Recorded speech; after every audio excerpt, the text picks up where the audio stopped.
Ladies and gentlemen, such a weird sound. I'm going to need to get Craig to have a look at this. It just doesn't sound right at all. I don't know who's on watching just now, but it sounds like there's no sound or no background sound, and the words kind of jump in and out. Yeah, that's weird.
One, two. Whoa. 1, 2, 1, 2. Sorry, guys. I'm trying to get this. It just sounds mad.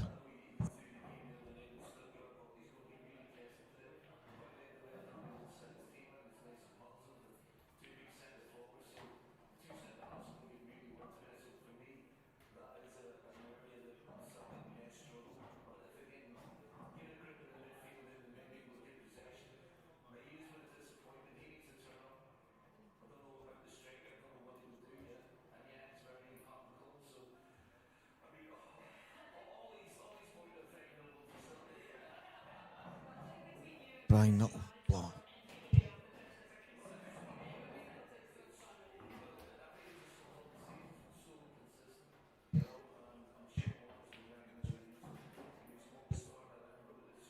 So,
Brian David 1, Brian Cumming 1. This is very, very tough. I can hardly hear a word. Don't know what this is coming across like, guys, but this is, I'm going to have to get Craig to try and sort this.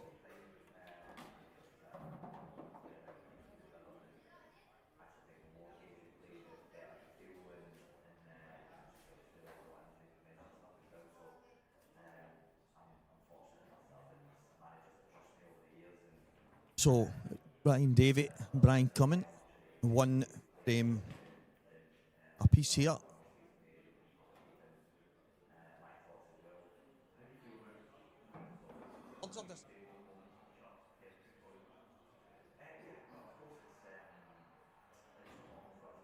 Brian David, Brian Cumming, here, 1 frame all.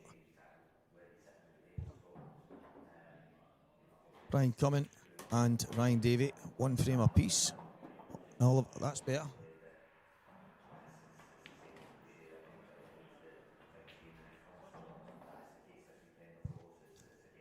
So, ladies and gentlemen, apparently we're back, but I'm not 100% convinced, I have to say. Hopefully, it's not too bad for the foreseeable. If you can hear me, wherever you are in planet Earth, please give us a nod today. That is Rido and the Brizo going head to head here for a place in our semi-final.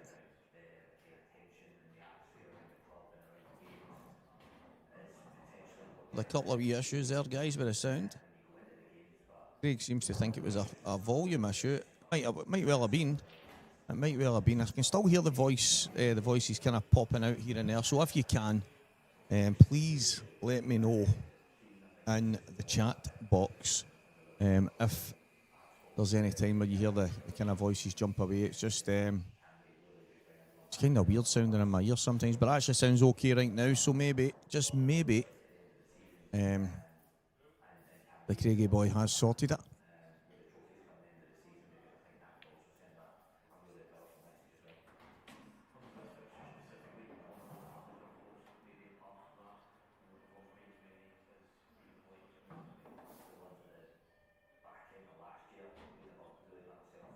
I'm thinking that was a touching ball.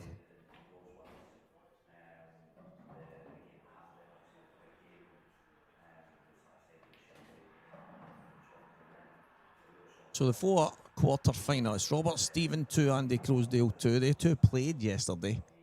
And Robert coming out on top. Campbell Dunlop 0. Drew Hughes, the Welshman, is 2 up in that one. Cian Monaghan 1. Scott McKenzie 1. Ryan Davey 1. Brian Cumming 1 here. But we've got 2 Englishmen and a Welshman and the 5 Scots. Sounds like the start of a crazy joke, to be honest.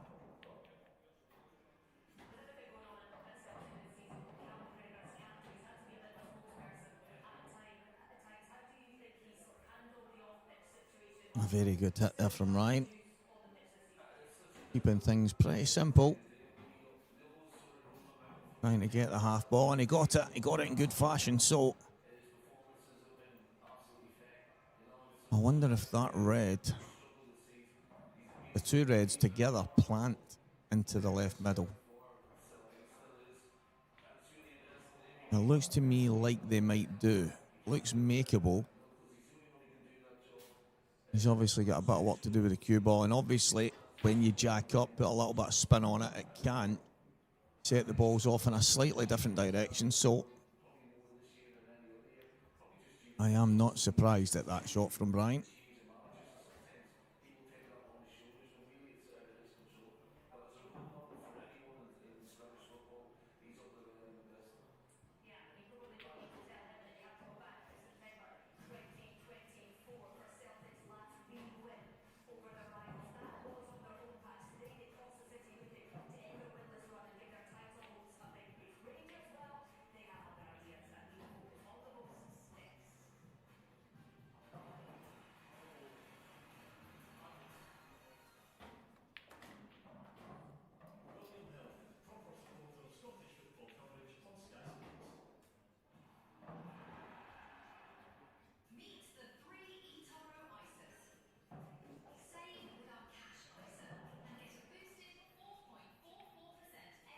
Long yellow for Ryan here.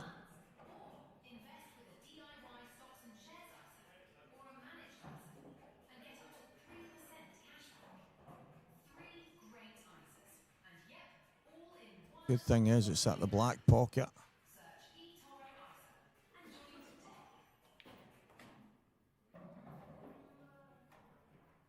Good shot. Ryan's played that shot exactly. I think he thought he maybe played it a little bit too hard. See with the cue ball that there was no chance that he was playing anything else but the hanging yellow.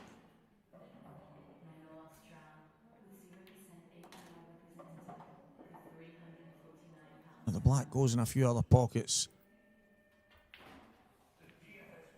At the highest level, it really is what you see from these players, that they'll drop on these kind of balls in the tightest of areas. O'Brien will just look to drop inside it.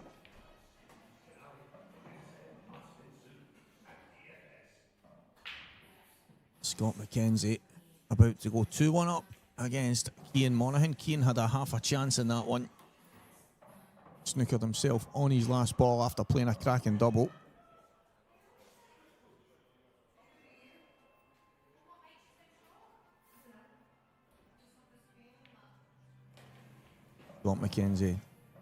Scott McKenzie does go 2-1 in front.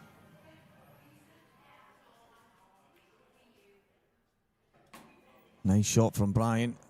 Now, is he maybe just going to play on a double here? I think he might have to now.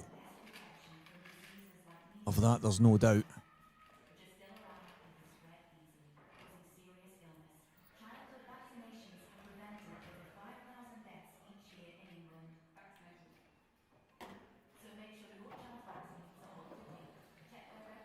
Not bad. Not bad at all.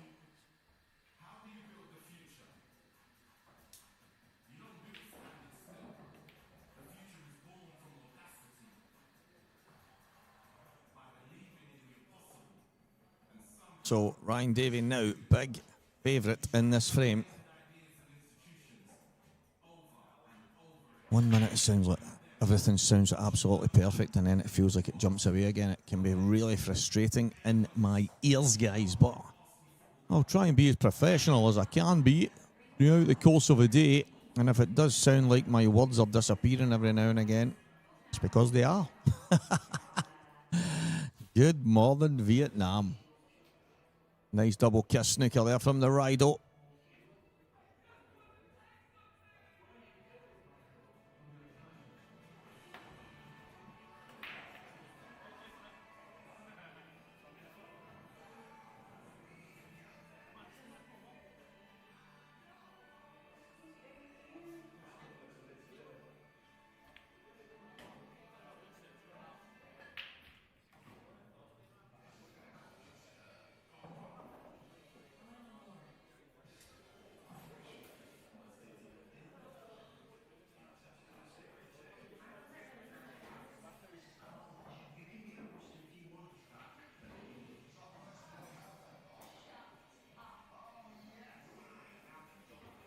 Couple of choices here for Ryan. Is he going to play one of these yellows into the two? Okay, it's not the worst. Could have come out a tiny bit better, but it's not the worst. Christopher, my man. Yeah, this should be an absolute cracker. Brian got the first frame down quite quick, and then he went for a pot in the second frame. I don't know if you've seen it, and he knocked the black in at the same time. So he then had a chance in this one as well. I spoke to him last night. He just looks...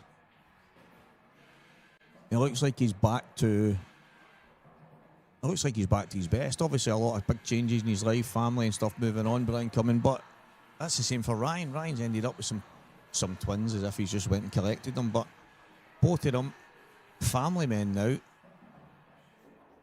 and the old life gets in the way thing. But Brian did look yesterday like he had a spring in his step once again, and Ryan Davey is just Ryan Davey, and he's just absolutely solid.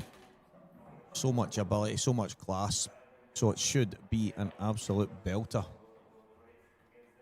Bobby Stephen is 3-2 in front against Andy Crosdale. Campbell, Dunlop, Zilch, Drew, Scoffer, Hughes, 3. And Scott McKenzie once again on a finish against Keane from the break. A big chance for Scott to go 3-1 in front in that one.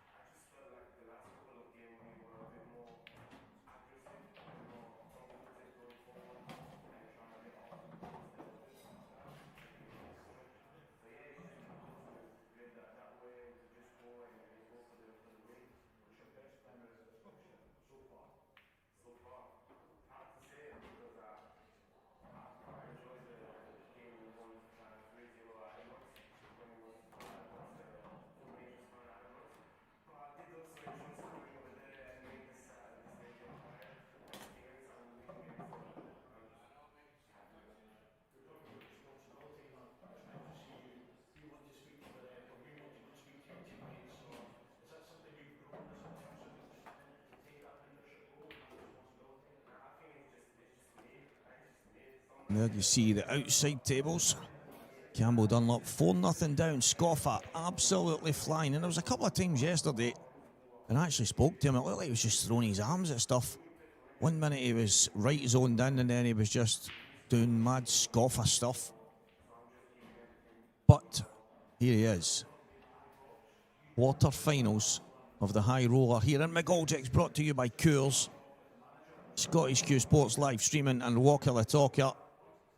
Right until the very end today.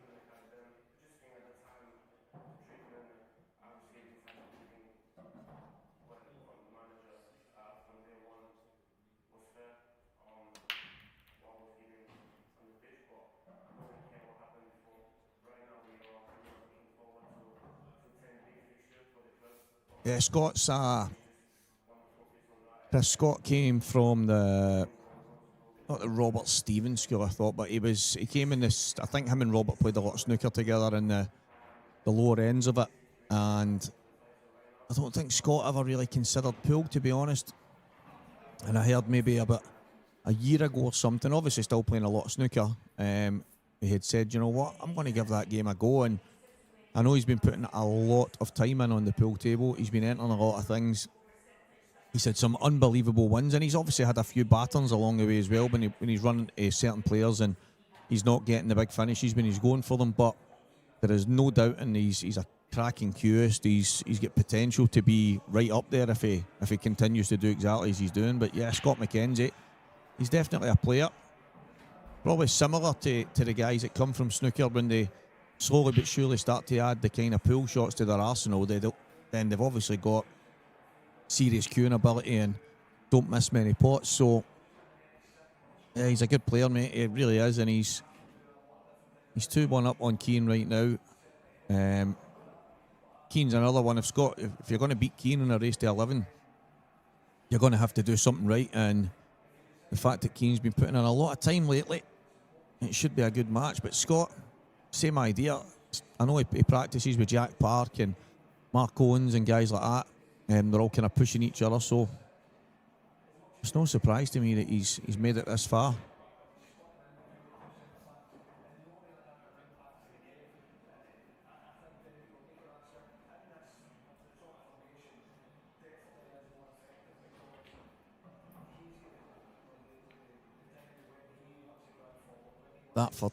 There's one of the shots, Chris, that has just been played there. Keane's just played a wonderful wee snooker. And I think if Scott was in the same boat, the way the balls were, Scott wouldn't have played that shot. Scott would have probably been going. And as you say, that's when he starts to play those pull shots and think about the pull shot a wee bit more. He'll definitely go up some levels because he's already got a hell of a lot going for him, that's for sure.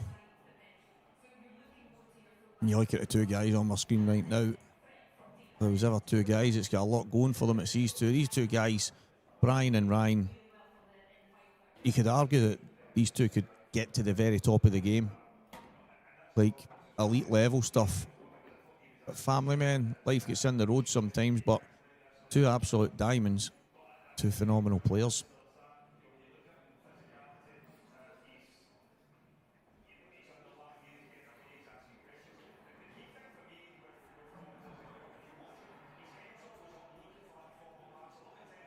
I'm wondering if Brian was trying to drop that in and flick the yellow and the red at the same time there, because it did look natural to me that it was going to go that way, but it ended up quite away, or quite a bit away from it.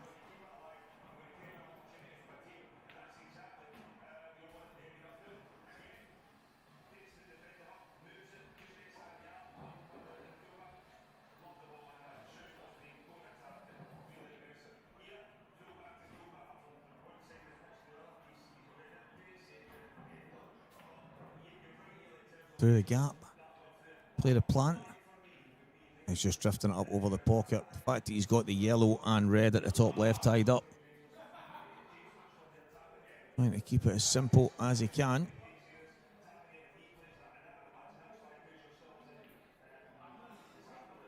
You definitely have Ryan thinking here.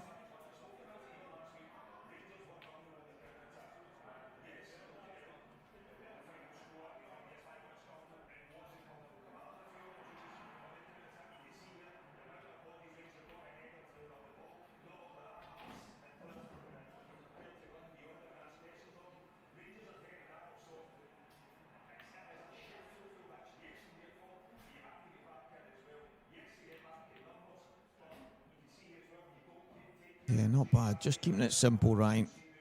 Opening a couple of yellows up. Because although that red and yellow at the top looks like the red's favourite, it's the same problem for both players. And I think what Ryan's done here, and he done it well yesterday in a couple of his matches as well, he has invited Brian to have a pop at it. And Brian might not be able to refuse.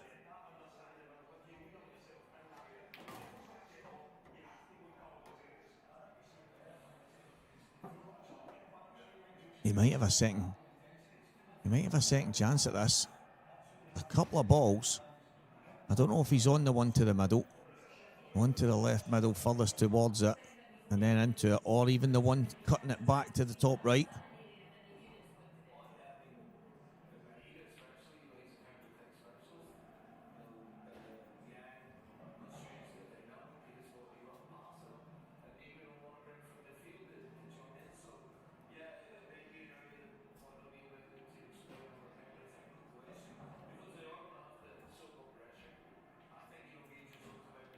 Yeah, very good shot from Brian.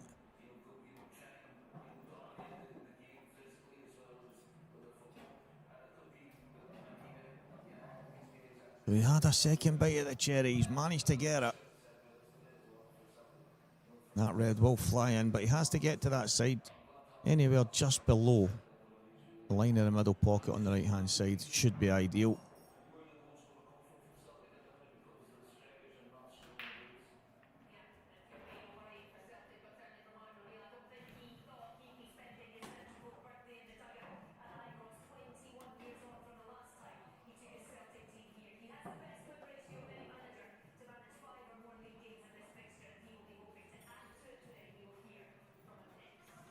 Andy Crosdale 4-3 in front against Robert Stephen now. That match has turned on its head.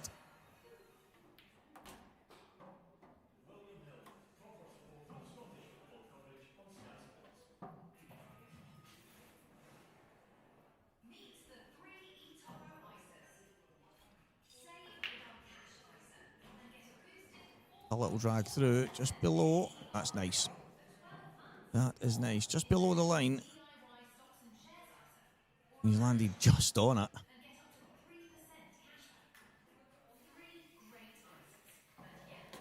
Ah, very good.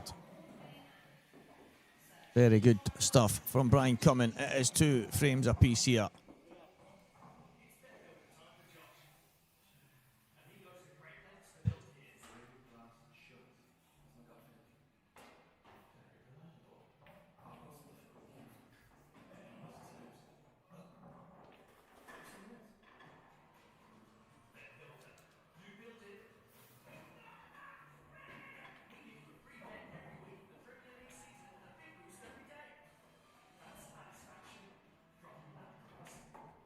There's our Bobby Stephen about to square that match up. 8 ball to go down. Range that lasts up to 680 miles. So Robert Stephen squares the match against Andy Croasdale at 4-all. Drew Hughes 4 in front against Campbell Dunlop. Every player on £1,500 today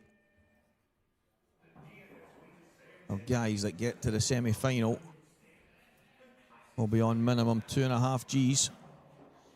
And then a runner-up will go home with 5 bags in the pocket.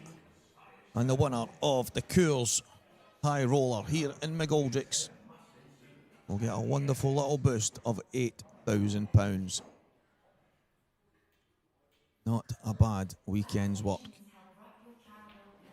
Campbell Dunlop head in the hands. Things to this point not going his way. A scoffer is 4 to the good in that one.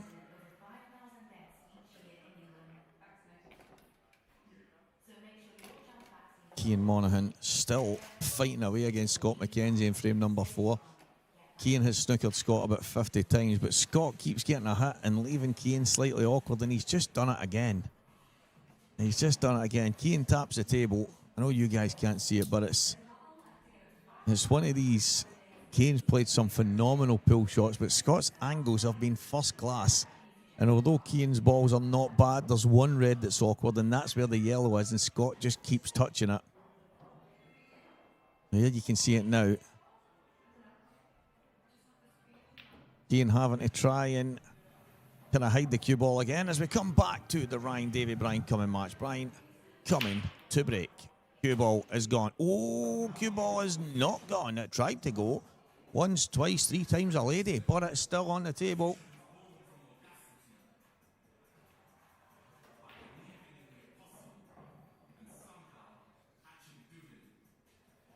You see from the replay there.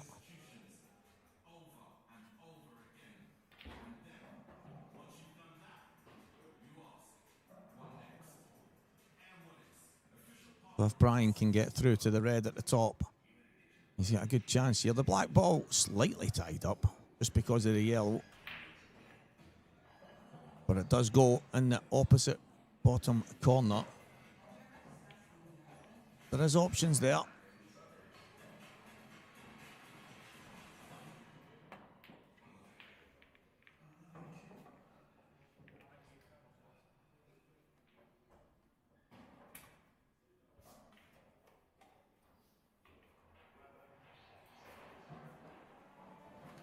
Not 100% sure what happened on the Cian Monaghan Scott McKenzie frame. I think someone's knocked the black in.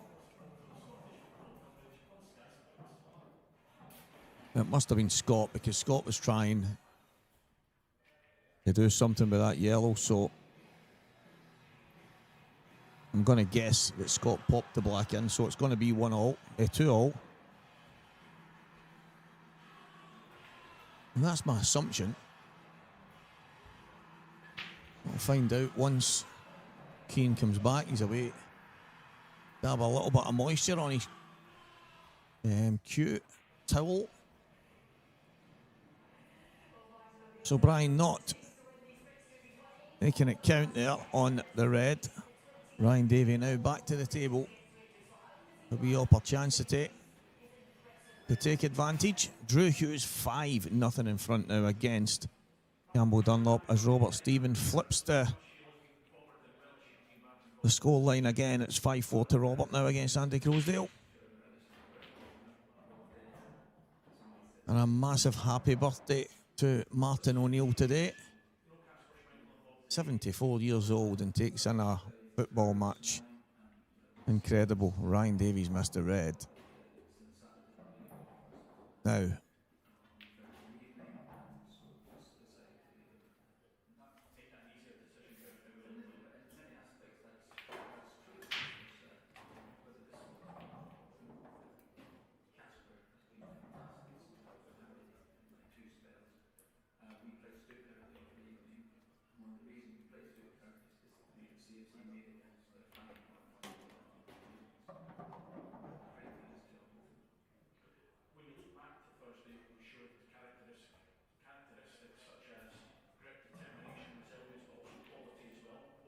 what a chance for Brian to get himself back in front. The two mainstream matches finally poised at 2 apiece. And the Robert Stephen Andy Crosdale match is going at some rate. They're they're actually in frame number 10. And in every other match, we're in frame number 5 in the 2 stream matches. And we're in frame number 6 in the table 7 match between Campbell Dunlop and Drew Hughes. So, Andy Crosdale, Robert Stephen, playing like 2 men possessed.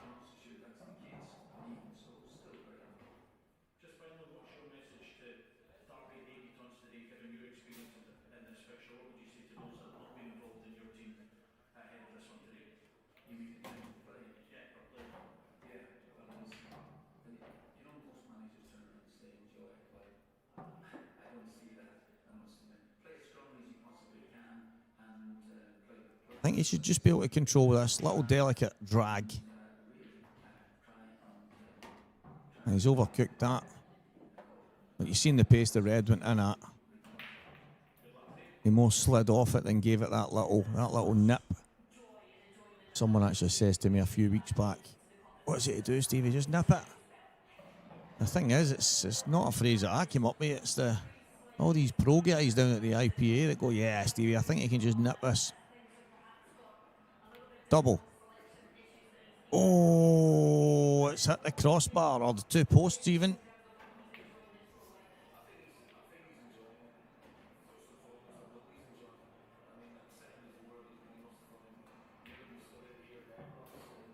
So big chance for Ryan Davey now. Yellows are pretty good. He'll be fancying his chances here, that's for sure. At this level that these 2 guys play at, there is no doubt in that Ryan will be fancying these.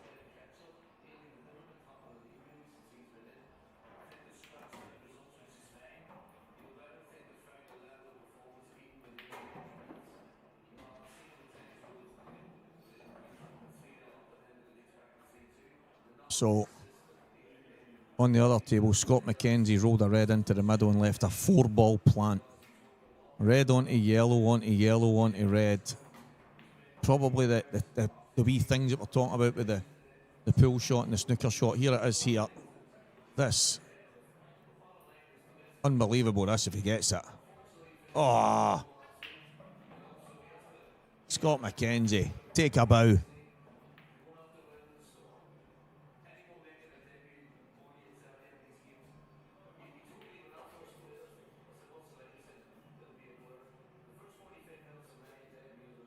Back to Ryan. Jab this in, get across. Takes all the pocket, nicely done. Big chance now, Ryan Davey. Big chance. It was already a good chance that I expected him to get. But I am far too long in the tooth to think that means that finishes are taken.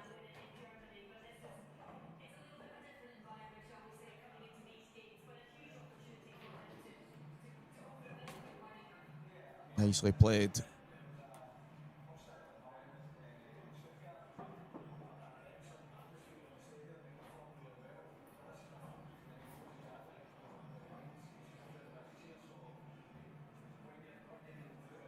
Yeah, you can see what Ryan is looking at.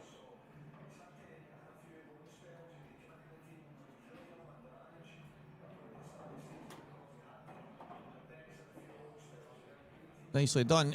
Just a little pinch. Hold the cue ball.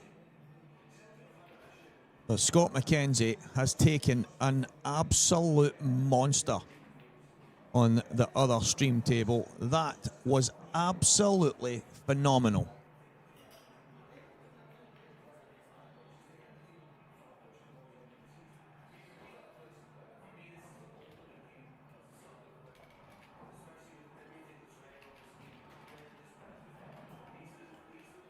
What an incredible finish from Scott McKenzie. Now, that's probably the thing I'm talking about, guys, when I say the pull shot and stuff, because for me, you don't get that finish. But it's probably a 1 out of 25 or something like that. Fantastic pot, Ryan Davey. But I think you're probably a 1 out of 25 type thing for that finish that Scott McKenzie's just taken. And you get them sometimes when the chips are kind of going your way, but I have to say, deserves all the credit in the world for a phenomenal finish.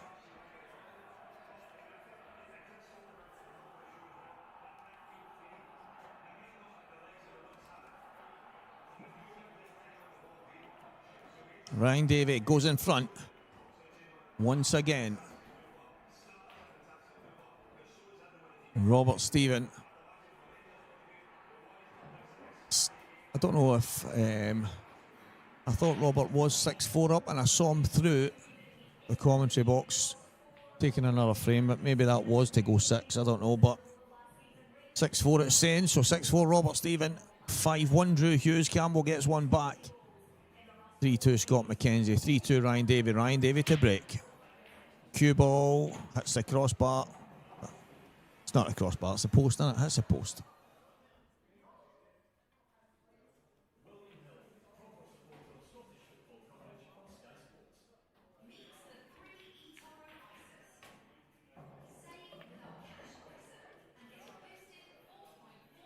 Tell you what, guys, on that other table, it is an exhibition in shot making. Not trying to get you to switch off from here, but this is another cracking shot from Cian Monaghan. Absolutely brilliant. Ryan Davey, Brian Cumming, 3-2 Ryan. Decent enough break. Just looking at the balls right now, he would have loved to have a better opening on the yellows, because the yellows obviously all a little flick on either one of the yellows close to the cluster where the black is, and you're kind of straight shooting from there, but still a good opportunity here. He really only needs to flick the yellow at the bottom away. That's what he's looking at, because then the red will go to the top.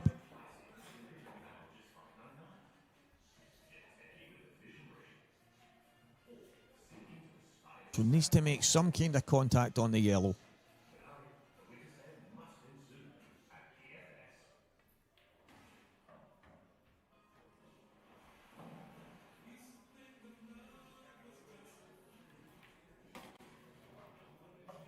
That'll do nicely.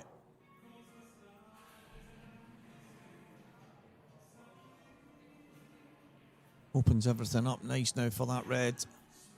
The big bag at the top left really does help. And the 8-ball, as you can see, goes in the left bottom corner and the right middle and the top right. So Ryan will probably be going, take these 3 away down here, and then get himself upstairs in the black. Should be going in the bottom left corner.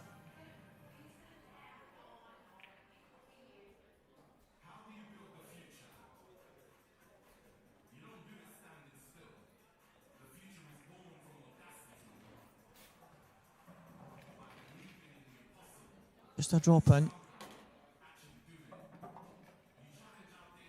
That's totally fine. Just trying to get himself on that awkward one. And then he can use the red to the bottom right to get him back out.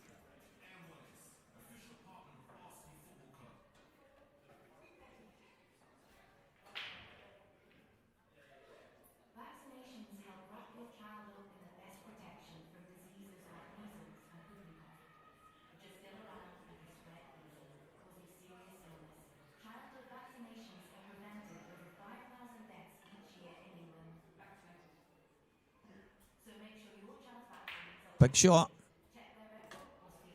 Knocked it in clean. That is exactly what he wanted to do. Didn't want to move that red across the cushion, but he's landed a little bit straighter than he would have liked.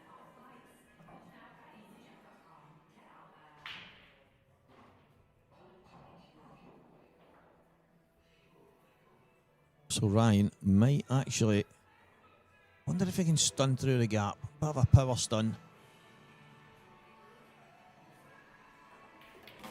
Yeah, that's what he's played. Good shot. Just played it in. So even though it's dead straight, guys, obviously the size of the ball compared to the size of the pocket, is the difference there. So Ryan could play it into the low side of the pocket, the one closest to us on the bottom of the screen. And it just widens the angle slightly for him. And allows him to get up the table. A tiny wee bit. In fact, it's absolutely perfect. Tiny wee bit closer to the cushion, I was going to say, than he would have liked, but it's absolutely perfect. He can just drift across to the right-hand side now.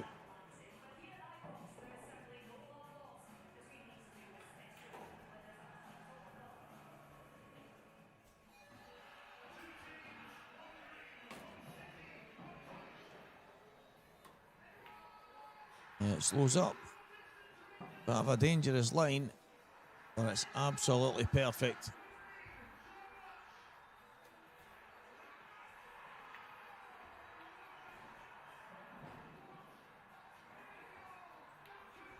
And Ryan Davey goes 4-2 in front. Cian Monaghan 3, Scott McKenzie 3, 6 frames down in that one, 6 frames down in this one, 7 frames down, Campbell Dunlop 1, Drew Hughes 6. Robert Stephen, Andy Crosdale 11 frames down. And it's 7-4 to Robert. Here he is with a chance to make that 8.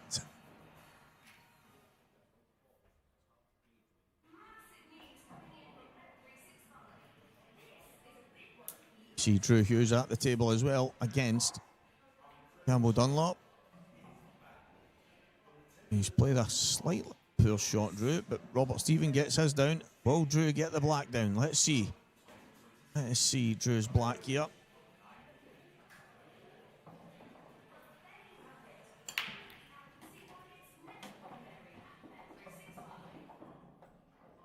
And Drew Hughes does get the black as Ryan Davey and Brian Cumming restart affairs here.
Slightly awkward for Brian.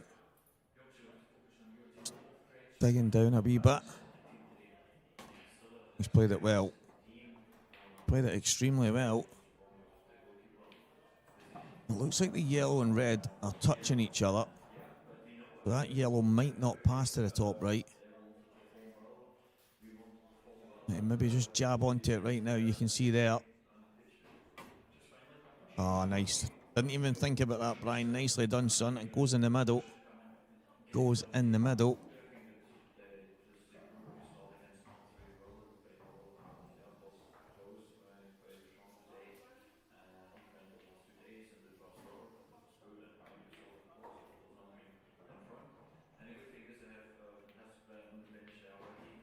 Ah, good stuff.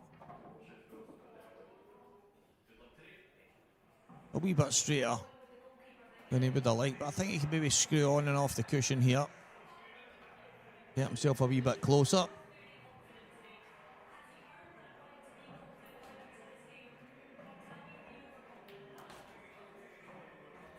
Now he's just stopped the ball.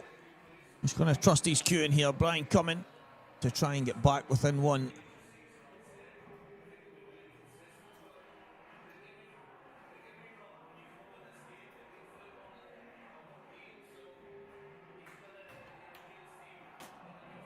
Absolutely brilliant. Said yesterday, it looked like he had a little bit of a spring in his step.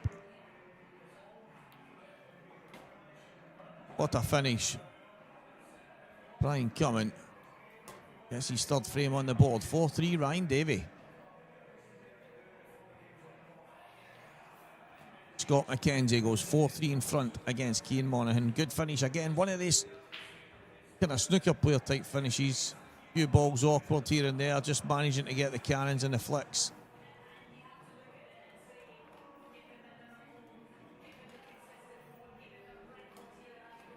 Andy Crosdale 8-5 down. He's just won a frame there to get back, and then he's gone in off.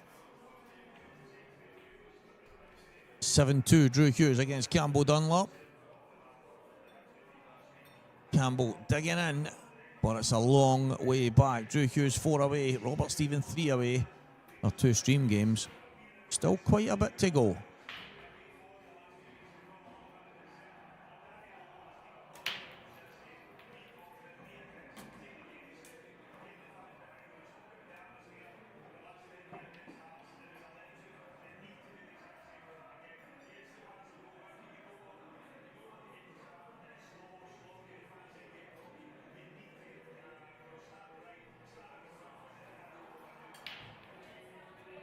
Slightly awkward starter here.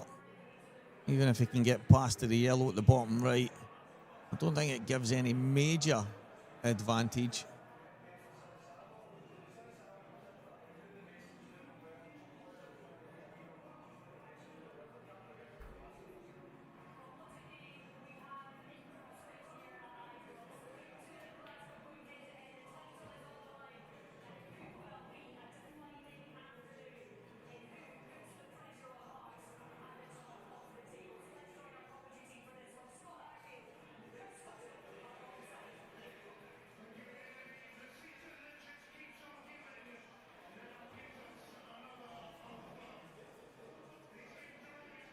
A lot to ponder here for Ryan.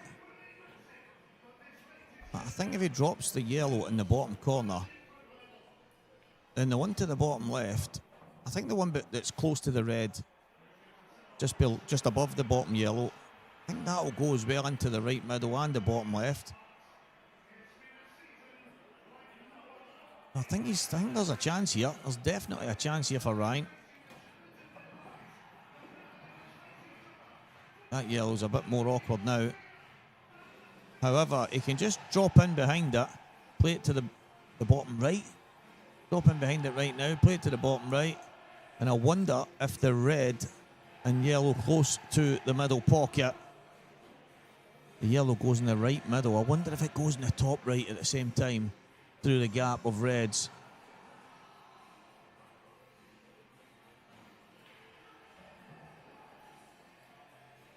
Ryan just containing. He's got control of this bottom left corner, so keeping it very simple indeed.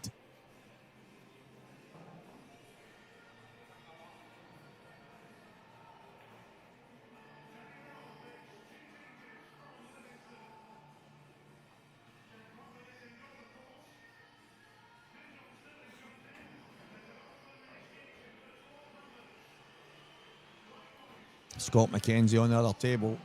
A very Scott McKenzie type finish. He's potted all his balls. Black's dead and there's a yellow dead, and he's left one yellow at each one. So he's going to play pot kick and then pot kick on the black. He's been doing this all match. I've got it on my second stream in here. First one done.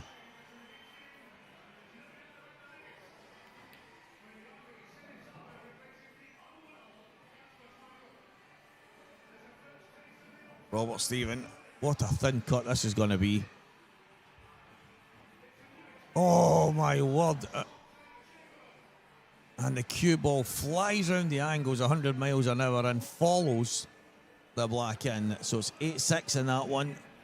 I don't know how Robert landed in that position, but he did have a free shot and visit from the break. So he'll be disappointed in himself there. However, he's landed there, but he's nailed the black. Just no control over the cue ball, and that is the issue. Scott McKenzie hasn't managed to get that finish against Keane, so Keane back to the table, as is Ryan Davey. Very good shot. First problem out.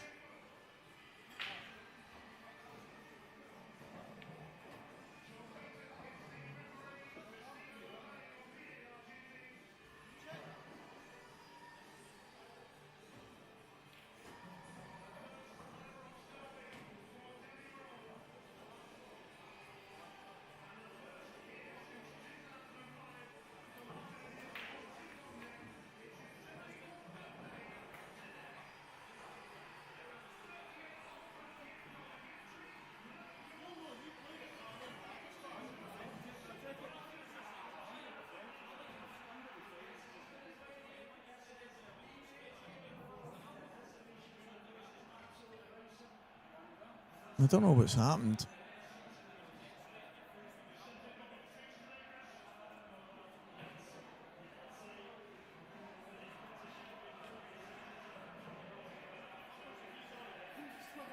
No idea what's going on here.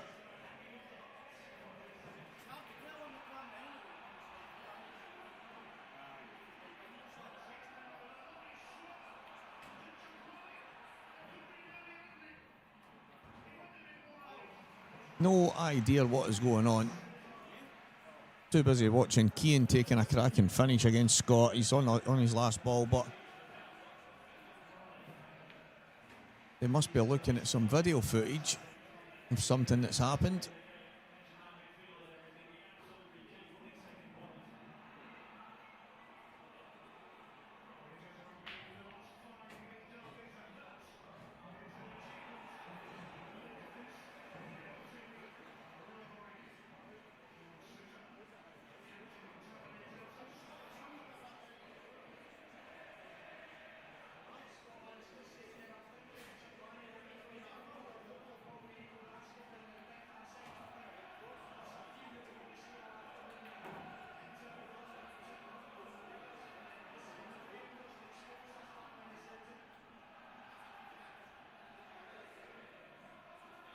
Yeah, I'm not 100% sure what is going on there, guys. I've just checked it back myself and I can't see anything out of the ordinary, so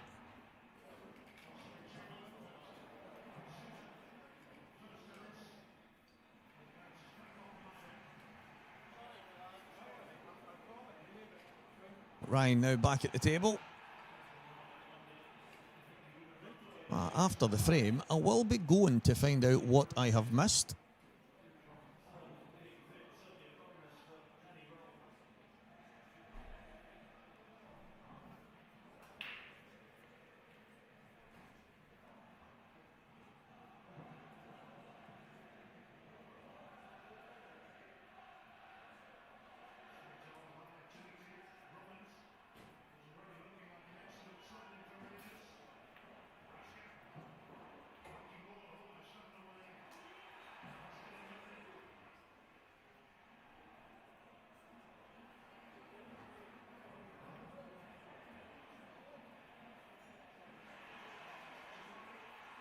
I'm still in this area of the table.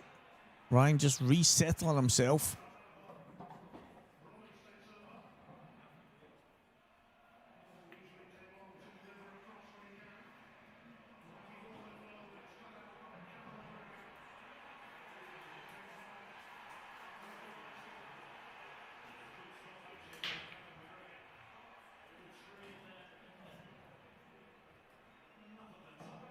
Wonder if Ryan, is he going to play one cushion and kind of try and flick the red?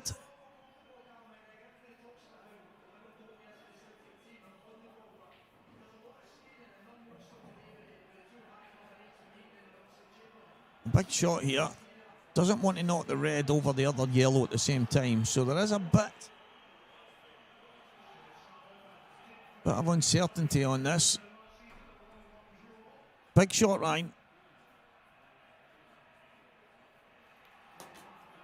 Yeah, he's played it at such a good pace.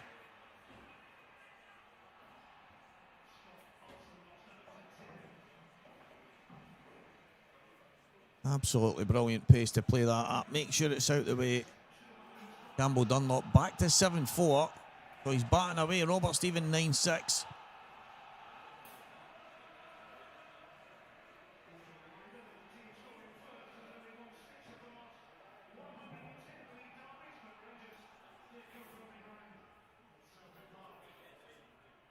Cheers, Davey. I was wondering, it was, I seen obviously Mark Fleming and the guys are standing at the side of the table as well, and there was a wee bit of uncertainty, and I think they went back and looked at it. I actually rewinded myself to have a wee look, but I never really seen anything.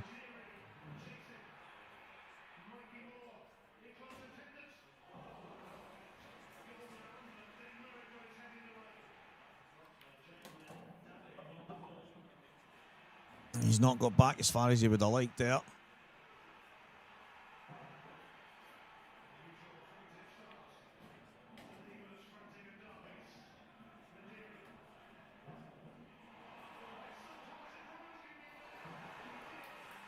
Yeah, Davey, spot on, as Craig just reiterated that it was a check on a double hit.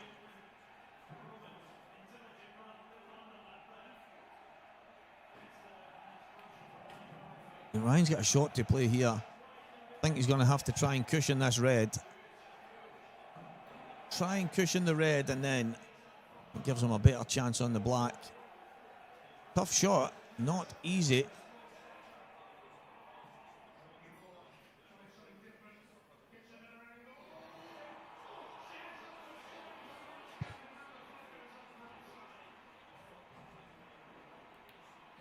Changed his mind to go up and down.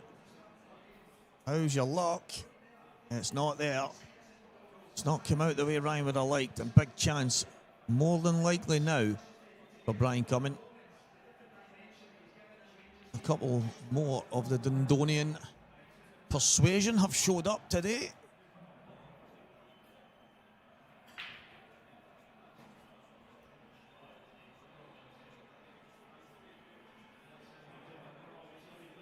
Robert Stephen, 10-6 in front now against Andy Croasdale. Robert, one away from a place in the semi-final.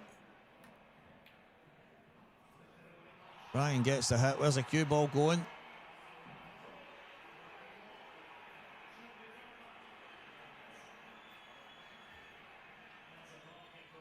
Not a bad hit. Here's that shot.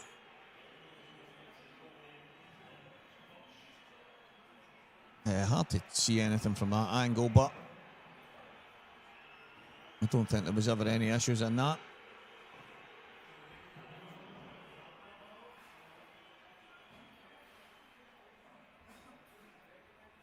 But what a cracking hit that is from Ryan. He's left Brian in all sorts of trouble here.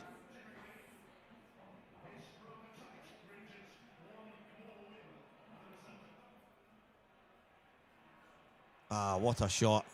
Brilliant shot, Brian Cumming.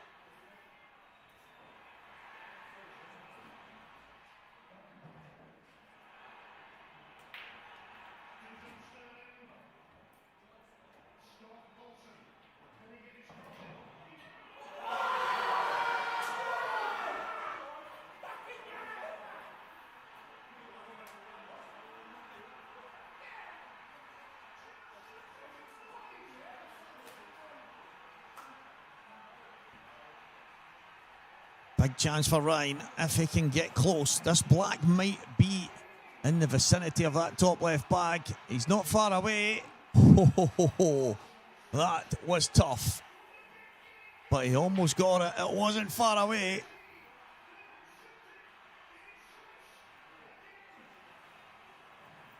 Chance now for Brian. Big chance. Get himself all square in this match. He'll be fancying these. Pretty straightforward. And a wee bit further than he would have liked on the first shot.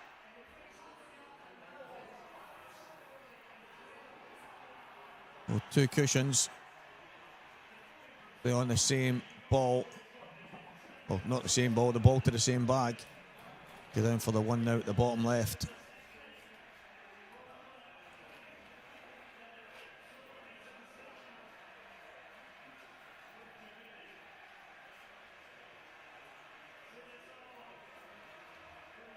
He has to drop it in, leave a nice wee angle, just get himself up anywhere towards the middle of the table. And it will be pretty straightforward from there. Robert Stephen, I can tell you, is through to the semi-final. Andy Croasdale has lost against Robert. 11 frames to 6 in that one. Drew Hughes 8, Campbell Dunlop 4, Scott McKenzie 5-4 in front against Cian Monaghan. What a game that is. Some unbelievable finishes, some unbelievable pull.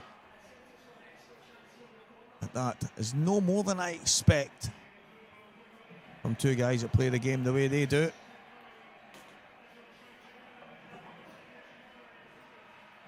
Just about perfect.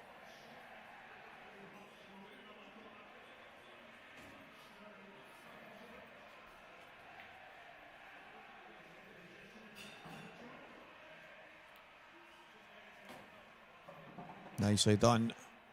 Should be 4-4 here. This match finally poised. Not much between them, to be fair.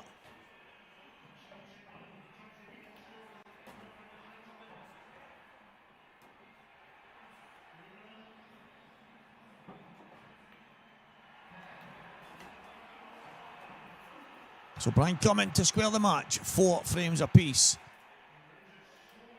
Couple of wee moments here and there, but nothing to split the two of them. Still a long, long way to go in this one. 4 frames all.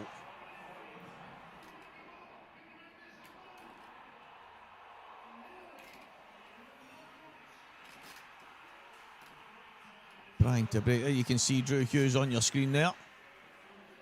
Really is all go here in the Coors High Roller in McGoldrick's Pool and Sports Bar.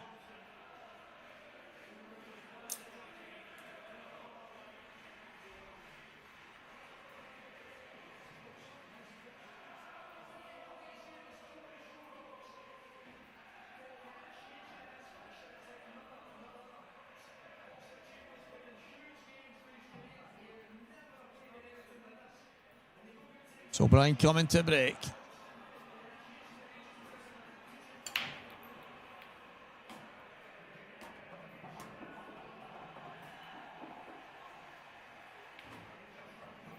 What a fantastic opening here.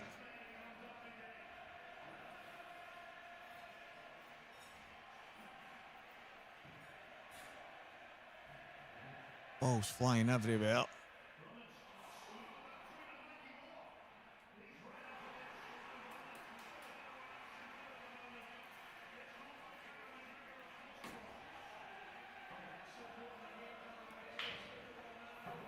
Everything's sitting pretty here for Brian.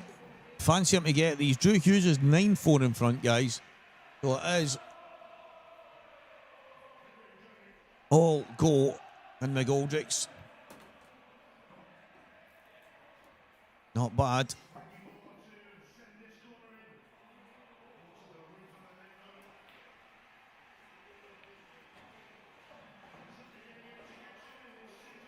Yeah, Cian Monaghan on the other table, having a little struggle. He's 5-4 down to Scott McKenzie. And he's landed a bit awkward in that one. So,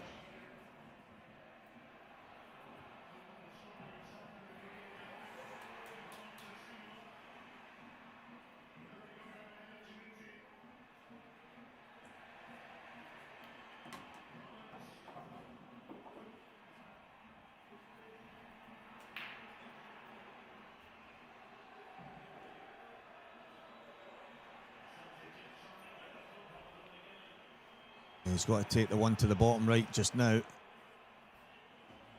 Chance to go in front for Brian here. And just drop this in.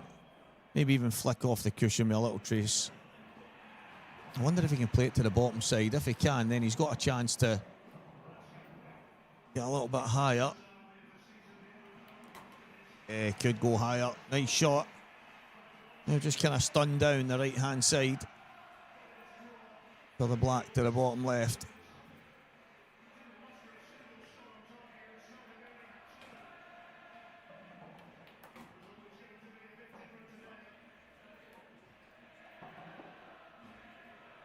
Okay, middle left. I don't know if he's played to come as far as that. Or it is. 5-4, Brian Cumming.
Drew Hughes 10-4 in front against Campbell Dunlop.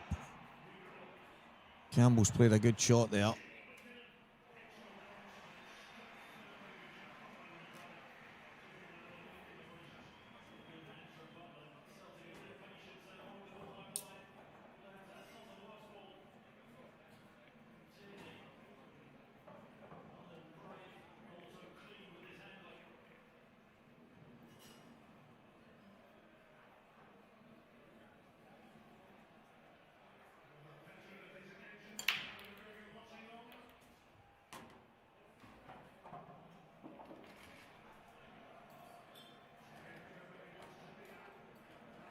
Big break off.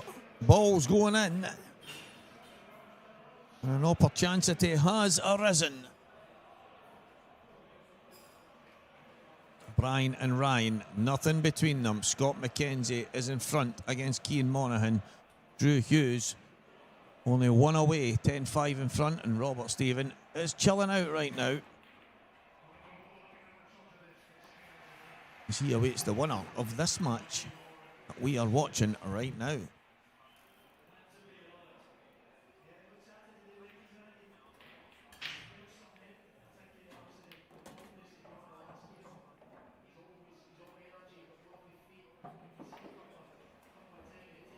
Oh, great chance here for Brian to edge in front once again.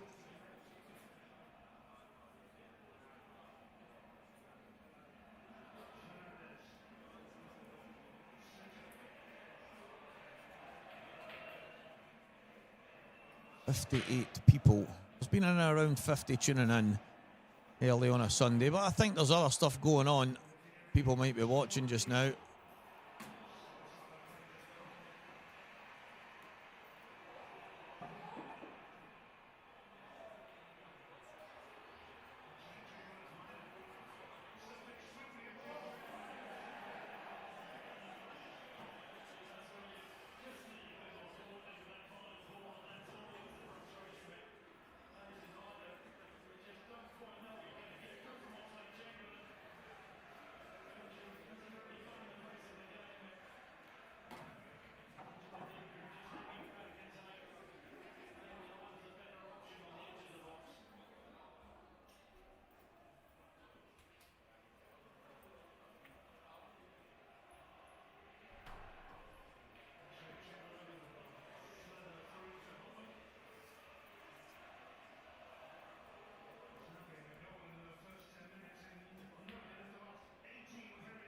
I think he'll want to go up the table right now.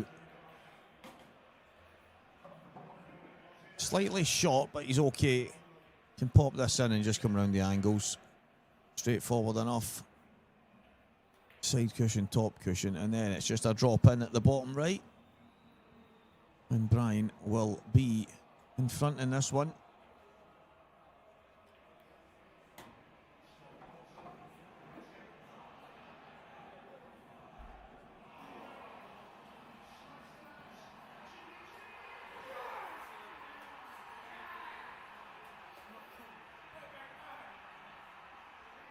Just a drop in here from Brian.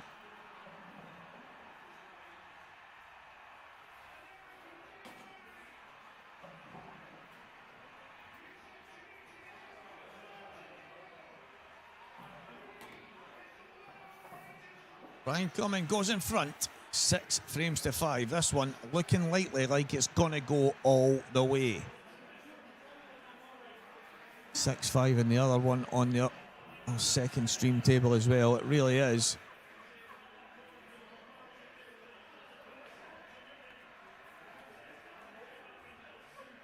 Some tight affairs. Drew Hughes sitting in his chair. I can see him through the box. So he's not at the table. So Campbell Dunlop with a chance to at least keep batting in that one, but it is 10-5 Drew Hughes.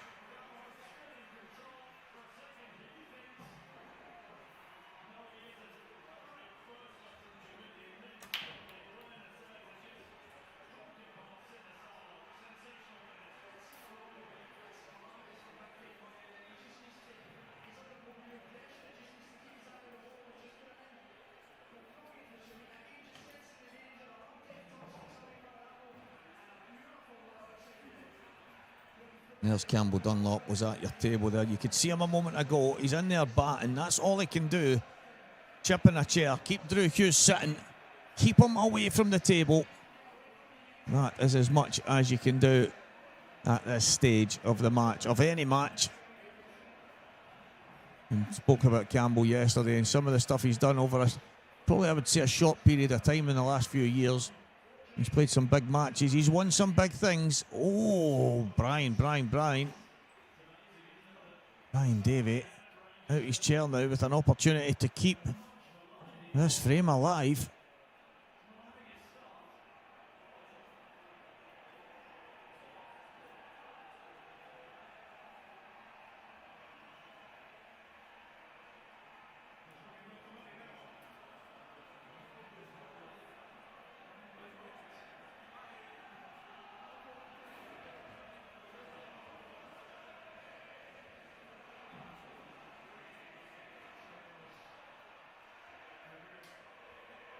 A lot to think about for Ryan here. Doesn't want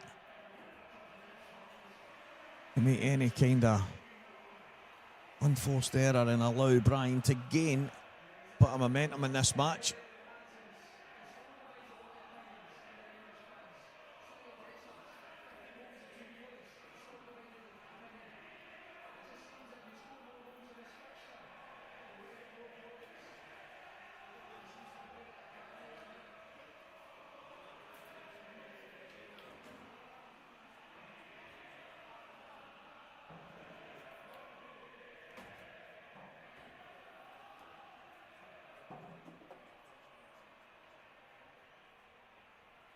Yells aren't bad.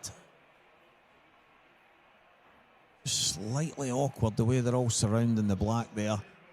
Most balls down over one corner. So there is serious work to be done. Ryan looking to see where the best place is to try and drop into. Allow him to get on every ball.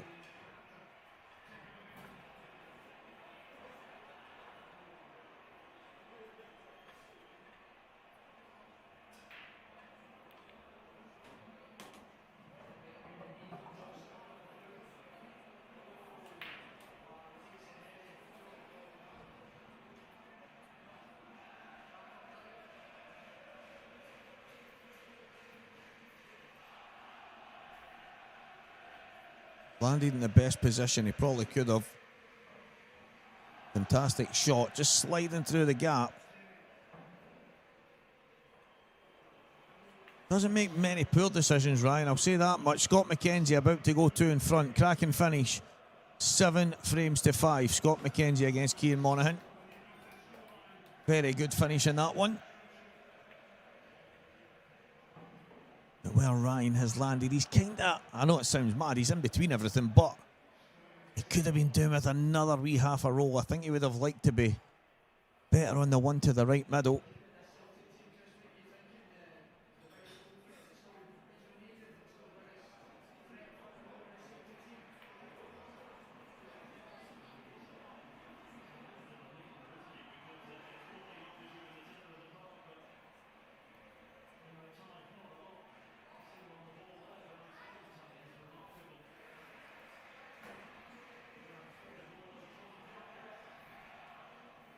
Playing, try and hang the pocket there. Just didn't get it right.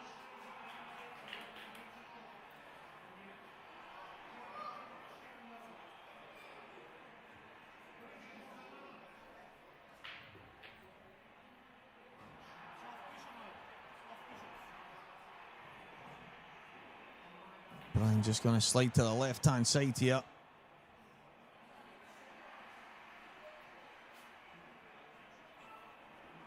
There's the boys all having a munch, enjoying their McGoldrick's food.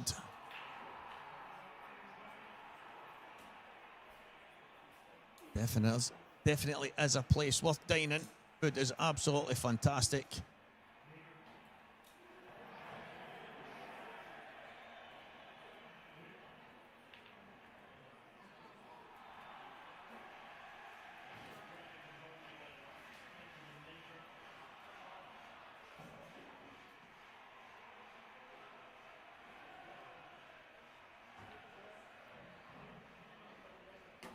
Lovely shot from Ryan.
Yeah, just waiting on Ryan to make his decision here. Not really sure what he's thinking.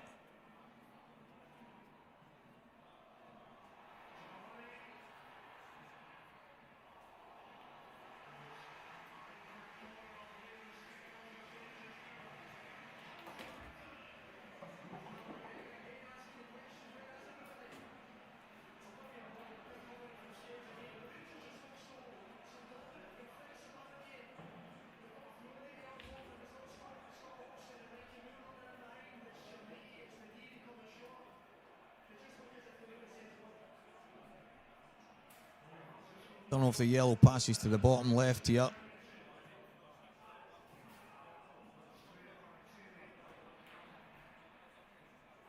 That angle looks tight, but it might just about go.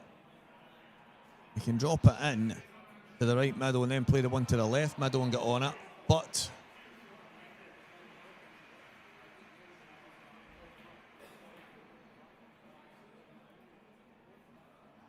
he's looking at it now to the bottom left. If it goes high enough, he can drop that into the left middle and then play on the one to the bottom.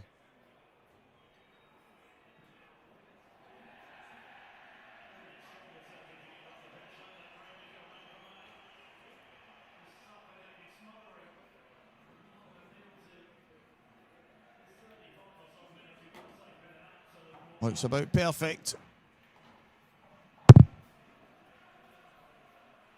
That wasn't me falling asleep there, guys. That was the microphone fell out of hand.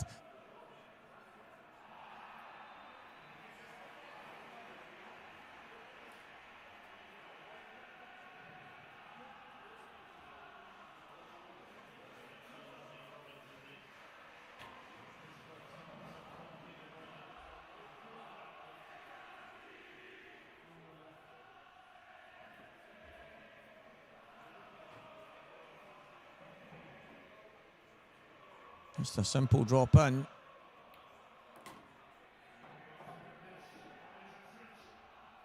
Yeah, just the same again.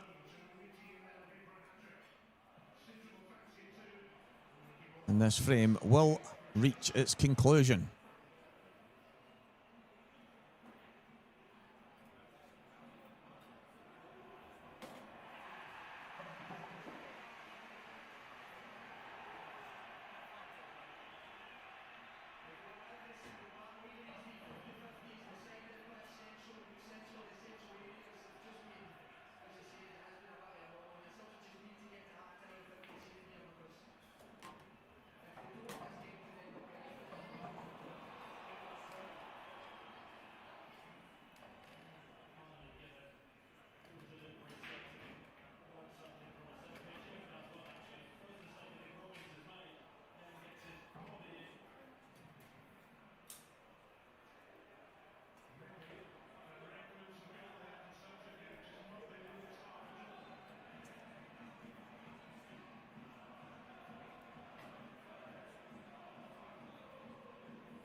Mr. Unsworth, good afternoon.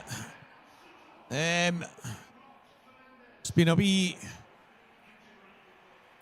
strange morning, to be honest.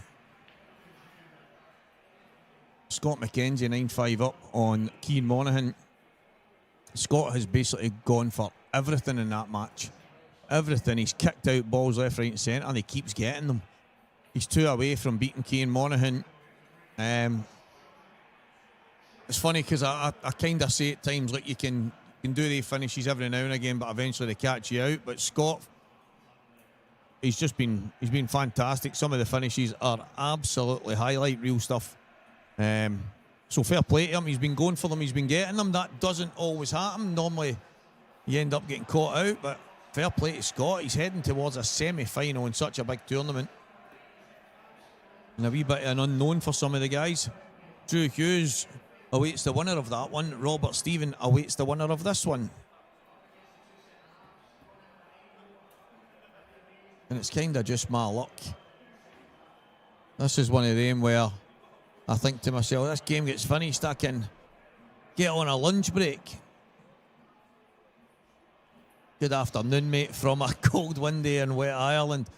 You know, it's funny, mate, it's a cold, windy and wet Scotland at the same time. Cheers for tuning in, buddy, once again.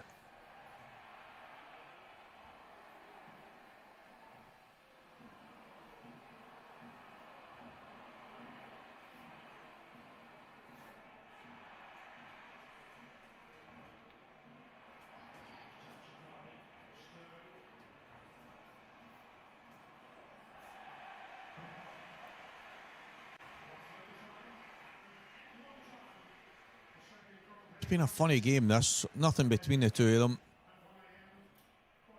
Some chances back and forth. A lot of really good finishes.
Range that lasts up to 680 miles, memories that last a lifetime.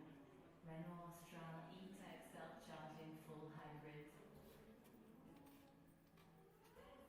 Renault Austral with 0% APR representative for £349 per month.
miles, memories that last a lifetime. Renault Austral E-Tech self-charging full hybrid. Renault Austral, the 0% APR representative, for £349 per month.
We're back, ladies and gentlemen. We are back. I had to take a few moments. At the last match was obviously, I think it was the last one to finish by quite a stretch. So enjoyed the last 10 minutes of the football at the same time. But we're back now. 3-1 Drew Hughes, who I actually mentioned yesterday. Drew was swinging his arm at a few things, and it was one of them. I'm kind of looking at it and thinking that he was playing like a guy that didn't care, but at the same time, I know that's the way he plays. I know he's one of the guys that plays really aggressive. He goes for things that maybe some other people wouldn't go for, but in this situation, he's in the semi-final and he's 3-2 in front.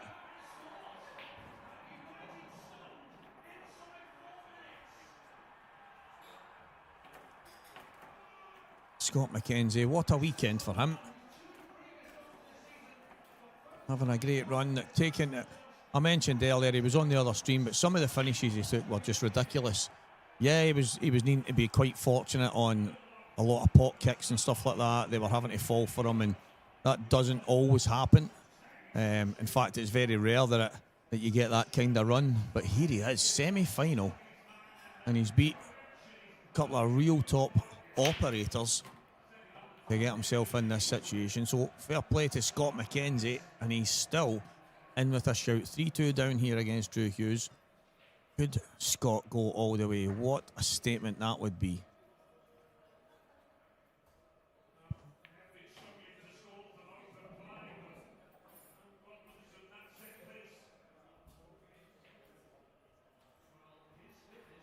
Robert Stephen in the opening frame against Brian Cumming. That one underway, and Robert on a chance, and he's overcooked it a bit. Snookered himself. I'll keep you updated on that one.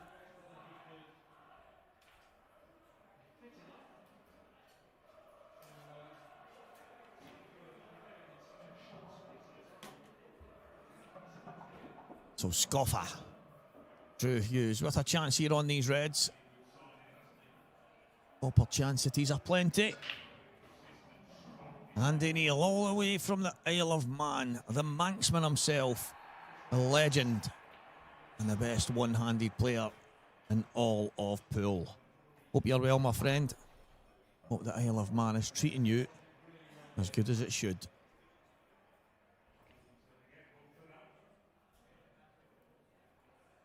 Wonderful weather here in Scotland, just the way we like it.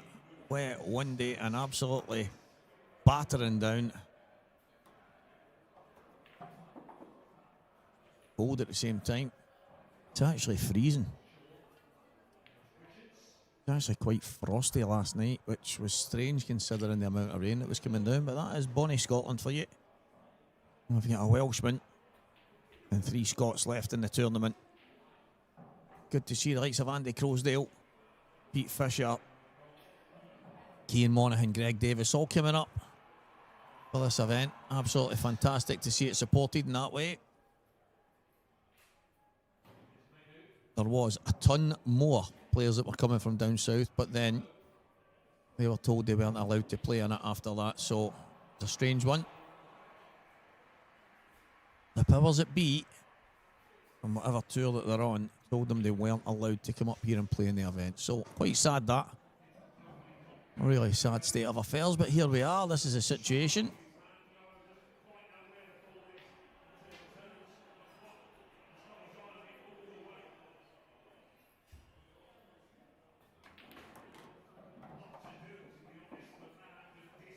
That looks about perfect. You'd like to just screw cue ball straight back.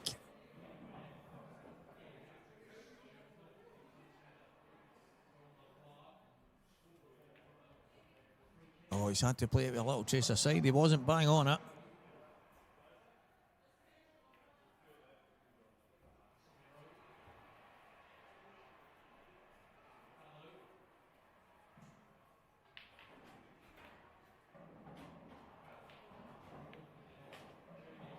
No, it's not going to drop, and a chance for Scott McKenzie to possibly square the match up here. Yellow's not bad. Good hiding place at the top left as well, so Opportunities are plenty here for Scott to affect this frame.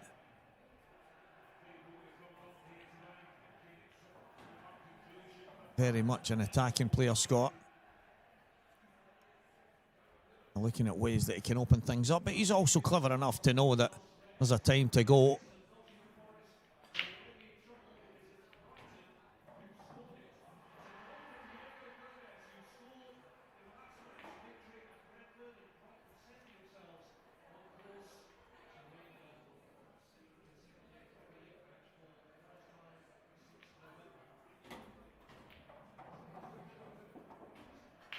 I get the impression Scott was hoping to maybe land a little bit shorter so he could basically run into those two yellows. But it's still there for him. He can drop this in, play the yellow up, and then the lowest of the two yellows will go to the right-hand pocket. I think he's just slightly off now. He's maybe running towards them.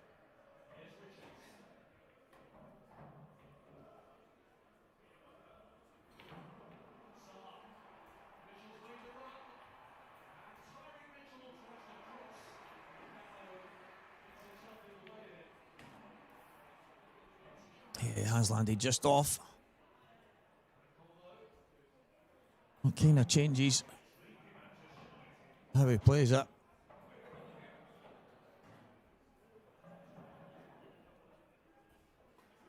I think if Scott was dead straight on this, he would have ran it in and then just played the yellow to the opposite bag at the top.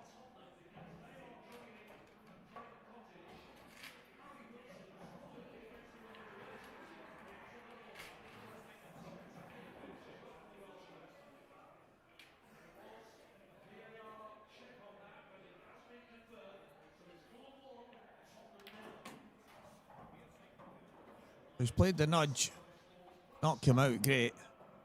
Still got an opportunity here that he can maybe just drop in behind that yellow and play a safety. It is still there.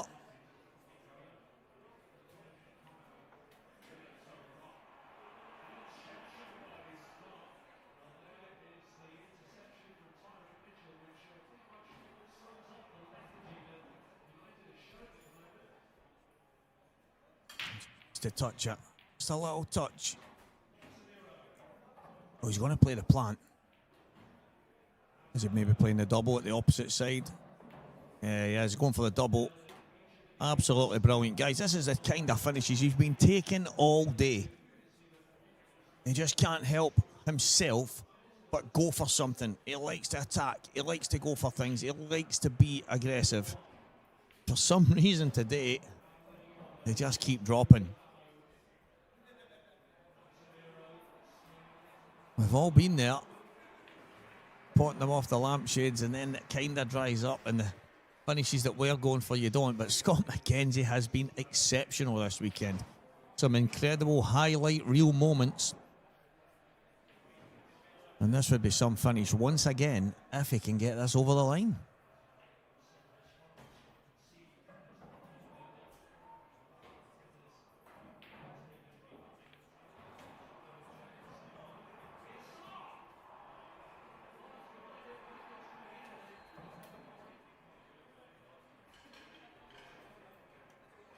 I don't think he can hold here. He's going to have to come down for the yellow and then back up again.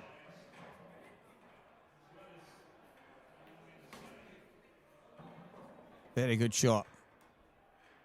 But that's just about spot on.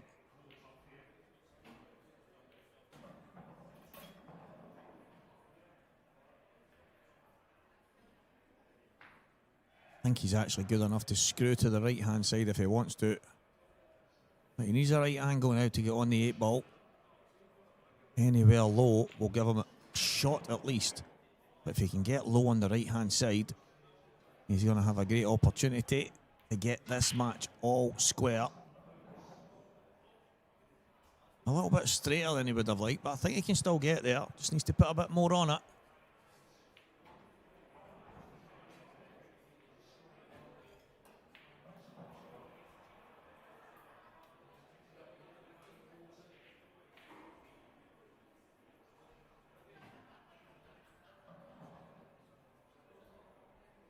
Big shot. Needs to put a little bit on this.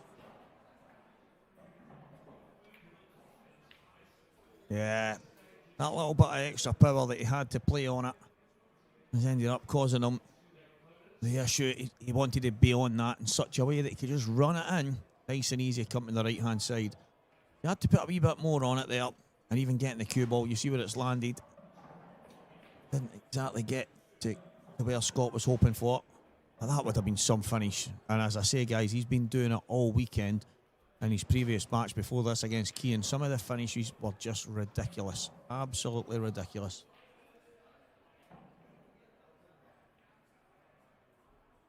It's good to watch. It's exciting to watch. You don't want to take your eyes off it for a second. Other table, it looks like Robert Stephen has made an error on an 8-ball, and Brian Cumming with the yellows in good position with a free shot and visit. So should be 2-0 in that one. Race to 13.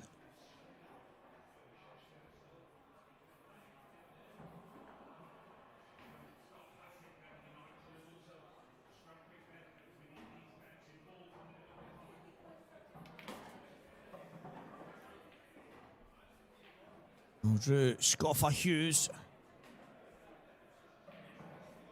Getting his cue through the ball there. You see Robert in the background just sitting watching as Brian Cumming is at the table with a fantastic chance here on the yellows. 4-2, Drew Hughes. Brian Cumming with a chance to go 2-0 in front here. And we will stay with us just at least until the balls are about to be broke on our main table. Doesn't want it to stick, and that is a mistake. So Brian will be playing some kind of snooker. Needs to contain plenty of area to play in, but you don't want to be giving your opponent any kind of hit.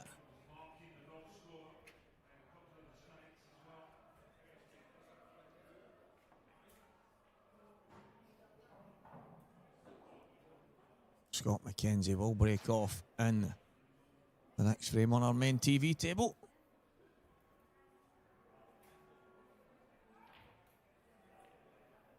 And both guys that lose in their semi-finals here will be on $2.5 grand, guys. And our two victors here that will go to the final will be splitting 8 and 5.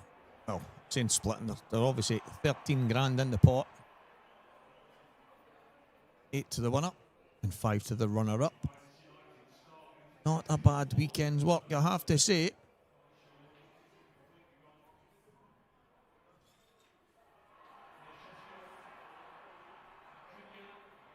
How good would it be if these players winning these big tournaments, like, you know, in the casinos, they tip the, I don't know what you call the guy, the croupier or something, they give him a wee here, a couple of chips for you there, chief, fire into them. You're all right if they can buy, there you go, commentator guy, there's a few quid for you there, chief. I mean, happy enough to take checks. But actually, do you still get checks? Is that a thing? I think people used to go out with checkbooks. Hold on there and I'll write your check. Thanks very much for that, Mars bar. There's 45 pence, chief. Yeah, different world these days. Different world. No more checks. People are just pressing buttons on their phones. Listening to a guy a wee while ago saying they're going to put microchips in their hand. Going to put microchips in their hand. Maniac walks into a shop, pulls his phone out and pays for his Mars bar and his crisps and his juice. Got to sell a wee deal with a microchip that was in his hand. He just didn't realise it was in his phone. That's the world we're in, guys. Don't ask me why I've ended up going from people getting tips at a casino to me getting a check. Yeah, absolutely bonkers. Big thanks to everyone tuning in. It is a very busy Sunday with the football, so probably have a load of you on your phones just having a wee glance at it while watching the football on the TV. Maybe can't even hear a word I say, but a big thanks to everyone that is tuning in.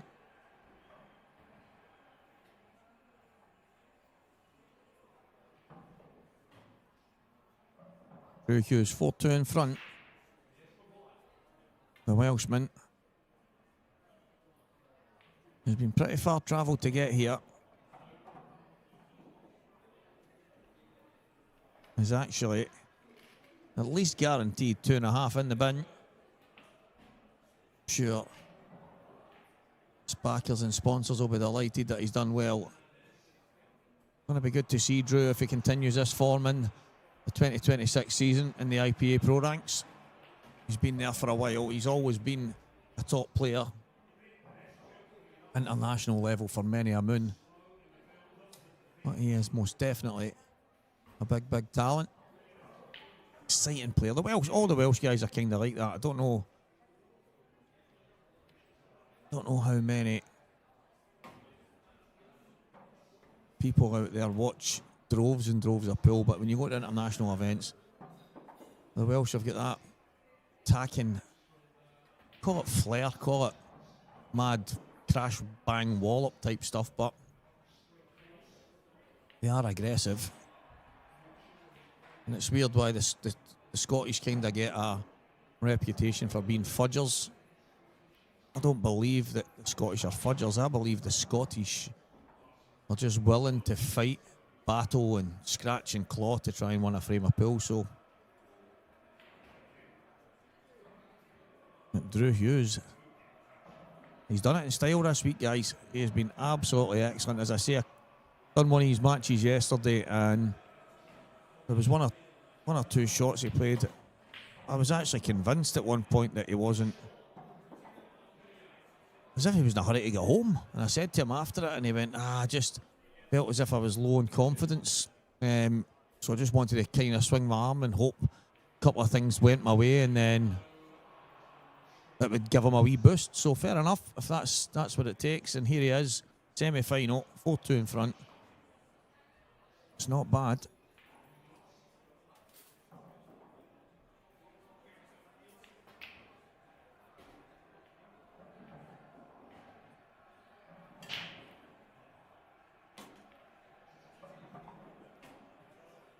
Ball down in the Robert Stephen match. 2-0 Brian Cumming. Race to 13. Long way to go, but it's good to see Brian back firing, I think. Oh, Scoff has landed awkward here. Fantastic. Fantastic. Should never have been there. Should never have been there, but that is recovery pool 101. Well done, Drew Hughes. 5-2, Scott McKenzie. To be fair, Scott's had quite... I think Scott's probably had the most kind of head-wrecking finishes this weekend. I would probably bet my... I wouldn't bet my life on it, but I would put a comfortable wager on it that Scott's probably wrecked the most heads this week.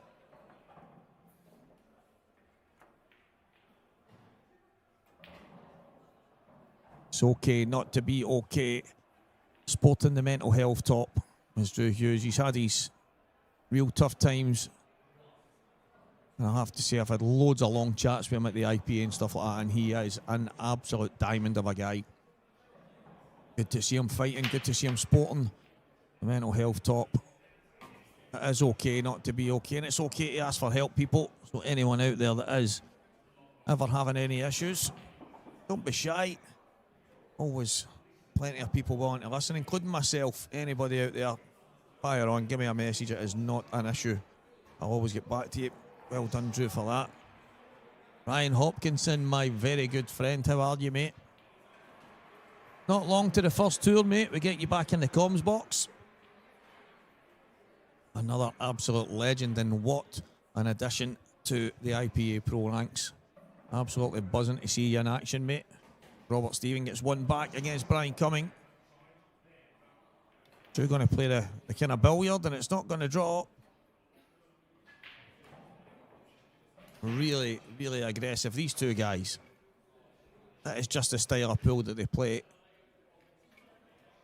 Scott will make light work of these yellows, I think. Just having a wee glance. Yeah, I don't see any kind of problem where he can go positionally wrong.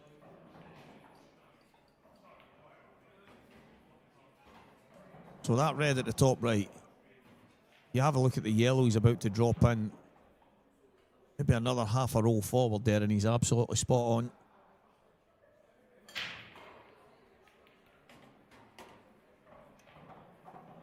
He's actually landed probably as far as he could have went. That's why he's having a look at it. He's still on it. Little trace aside, he should be fine, but he has rolled through a touch more than he would have liked there. But he is okay.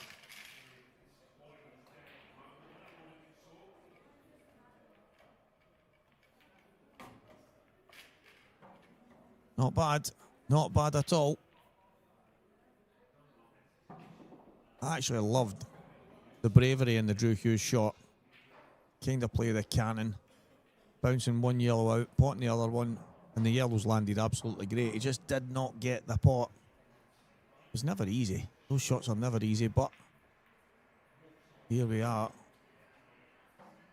Bob McKenzie with a chance to get back within two. As I say, I'm struggling to see where he can go wrong. The fact that he's taken away the two awkward ones,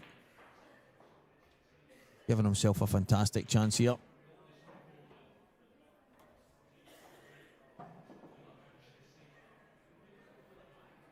Absolutely buzzing to see you, Ryan. Honestly, it's me and you have spoke plenty over the last while, and I knew how hungry you were to get to that point. And if it wasn't for one or two things, kind of like missing cues and all that stuff, we wouldn't have even had to have a conversation of that. There's no doubt. But you're in the mix, mate. In the mix with the big boys where you wanted to be, and it's exactly where you should be. There is no doubt in that. No, he has not. Jake Delanulov is back with the IPA. He was announced by UP, but it was a short-lived moment because apparently they made him an offer, and the offer that they made him was not exactly what they were giving him. And I don't know, that's not financial or anything. I think it was to do with what tournaments he could play in and how much pool he could play. It didn't exactly go to plan, and Jake decided with those moving goalposts that he decided to come back to the IPA, which is absolutely incredible news. Cracking finish, Scott McKenzie. Like I said, guys, he will make light work of this stuff. I know for a lot of people that's maybe watching not around the central belt of Scotland might not know Scott very well, but he's as I say, he's beat Cian Monaghan in the last match 11-6. He's won some fantastic matches over the course of this weekend. The players that were in this tournament, and here he is in the semi-final, he's a class act, and you will see his name over the coming years. He's from a similar background to Robert. Robert Stephen on the kind of snooker circuit, and then now turning to pool. So he's a couple of years behind Robert in that, but he is absolutely quality, and he's putting in loads and loads of time. And you put the time in, guys, you get the rewards. Robert Stephen about to go 2 frames apiece here. Sean Walsh is taking, oh, right, okay. I didn't actually even notice that, but it's fair enough. Another good player.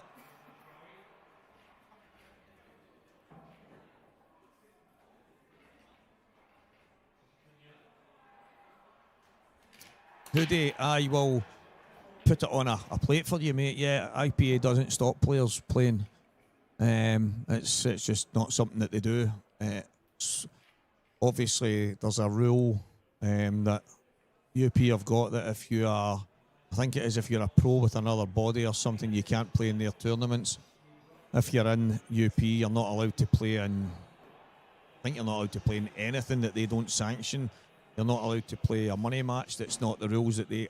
there's a lot of stuff that I've been told, and I wouldn't want to say that I know everything firsthand, but it has come from the players.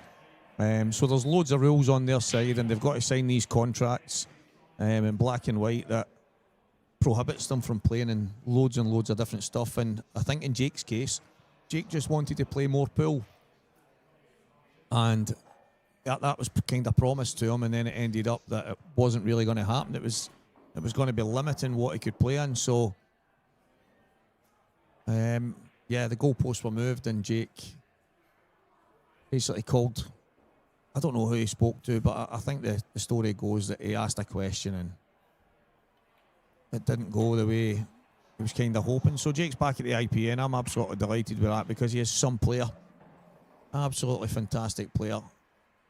But yeah, the IPA don't stop anyone, mate. They don't stop anyone from playing in certain tournaments. I think the only thing that the guys, the IPA would hope is if their players are going and playing in tournaments in certain places and whatever the rule sets and stuff might be, is that they go there and be representative of the IPA and the way they conduct themselves and be as professional as possible. That's about it.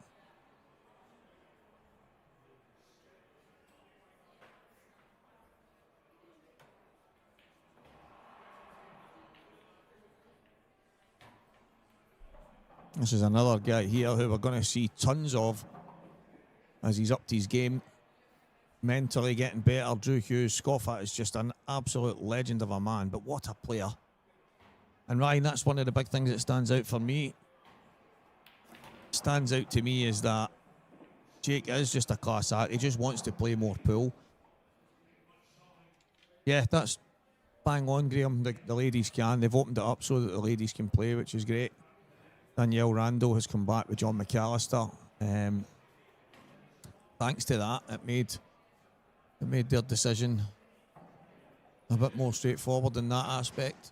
Danielle just wanting to play more pool, and they travel as a family. It's actually mad, isn't it? We were speaking about it last night in here. These kind of tournaments, the amount of players that's names were down for this, I mean, it was insane. And then next thing, one by one, all the names were dropping, and we're all thinking, what is going on? Where's all these names gone? And they were told they weren't allowed to play.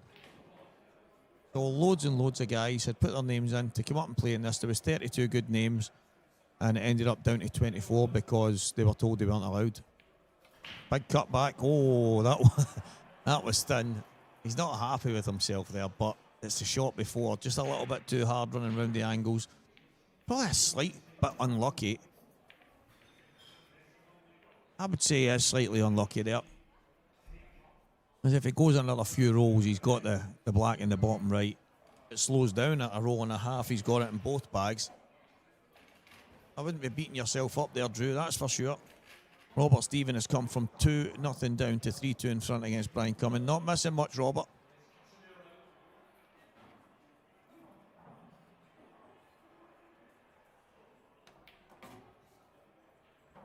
You know, the big thing for me is when we talk about, there's a lot of people that say it's great for pool, two big organisations kind of batting away and pushing in a certain direction.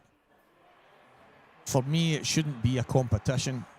That's what ends up happening, and people take a little bit of offence and they take the bait on certain things that people might say. But I think in general terms, if you just kind of stay in your lane to an extent and say, look, we'll do our thing, you do your thing. You don't need to stand on each other's toes. Support each other in a way. Keep what you've got. Make what you've got the best you can be. But you turn it into a competition and you create sides. It becomes a bit of a strange one for me. But if everybody's singing from the same hymn sheet, then pool's the winner. Right now, I'm pretty chuffed to be part of the IPA with all the guys and watching it go from strength to strength, and that's all you can do. Slow and steady wins the race, guys. Scott McKenzie been anything but slow and steady this week. He has been absolutely incredible. Absolutely incredible. Some of the shot making from himself, some of the shot making from Drew Hughes is just imagination stuff that you just sometimes can't even fathom, but he manages to do the unthinkable more times than not.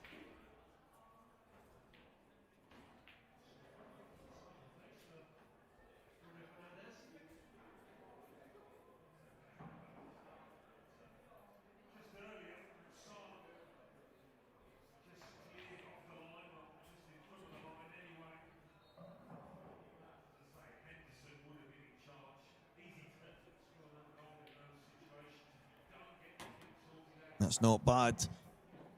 Brian, absolutely spot on. It can become hostile. It can become like all of a sudden people are out there to defend and be aggressive in one way or another. It's just a game of pool, man. It's just a game of pool, but you know what it's like. And Hoodie, you're spot on. The lineups would be insane. I think there's a fear that if they open it up, players will leave But that's not the case, because there would be nothing to leave then, because it would be a case of you can just go and play in what suits you that week, and if it suits you to go and play in one, or I just, who knows where we might get to. But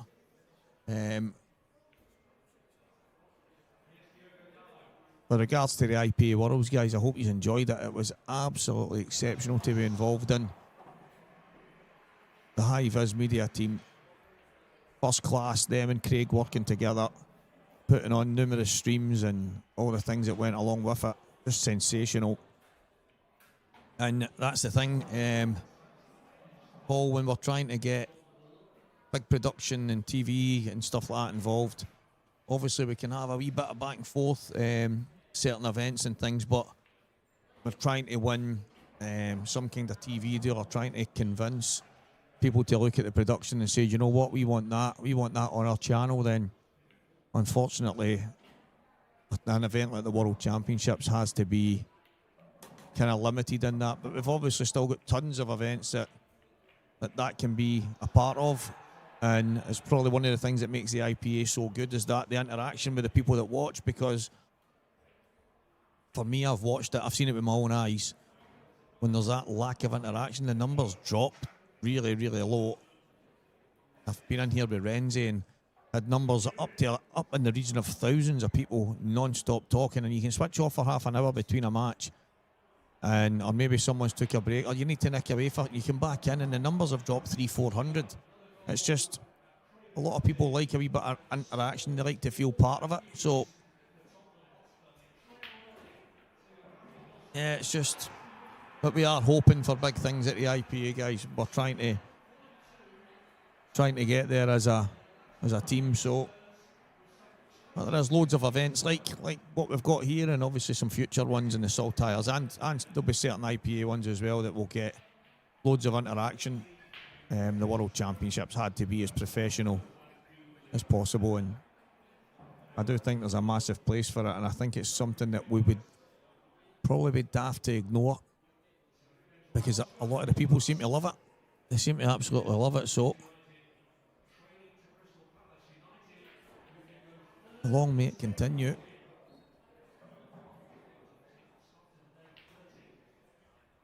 That was unfortunate for Scott there. A wee half a roll on the inside, and he would have been on that yellow. He's actually played a good shot. And then Drew goes in and pinches it. There's been a couple of frames like this where you think one guy's going to win the frame and then the other guy wins it, but it is 6-3. Drew Hughes. Fantastic stuff being played by both at times, but a couple of mistakes being tossed in there, and I kind of expect that because the two of them are so aggressive. And Robert Stephen getting a wee bit of control. He's played a long pot kick there, guys, just before the pitcher came across to that match. But guys, it's one of the things that I've absolutely loved ever since I get involved in the commentary, was that interaction with people watching, and loads of people that have messaged me and stuff and said, I couldn't believe it now, people getting a wee shout out or talking.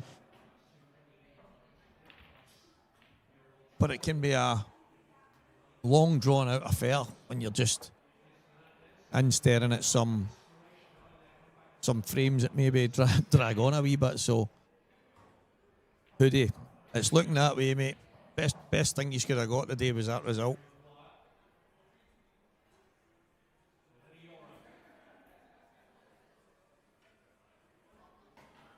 Tell you who's not for any league, Man United, the state they're in right now.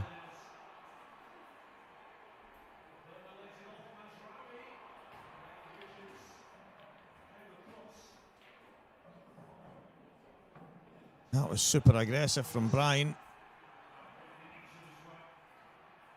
And what a fantastic 8-ball from Drew Hughes. Back to nice wee replay there, tossed in by Craig. But we go back to Brian Cumming. I think Scott and Drew are having a little moment. Maybe off to see the bathroom, buddy. That's the one thing I would say, guys. McGoldrick's Pool and Sports Bar, it is absolutely exceptional. But we're kind of missing the wee aftershave guy in the toilet. You know, I think that's... We maybe have to speak to the powers that be and get ourselves a wee freshen up guy. Get in there and have a wee spearmint off you, my friend. A wee spearmint and a spray of your Gucci Guilty. Thank you very much. Back to the comms box we go. It's about the only thing that I can think that we're missing here. It's for a karaoke and someone said it's a sports bar. I mean, well, every sports bar I've ever been in, there's a lot of singing, so let's get the karaoke. Robert Stephen asked for, what was it? I don't know if he's watched it. Is it the Red Zone or something? Red Zone Sundays and American football stuff. American Throw Egg. I don't know if there's any American Throw Egg fans on here today, but Robert asked for the Red Zone, and it was on 1 week, and he never showed up, and they cancelled it. No more Sunday Red Zone. What a guy. It's crazy, Paul. It's absolutely crazy. He is doing a fantastic job, mate. What a break. What a break. Both sets of balls. Very good.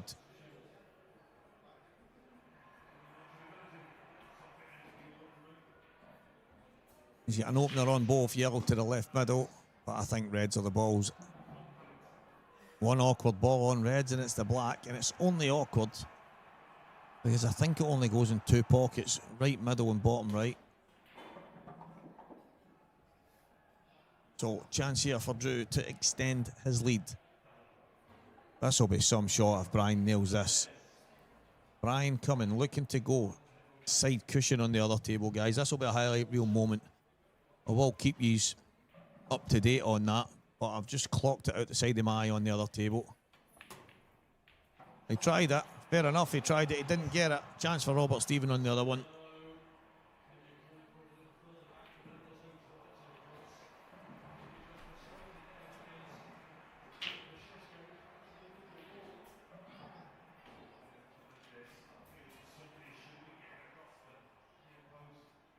I would swear Patrick McAllister's in here. I can hear his daughter, man. Wow. Wee Molly is... She's up there with the Paddy McAllister hard work.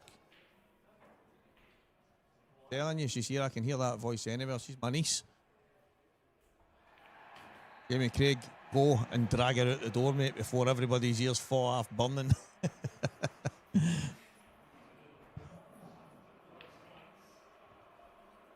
What a day, guys. What a weekend. The Coors High Roller.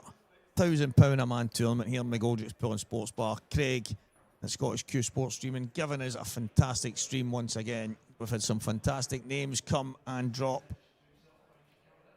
And we're down to the final four. Drew Hughes and Scott McKenzie, Robert Stephen and Brian Cumming. What a weekend. Big long races. What you expect for that kind of money.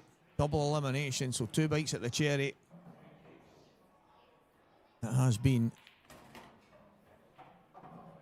I think that now passes into the left middle as well, so. But it's been a cracking weekend and a long way to go. Races to 13 and races to 15 in the final.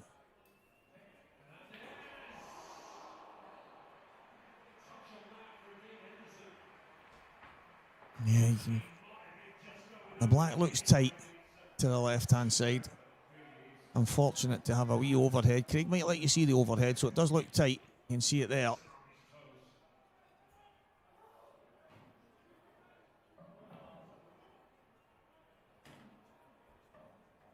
So start shot to play here for Drew.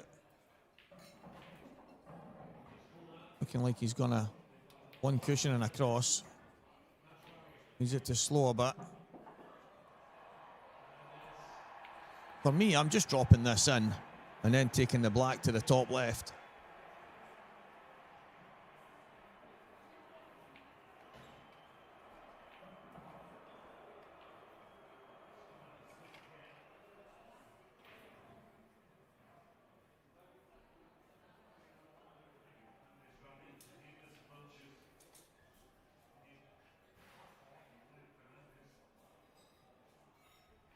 Is he maybe going to try and come? Yeah, that's a shot. That is a shot. Nice touch from Drew Hughes there. He had me thinking he was going to try and screw to the other side. This is a shot every day. Thought he screwed the cue ball in there. But it is 7-3. 7 frames to 3. Scoffer is absolutely flying. And Robert Stephen 4-2 in front against Brian Cumming on the other table.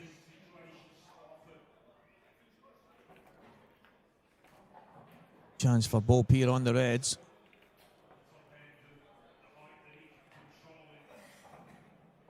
There is the High Roller family tree. It's working its way down to the final two. 8 grand to the winner, 5 grand to the runner-up. 2.5 grand is what the two losing players will get from this match, or these matches.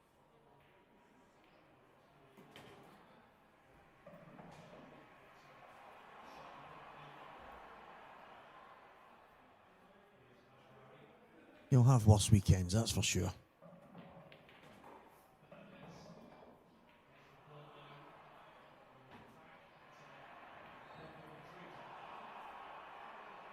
Scott McKenzie to break, 7-3 down. Catches them, lovely. Cue ball. Oh, 1, 2, 3, 4, 5. It is staying on the lip.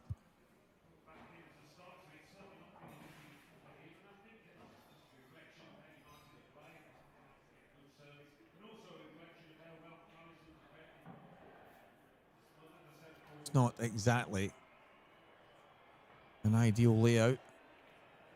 Oh, wow, I can't believe what I've just seen on the other table. Bobby Stephen has missed a dolly red into the middle trying to cannon the 8 ball, and it is madness the way he's played it. Brian coming back to the table. Keep you posted on that one. Scott McKenzie hasn't really got anything, so he's going to go pot kick. Thin cut back on the... Needs to watch he doesn't pot the black here. Unless he can dig down and miss the black. Catch the yellow on the inside close to the cushion and then kind of open things up.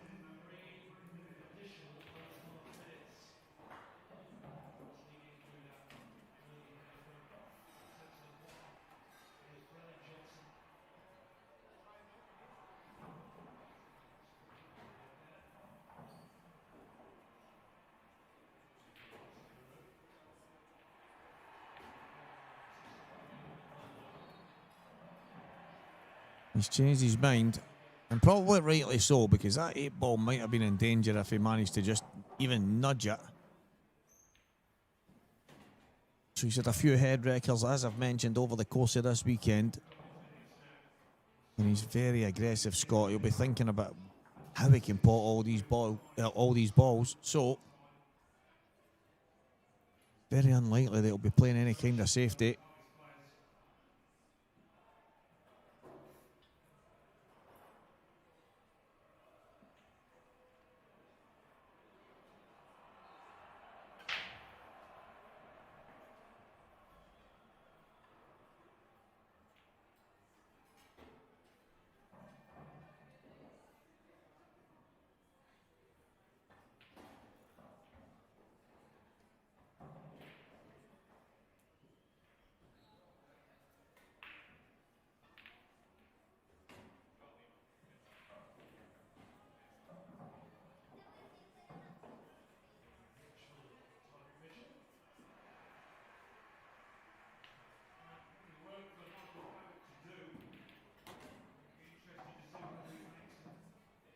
Yeah, he's wanted to get a bit further out. This might be...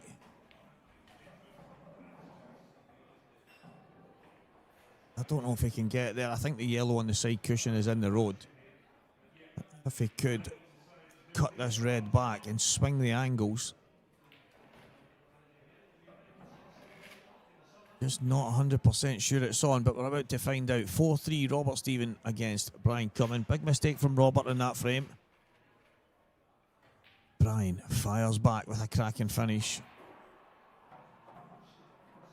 I understand what he's thinking now. If he can just stun down inside the black, this will be a very, very I'm not going to say it's a very good chance. I'm probably away on one there.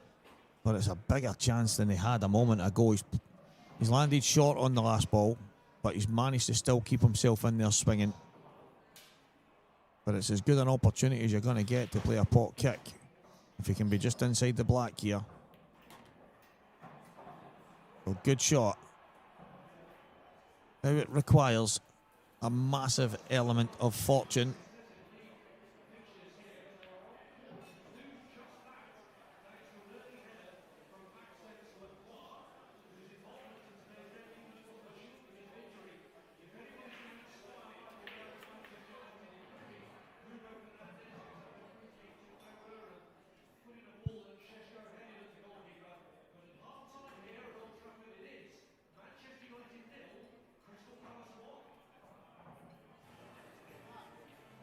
Needs a bit of luck here.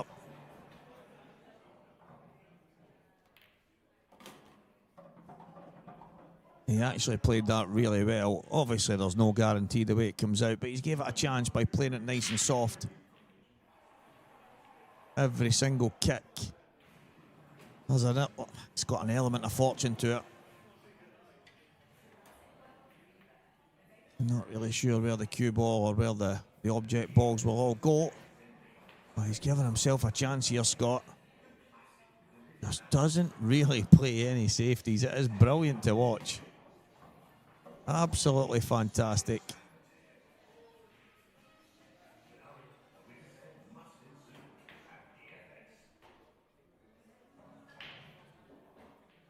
So that's black for Scott McKenzie to get back within 3 against Drew Hughes.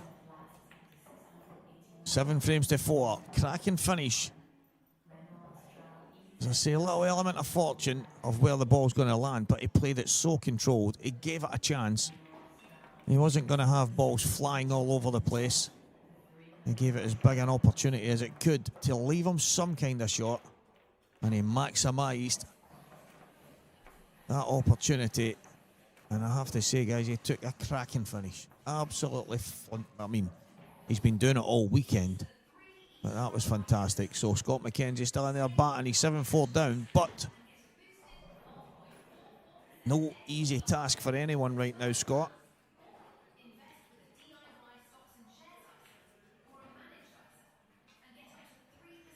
So no messing about from Drew. Cue ball gone. Could this match be about to turn on its head? Yellow balls. The amount of times in the last probably year to 18 months that I've been on comms, maybe a wee bit longer, but over the last wee while I've started to really notice stuff. And that shot from the break, when you go from one side or the other and hit the first ball, the amount of times I see people screwing straight into the opposite top bag is actually frightening. Absolutely frightening. And our Scoffer boy has just done it.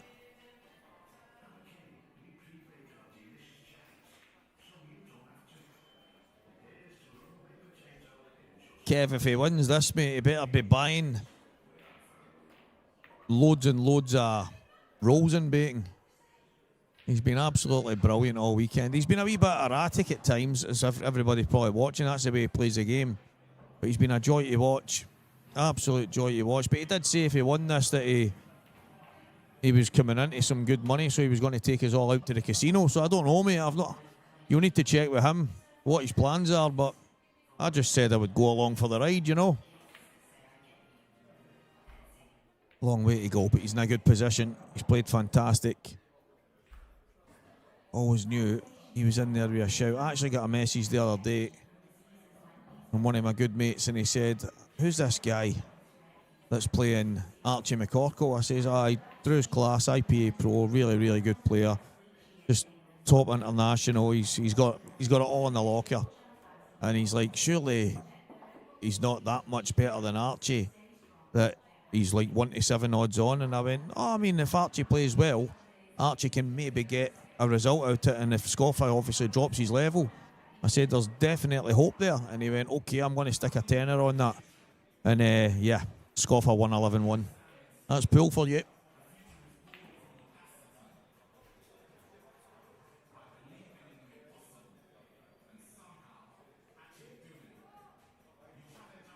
Scott McKenzie. Pretty straightforward. I like the way he's just making sure on certain angles.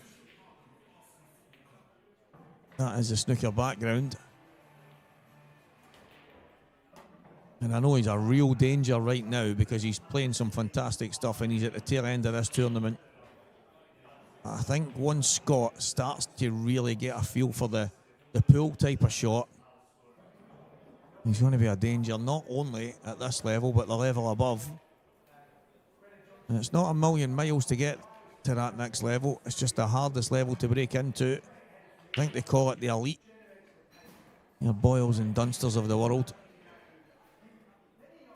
But these guys on any given day are all capable of beating anyone in any race. Right now, the race is to 13. To 6 frames away. Scott a little bit further.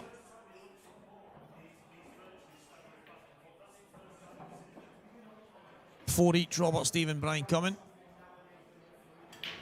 Robert made a big mistake at 4-2. Should have been 5-2 up. And he allowed Brian to get back. And as always, you seem to get punished more than once when you make a mistake.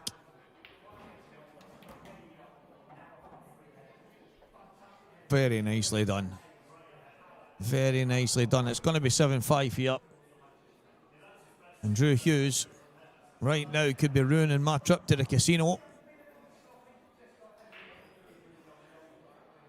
It won't be a day off he gets. Kev, it'll be a couple of shifts with overtime, mate.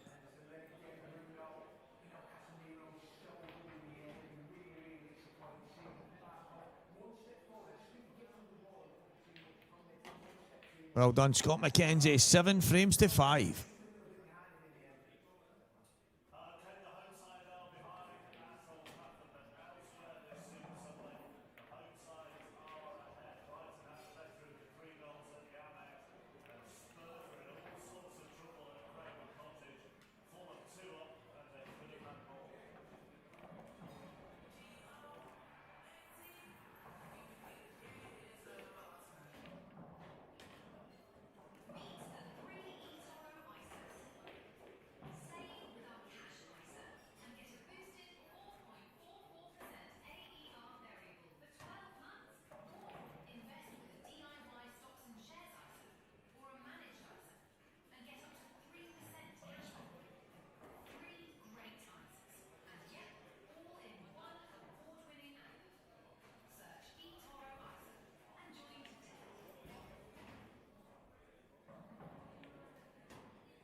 What a turnaround here, guys. 7 frames apiece. Drew Hughes, Scott McKenzie. Drew was 7-3 in front.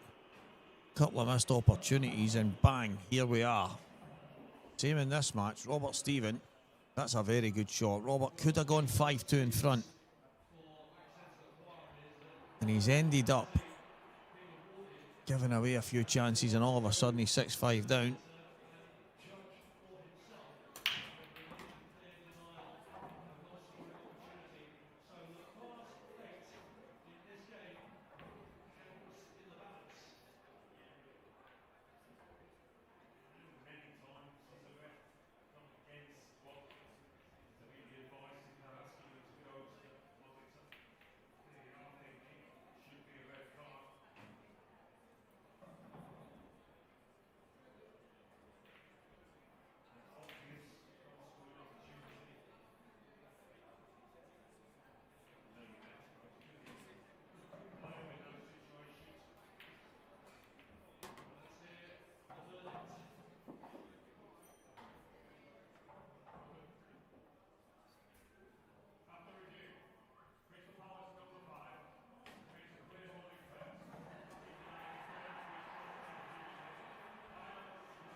Robert Stephen back to 6-all against Brian Cumming. These two matches quite close to each other now. 7-all, 6-all. Races to 13. Scott McKenzie, chance to go in front from 7-3 down. Who must be kind of, hopefully not beating himself up, but he was disappointed. Couple of opportunities he's had, he hasn't managed to take. Scott just keeping chipping away at that lead, and he's not been missing all weekend. He's taking some absolute mental finishes, kicking into balls and cannoning balls out, and all of a sudden he's in the semi-final 7-all. Same as Drew, both of them 6 frames away from a place in the final and a chance at the £8,000 first prize. Not bad weekend's work on the pool table.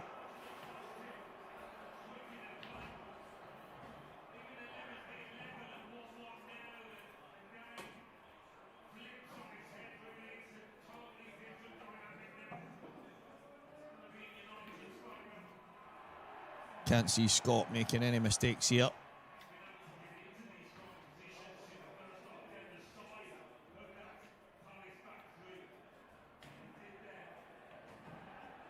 Big things happening in the football today.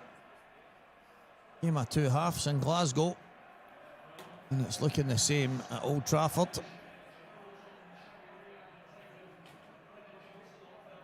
And it's kind of the same here in the pool. Both matches have got people firing into leads and then getting caught up.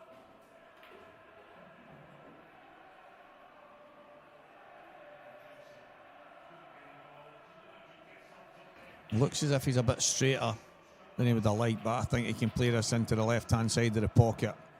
Get himself over, no problem. Yeah, not even in doubt. Scott McKenzie to go in front from 7-3 down. What a turnaround. 5 frames on the bounce. Patience is a virtue. The Welshman sitting in his chair can do absolutely nothing. Just needs to hope that he gets another chance. Scott McKenzie will go in front here, 8 frames to 7. What a turnaround. But that's pool, long races, good players. Not much you can do when your opponent is taking away good finishes, so Scoffer just needs to keep himself settled as Robert Stephen. As I say, from 4-2 up, he ended up 6-4 down. He's now 7-6 in front. These matches are going back and forth, back and forth.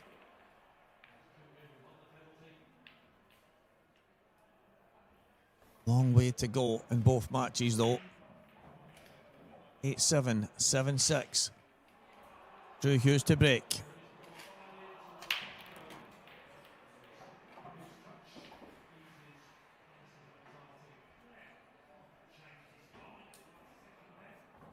The way the balls have landed, I'm not sure. Maybe play a... Yeah, playing a plant on that red into the middle. The yellow's going to go into the other two reds, but it would open the reds up. And the one on the right-hand side, really awkward. The yellows just not got a decent starter, unless that yellow, or at least one of the yellows, sneaks in somewhere. I wonder if the yellow really close to that red will pass into the left middle. A very small gap. Doesn't look like it. This is what happens when things start going against you. Scott McKenzie has been absolutely quality. He's pounced on any mistake and he stayed patient himself. He knows he's playing against some absolute top class players. So he's just staying patient, hoping to get a chance and make something happen, and he's done that.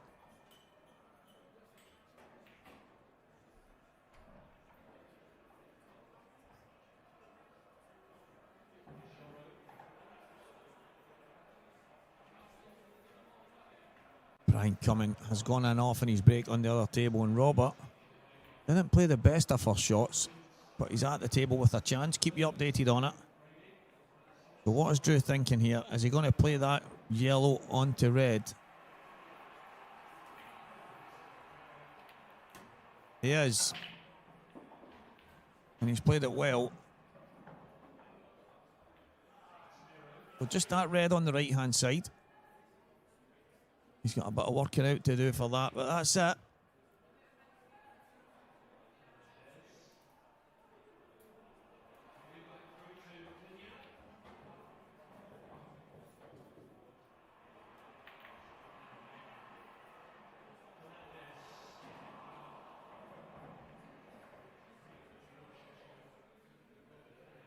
That's the one ball. He's got a bit of working out to do. The red that's close to the yellow at the left-hand side, if that passes his other red to the top left, I think it does, he might have that ball to the top left corner to swing over. Maybe get that red nudged down over the middle pocket. There's work to be done.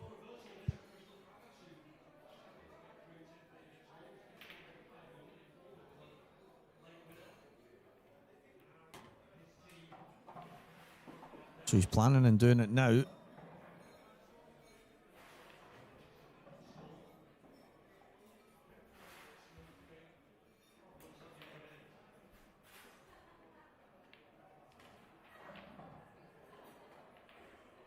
Big shot here for Drew Hughes. Absolutely brilliant. Absolutely brilliant stuff. Controlled it. Again, there's no guarantees. If that comes out and sticks to the yellow, obviously that's down to the pace. And Scott McKenzie played something similar earlier. Get the pace right, you give yourself a chance. And Drew has done exactly the same. You always need a tiny wee bit of luck, just to make sure. Drew will take the one to the bottom left and just kind of try and get himself where the kind of set-up line is. That would be absolutely perfect. Anywhere to the right-hand side of that. Not too bad. Use the yellow as a cushion, and you'll have the red to the right middle.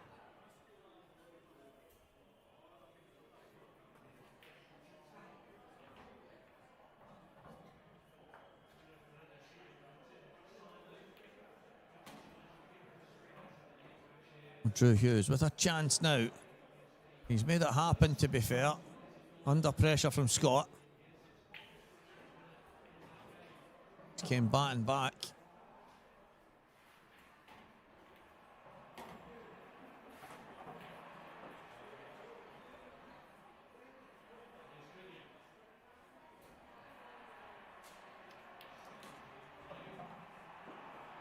Drew Hughes squares the match up at 8 frames apiece.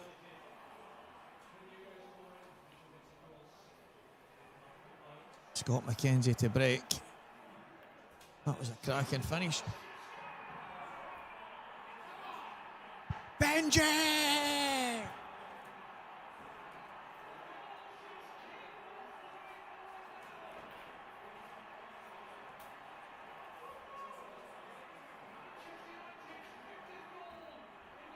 (8-6) Robert Stephen, 8-all. Drew Hughes, Scott McKenzie.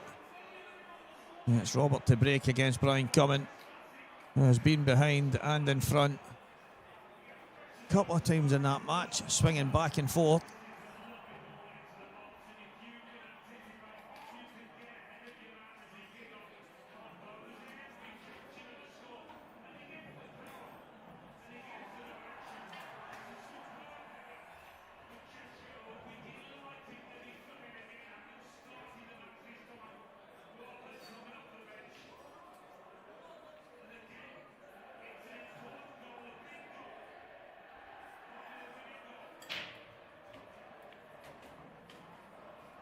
Robert Stephen with a phenomenal break on the other table.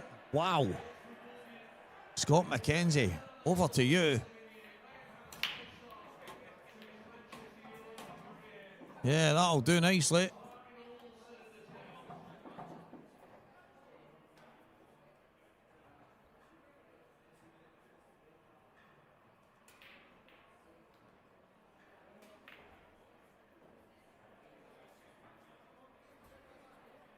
Looks like we've got a big crowd gathering after the football. Colin McKechnie, that Declan Mealy, big Tommy Lockray, Gary McKean. Young Sean Millen's been in for a while, right enough. We're starting to get a gathering of the rebellion. So good crowd building up here, guys. I know they would all love to see Robert in the final. Well, there's a few of the Dundee boys here that would hope to see Brian Cumming in the final as well. Scott McKenzie, very well-known lad in these parts too. Drew Hughes is the man the furthest travelled. He might not have a massive following up here, but he's got Walker the Talker as a mate.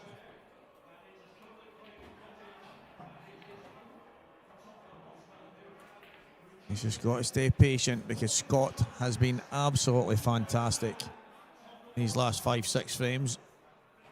The finish from Drew in the previous frame there was absolutely top draw.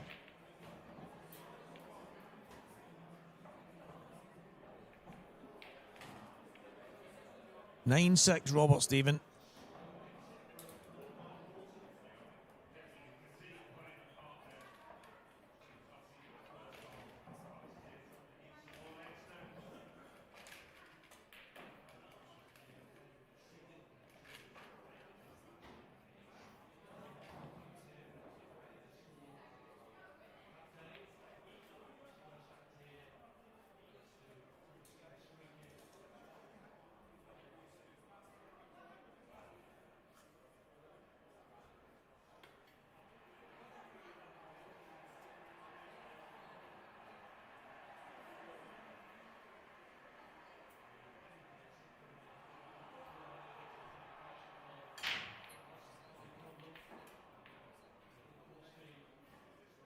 Scott deciding to go downstairs.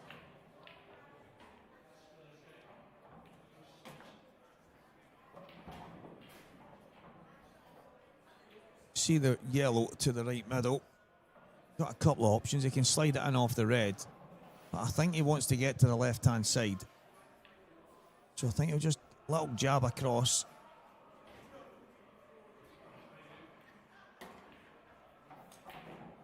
Slightly surprised he's played it like that. I think he has deliberately tried to run into it, but he's fortunate because that ball goes to the top right. That is really, really fortunate.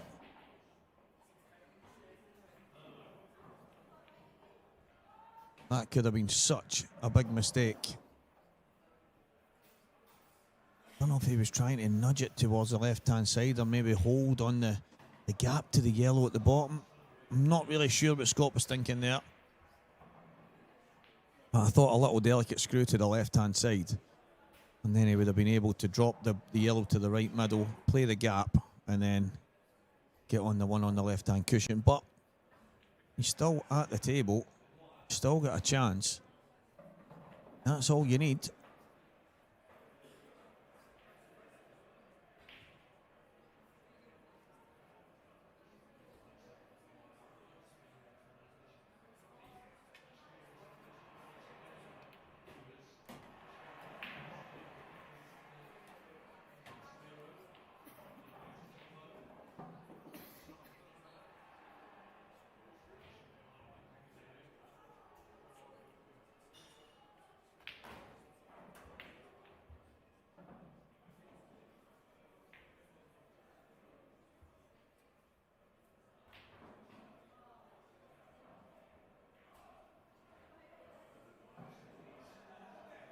Gonna have to try and stun out here.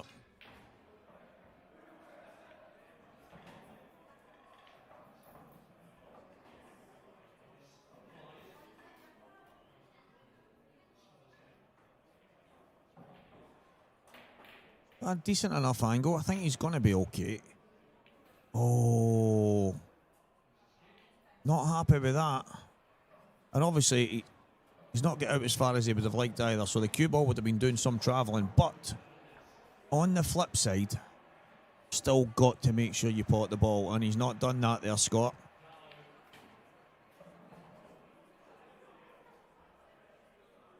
Now I'm just looking and thinking to myself, if I drop on that red at the bottom of the table at any point,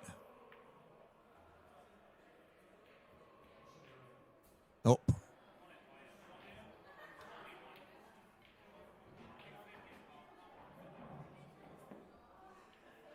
Well, back and forth. Scott's going to get back to the table. Who's missed that opportunity? Robert Stevens missed his opportunity. Matches ebbing and flowing.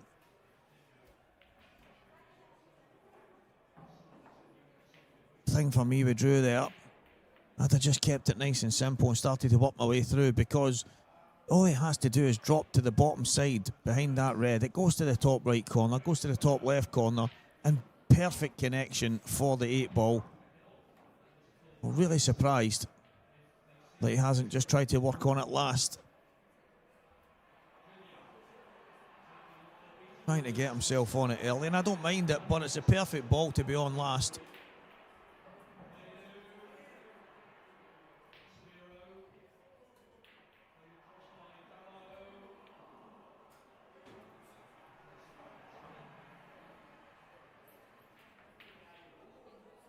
I don't know if Scott's worried. I don't know if he's worried about 2 and 1 in this.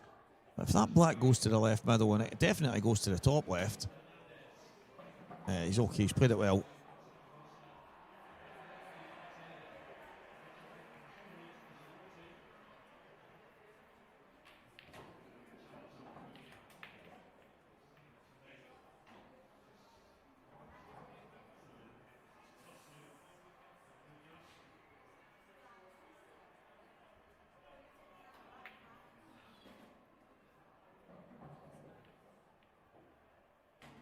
What is Scott thinking here?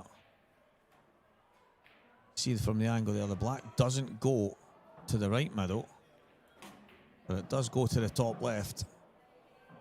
That's just about perfect. Nicely done.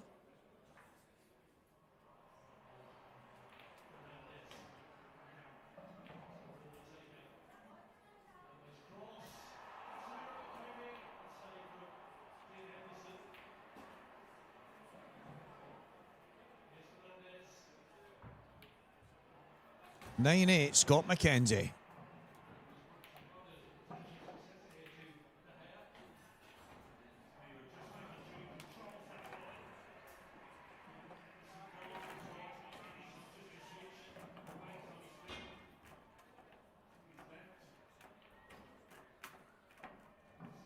O'Brien with a chance to get back within 2. Robert Stephen on his second last yellow didn't get the right angle that he needed and ended up causing himself some issues, and it's led to Brian Cumming coming back.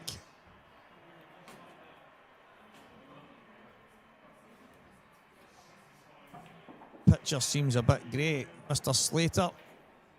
The thing for me, mate, is I'm just watching it on a TV in here, so you can possibly go to the settings on your screen and change them on your TV.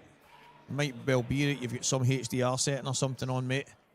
But as I say, I'm obviously just linked up in the comms booth. Exact same picture that you would be seeing is what I see.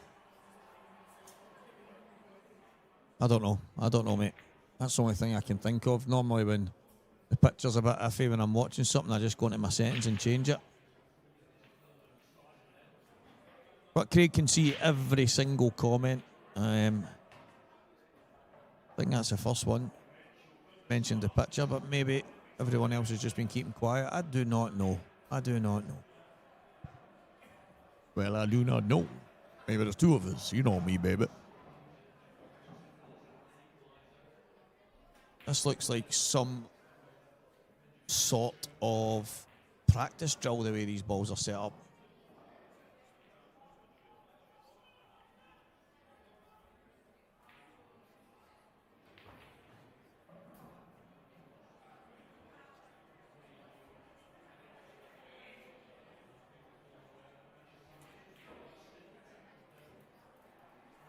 Hello, Stephen. Played some good stuff yesterday, young man. Very, very well done and well impressed with some of it. A lot of dishes. Well within your matches as well. Well done, lad.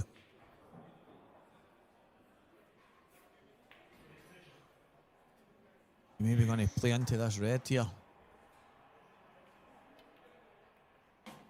Yep, the answer is yep. That's come out nicely. Still on the one to the opposite side. I'll say the overhead looks really bright on one. I've got two screens here that shows the overhead, and one's absolutely perfect and the other one looks very bright, so I don't know if that's what you're talking about, Stevie boy.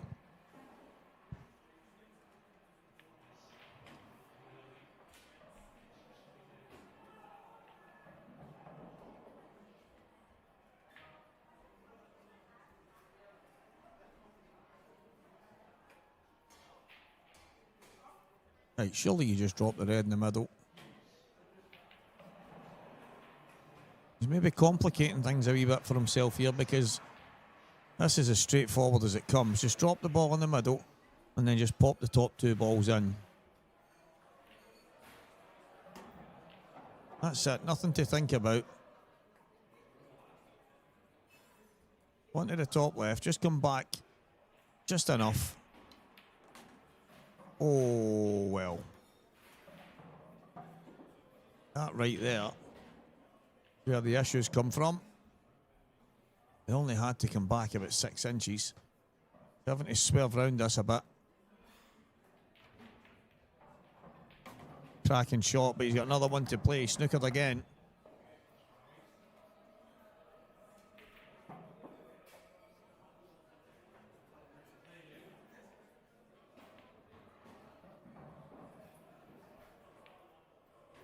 The Rune Dog. I'll say this much, lad.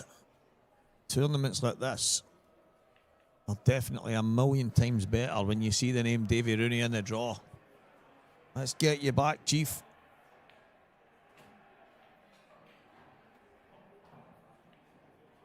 Sooner you're back, the better, mate, because I've got a big plan. And it requires yourself. Robert Stephen, 10-7 in front against Brian Cumming. Still race to 13, so long way to go. What can our scoffer pull off here?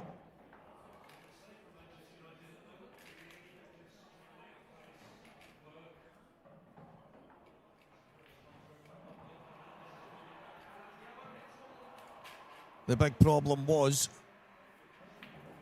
the overscrew. He only had to come back 6 inches and then just a little drop in. He's getting into it too much. Oh, he's going to go one cushion and try and bash this in. Oh, he's getting into it far too much. The cloth is so reactive.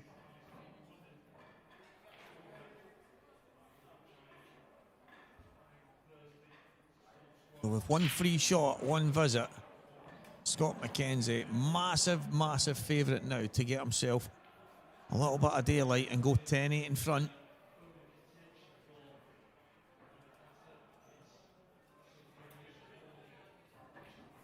Nothing easy, never is. But the way he's been playing, the way he's been taking out some head-wrecking finishes, and I expect nothing less than a frame on the board for Scott McKenzie here. Takes the cue ball.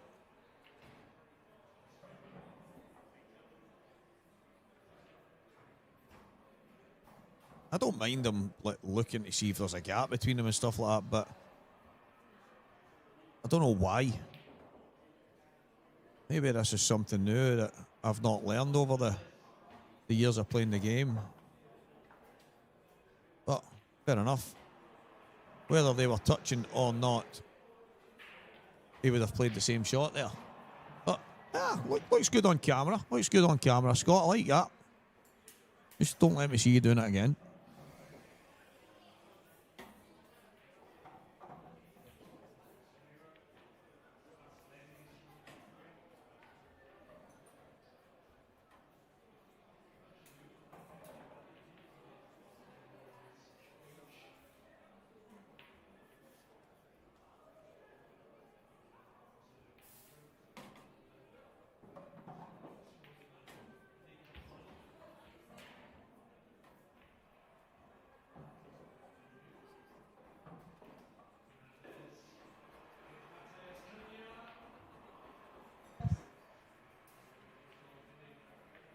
Nice wee visit there from Gary McKean, popping his head in to my office.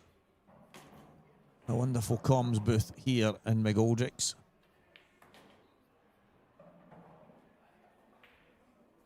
So the black was always iffy. If you're snookered, Scott's never making a mistake on this. I'm trying my best to make it dramatic, but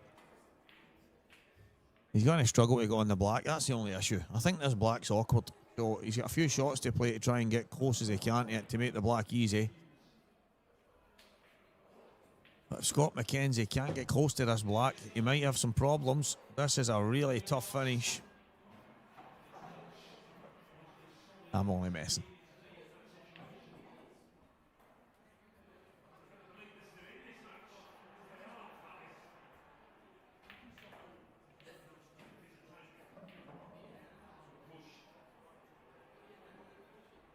So Scott McKenzie, just a little jab back.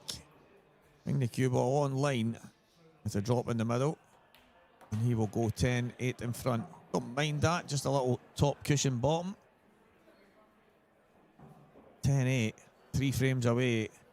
Drew Hughes from 7-3 has totally lost his way.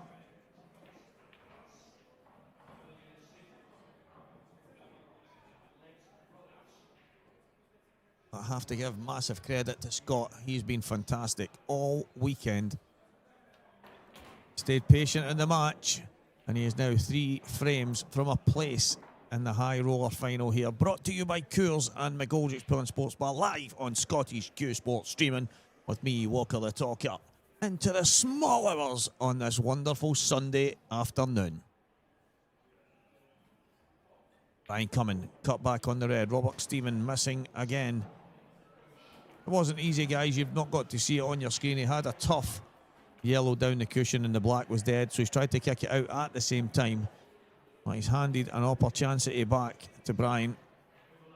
And Brian with a chance to get back within 2. It's 10-8 in the other match. Could it be 10-8 in this one?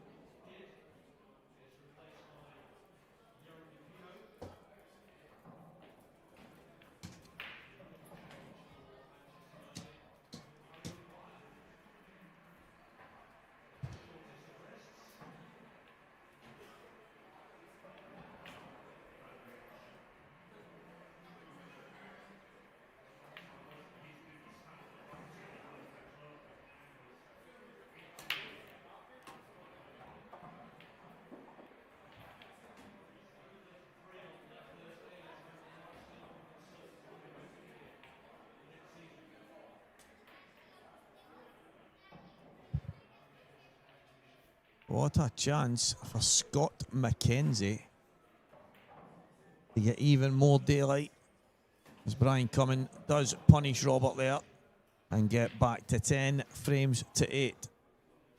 Still a bit of fight left in the dog. Robert to break. His break's been good. It's got him to the position he's in. He's 10-8 in front, 3 frames away from victory. Brian Cumming, 5 away from victory. 2 matches on right now, 2 semi-finals, races to 13, 10-8, 10-8. Who will be our finalists and who will be the 2 beaten, or who will be our finalists and who will be the 2 beaten semi-finalists to go home with $2,500 each? Not a bad weekend's work. Was a £1,000 entry to this event. It was big dough, but that is why it's called the High Roller.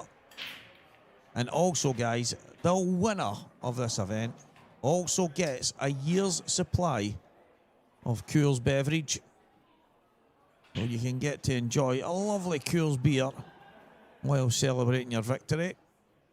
What fantastic prize that is. I mean, I don't know what that's worth, a year's supply of Coors. I don't know what the deal is with it, but sounds all right to me. Robert Stevens getting off on his table, guys, so he sitting on his seat, as you can see in the background, next to the Coors sign. And a little bit of danger. Brian Cumming having to stay patient. Scott McKenzie had to do the same, but he's right back in it now, 10-8 in front from 7-3 behind. From 7-3 behind, he's won 7 frames to 1. Not bad going. Pop this red in, and I cannot see any mistakes. Little stop ball on the one to the top left.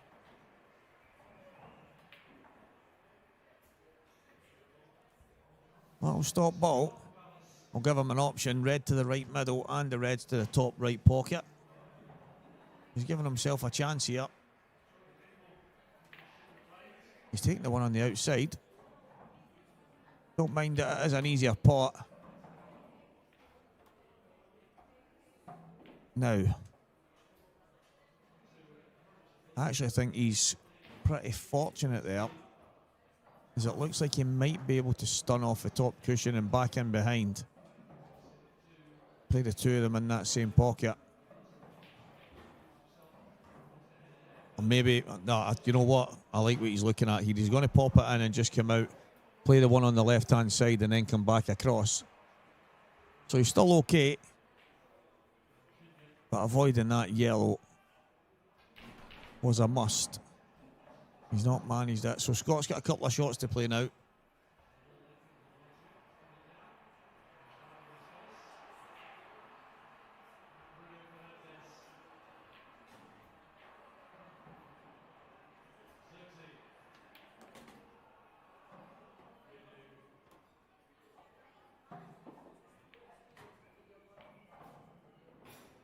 Well, that's not ideal.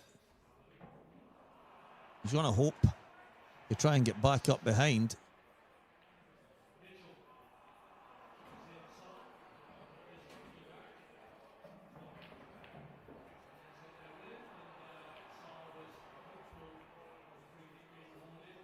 Not easy from where he is. If he can get anywhere to the top cushion, he'll have at least a double. Brian Cumming. This red for 10-9. And again, it came from a Robert Stephen miss a couple of, maybe 2 frames ago, when he could have been maybe 11-7. Now it's about to be 10-9 in that one. Scott McKenzie, long red. Good effort. Fantastic effort. Brian coming back to 10-9. And it's Brian to break.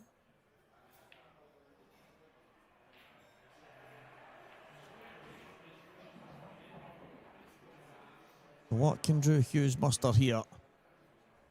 I actually quite like just rolling the yellow out the way and leaving the cue ball right on top of the red at the top. Then his next visit would be to win the frame. But he's decided to go downstairs. Not bad, but he's left Scott a cut.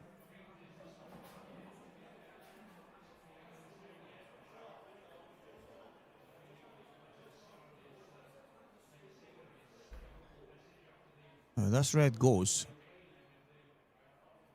No question about it, but he might go in off. If he pops this in, the likelihood is he's going to cannon the yellow and go close to that top right corner.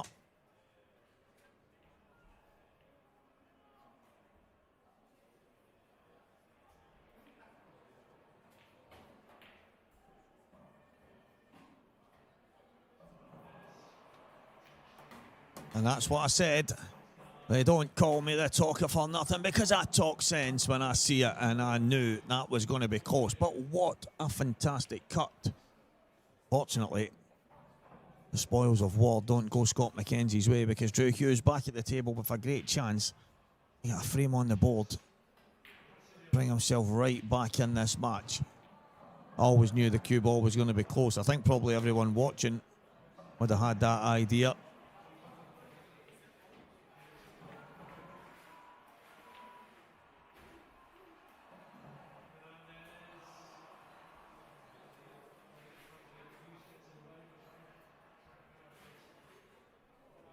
Just needs to mind his work a wee bit here. Make sure, no mistakes.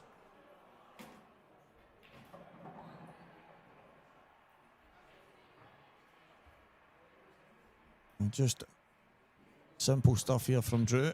Resettle himself. 10-8 down, as I said he was. Miles in front at one point. Gary McKean in the background there, chilling to the max.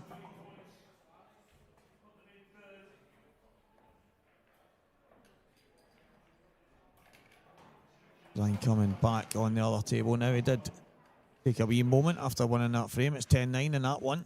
But here goes. Drew Hughes just wants to get up anywhere on this yellow. Decided to come by it. Very good. In my head, I'm thinking just drop it in and take the yellow to the top left corner.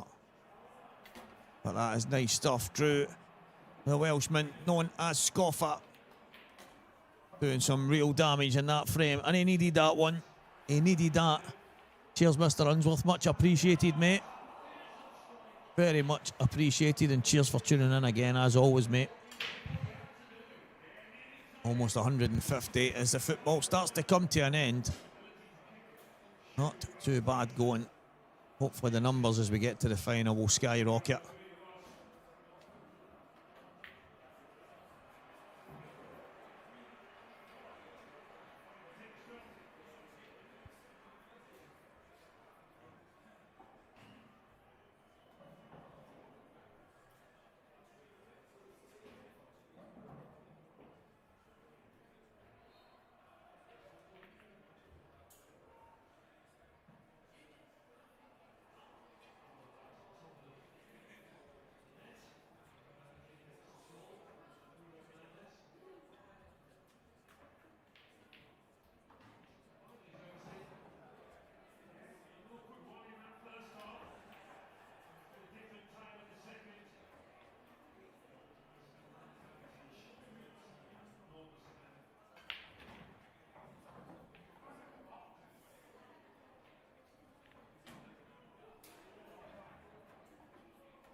Welcome back, ladies and gentlemen, to the Coors High Roller final here in McGoldrick's Pool and Sports Bar, where Scott McKenzie wins the chance to break off first.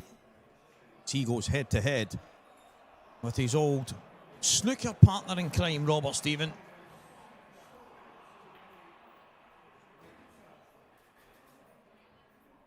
So here we go. Decent chance straight away. Yellows and reds all split. Yellows stand out. And that's exactly what Scott will be taking. Looking to see right hand side.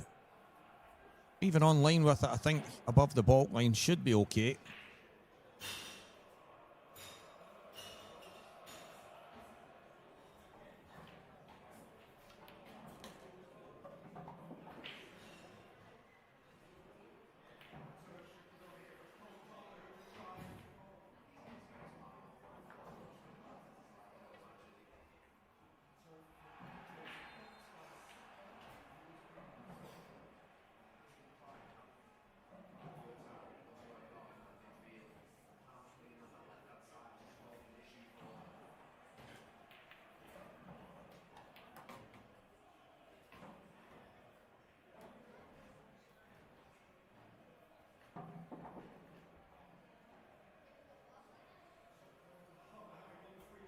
Decent start here from Scott. He's giving himself a chance.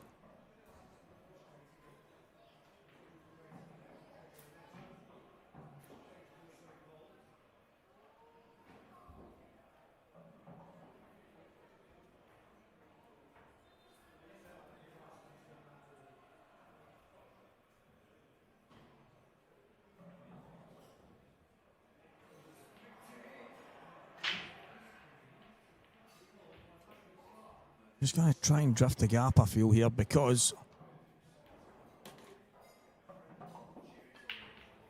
he's actually quite fortunate there because he's on the yellow to the top.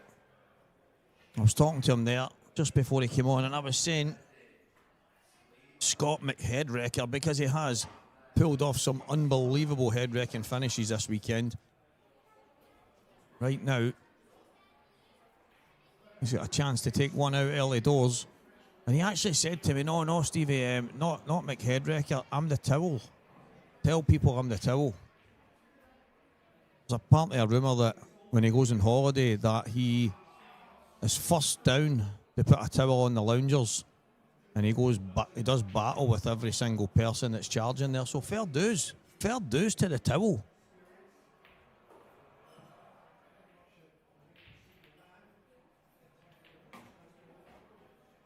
And Jamie Craig is our referee for the final at the Coors High Roller here in McGoldrick's.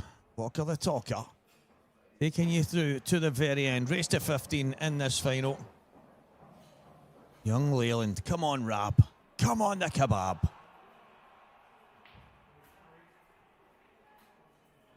Jamie in a good position, can see everything here. Not bad. Not bad. He might opt to take it to the top now. The reds are in play if he cuts it back. So that's what he's looking at. Be unlucky not to have a shot in the black, to be fair.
Robert Stevens steals the first one.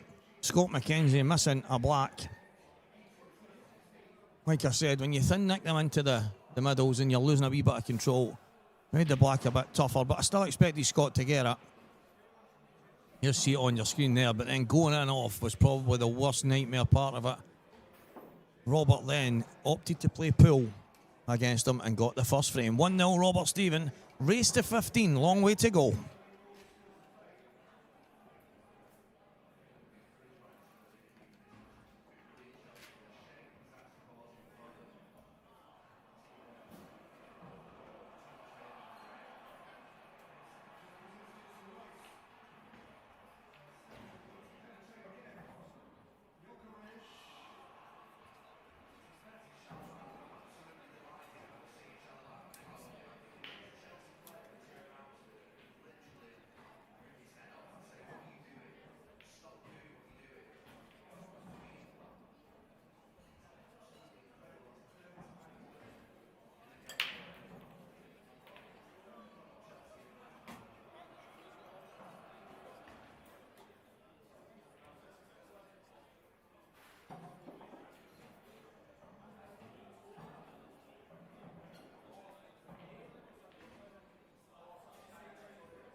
It is about 4 million degrees in this building. Absolutely sweltering. I think somebody's turned the heating on. Really, really needing that dealt with, because this comms box is like an absolute oven. Anybody that floats into McGoldrick, please feel free to throw some water balloons. Oh, maybe not, because it would wreck all of the wonderful equipment that we use, but it is so hot in the building, absolutely sweltering. Hot shot Stephen by name against the towel. Scott the Towel McKenzie. I still think Scott McHeadrecker's better, but he seems happy with the towel. I don't know if I'm having that, man. The towel. You stay off of sun loungers, Chief.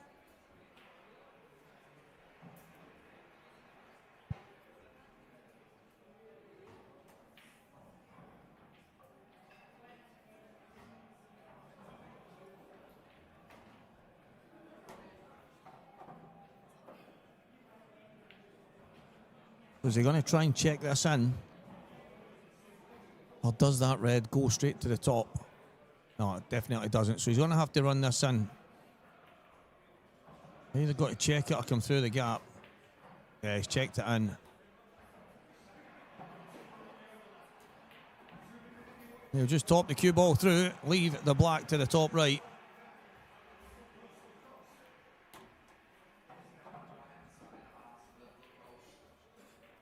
Race to 15, Robert Stephen here at the Coors High Roller event in McGoldrick's Pool and Sports Bar. Chance to go 2. And he duly obliges. It's 2-0 Robert Stephen.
Scott McKenzie to bring one back. Wish I brought my Bermuda shorts here today. And this place is nuts. No wonder we've got the towel and hot shot on the table. Scott McKenzie, drop this in. Simple enough 8-ball. Gets one back. We're all go. 15 is the race. Almost got myself mixed up there. Race to 15. Best of 29 frames. And there is Coors High Roller family tree.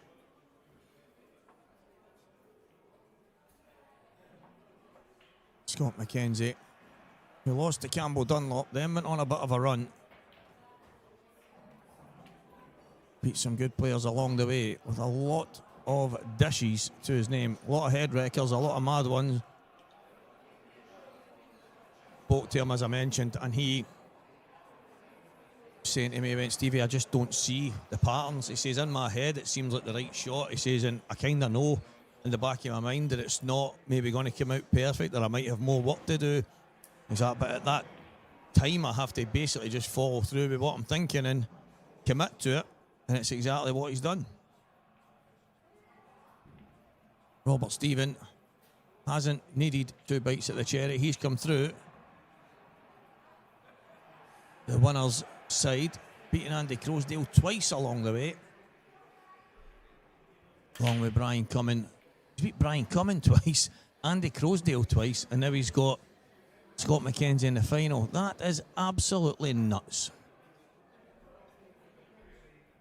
Didn't even realise that. Roberts came here, tournament with 24 players, and he's played 2 guys twice, and then Scott here in the final. Mad. Absolutely mad.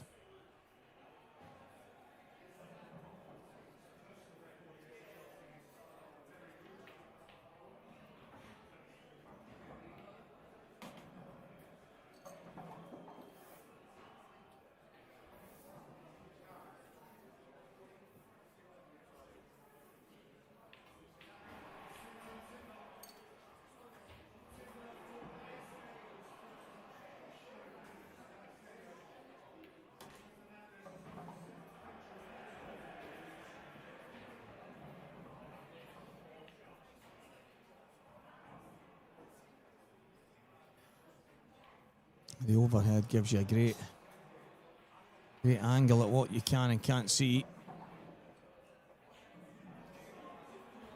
Scott McKenzie with a wonderful impression cue, McGoldrick's impression cue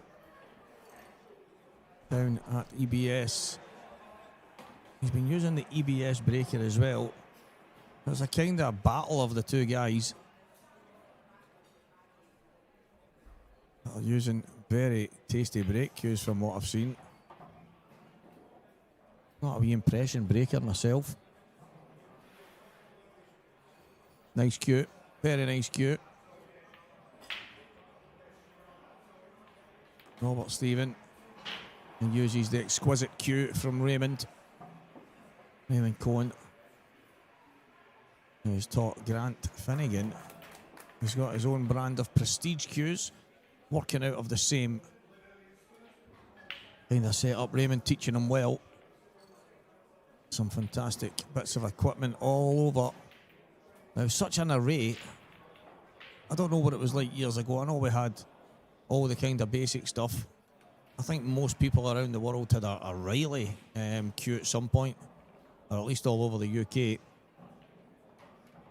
But it is all different now, the amount of quality handmade cues.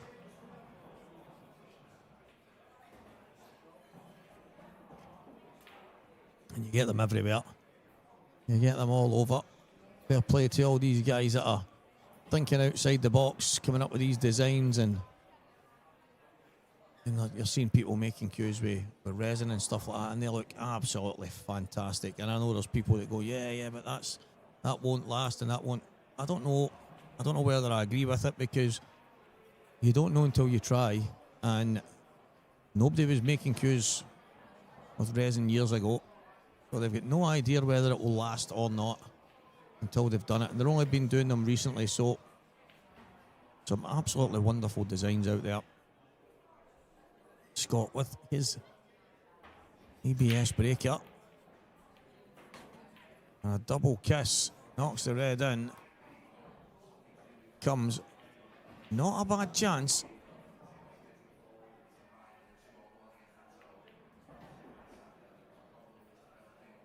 Big shout to the guys that travelled. Especially from way down south. Pete Fisher. Big Davis. Andy Crosdale. Drew Hughes. Obviously doing a load of travelling over the course of this week. Cian Monaghan, however, ran into a bit of trouble this morning in the quarter-final when he played Scott McKenzie. And he did say, he went, I don't know what, he was just taking mad finish after mad finish, and that's the nature of the way Scott plays the game. But big shout today, guys. Obviously, as we know, there was a lot more than that we're planning on coming up. Is what it is now. We've got to the position we're in. 24 players going toe-to-toe. The 1,000 a man Coors High Roller.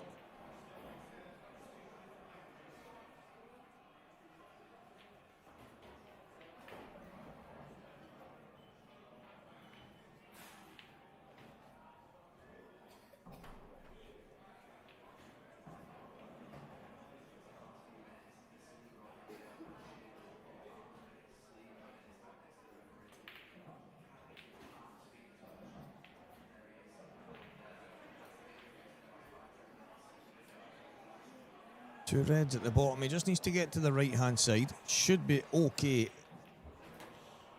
anywhere in that vicinity. It's just how he gets there. Maybe pull the cue ball back here yet. Top through off two cushions. Try and getting himself in good shape on the red to the left-hand side. Then trying to get across. It's not going to be easy. Maybe looking at a double there. Trying to get through the gap. Couple of big shots to be played here from Scott.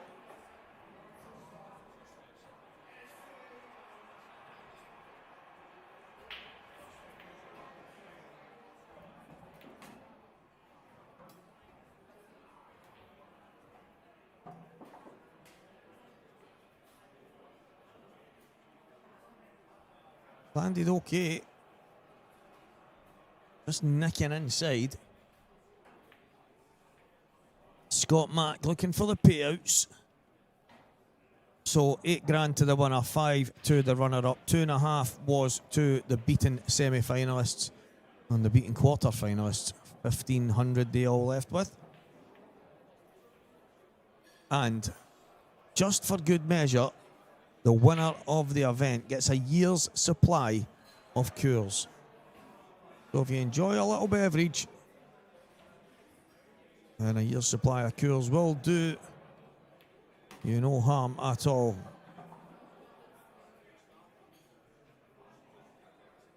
I'll just bring the cue ball back, take the red to the left middle.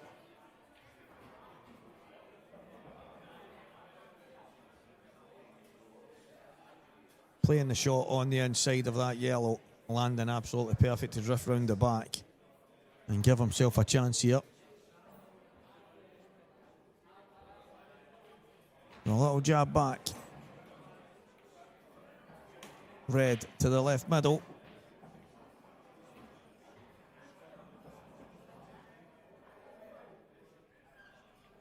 You can see there that the 8 ball is in no problem.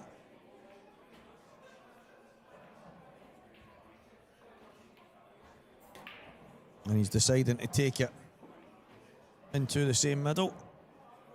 I think he might have been slightly wrong side, so if he was going to run into the black, he decided to just jab back. Good finish from Scott. He's had a bit of work to do in it, and he's managed to get himself this chance. All the way home. 3-2 Robert Stephen. Good finish, Scott McKenzie.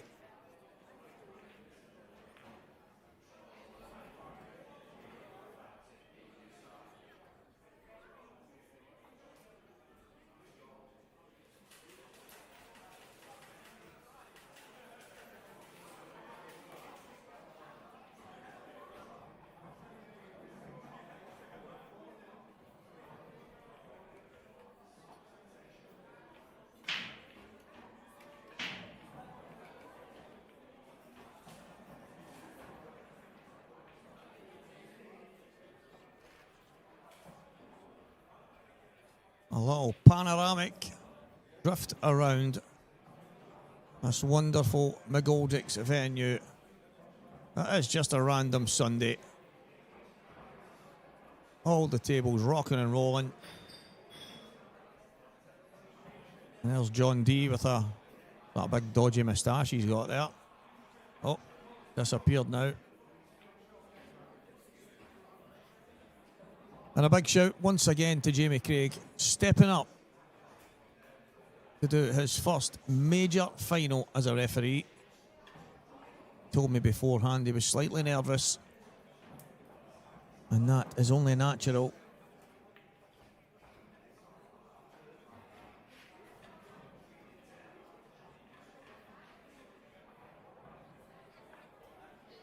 Robert Stephen to break off.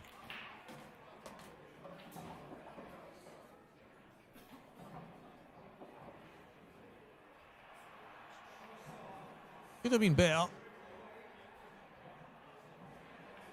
Once that red was kicked to the left-hand side, it did become slightly more awkward. No matter what, it does have to be red balls.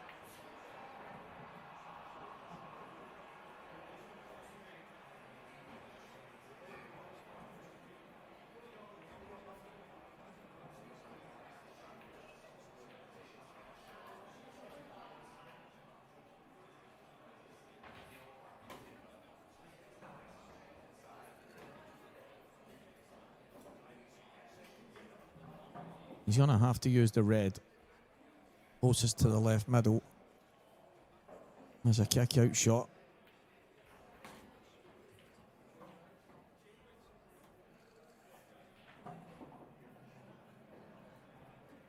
Can he play kick now? I think he might be, you know.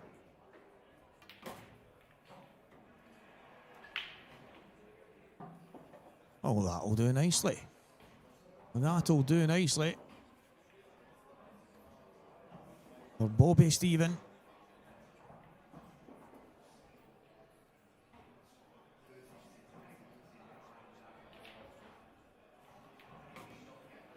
It's only natural to get nervous, Andy.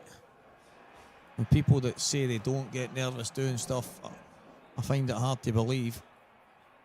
I've done a lot of stuff in my life, and people say, oh, you're a natural at that, and whatever it might be, no matter what, you still get nervous. You might be confident, but I think it's those nerves that make you step up to the plate. I think it's those nerves and those little butterflies and that little feeling that makes you do the job right, whatever it might be. I think it's just about using them to the best of your ability. There's got two ways you can play this here. You can just flick the yellow, knock it into the cushion. Oh my word, he's not played it. Oh, Robert. I actually like the fact that that's a shot he played. Like, you have to make sure you pot the ball. That is the most important part. And it's twice today I've seen him concentrate more on the cannon than the pot. He done it in the match against Brian Cumming. Played a nice little cushion onto the 8-ball just to open things up when he forgot to pot the red at that time into the same left middle, only it was a different table.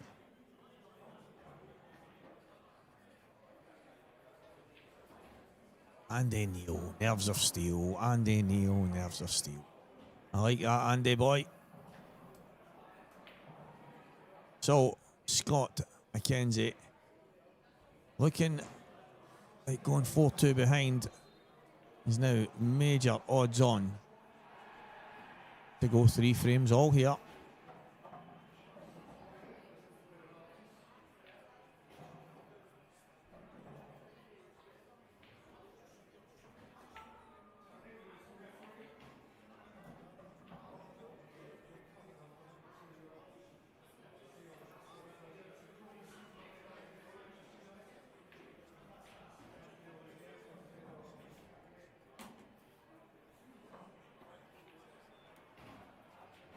Wee flick on the yellow actually made it a little bit better, to be honest. Well, he's got a great opportunity here, just a little stunt. Just drop things in. More than likely, we're looking at 3 frames apiece here. And it will be Scott to break next. Both of these guys have been breaking fantastic over the course of the weekend.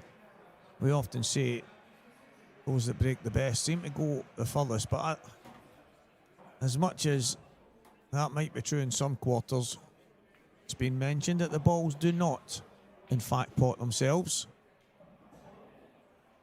And it requires the players to go about their business. Scott McKenzie going around his in decent fashion to square this match up at 3 frames all.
Definitely awkward here.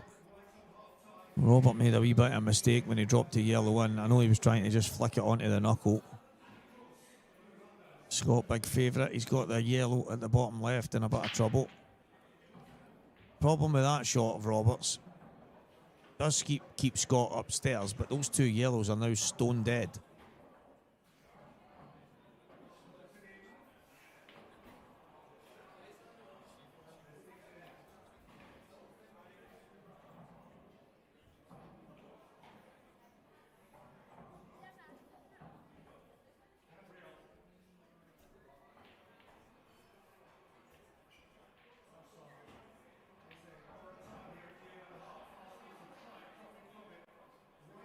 Not a bad try.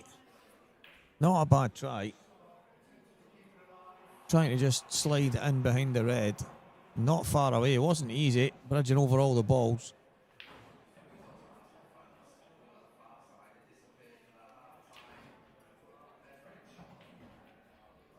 It's about all Robert can do to this point is just contain and try and hang in there.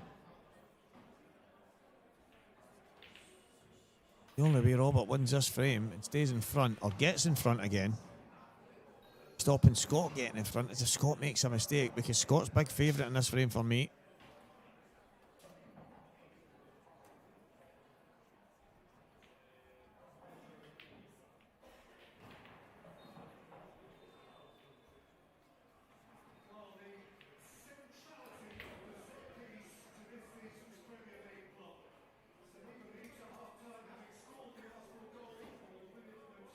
Looks like he's considering just bouncing it out, leaving the cue ball in the jaws of the pocket, or at least in that vicinity.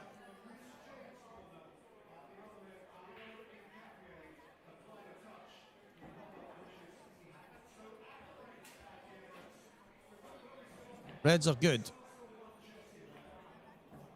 Yellows are in a bit of trouble, although that yellow will double into the middle. It's quite a big bag.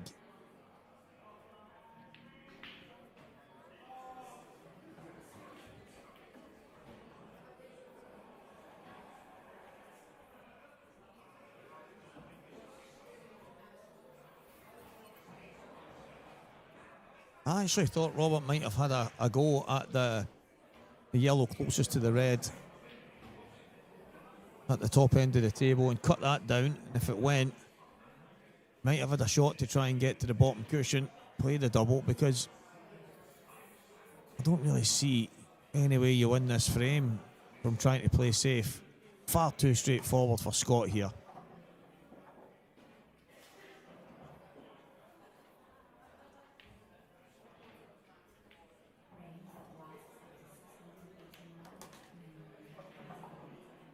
Yeah, two reds down in that area.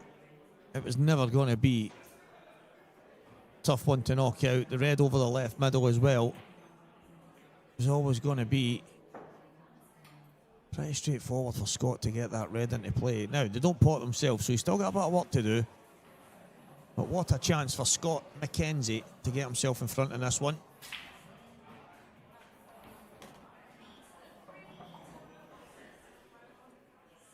I think he's straight enough that he can screw back off the cushion and back out.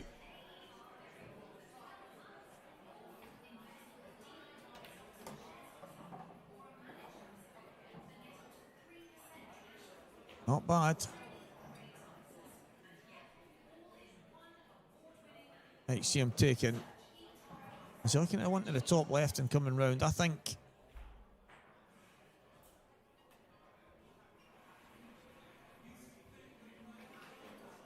Yeah, I thought he was. Is he going to just screw towards the yellow? Very nice.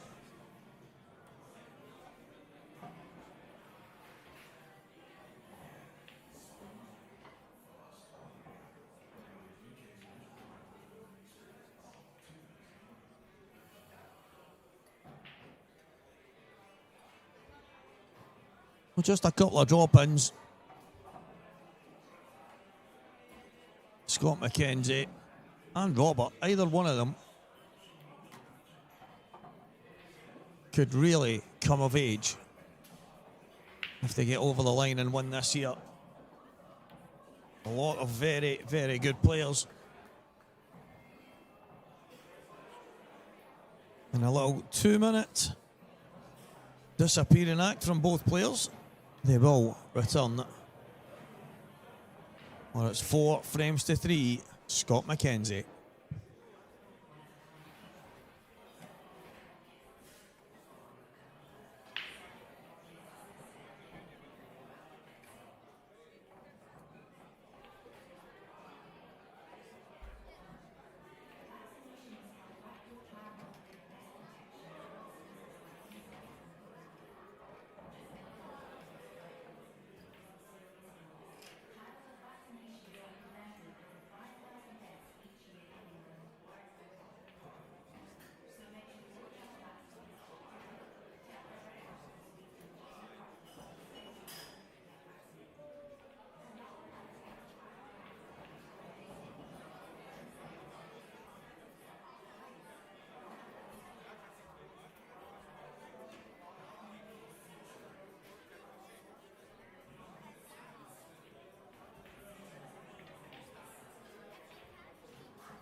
just noticed that message there for Drew. Sorry, Drew. No, I mean, I don't know what the script is with Scott, but I don't even think Robert could if he wanted to, because Robert's under sponsorship. I think into every tournament he plays, he's got his team behind him, and I don't think that would work out. So, as far as I'm aware, no, and definitely not. As I say, I don't know the deal with Scott, if Scott's someone that's backed him, or if he's involved with someone in this, but at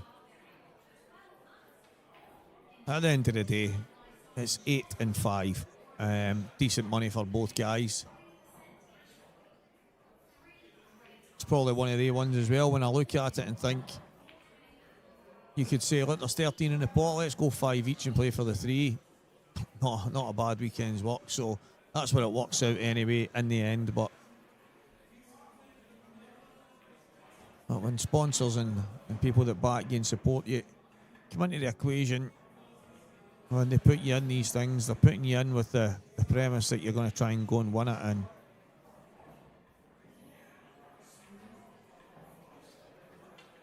that's definitely the case here. Now I wonder if the yellow on the left-hand cushion will go down inside that red and create something kind of doable for Robert. Might be able to play the yellow in off the red at the bottom right. But I think for me, this is the right shot.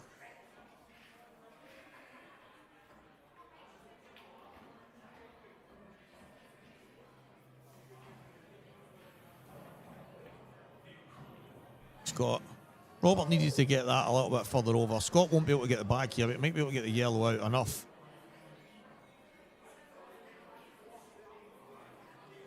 And there's a chance at a good snooker now up the top.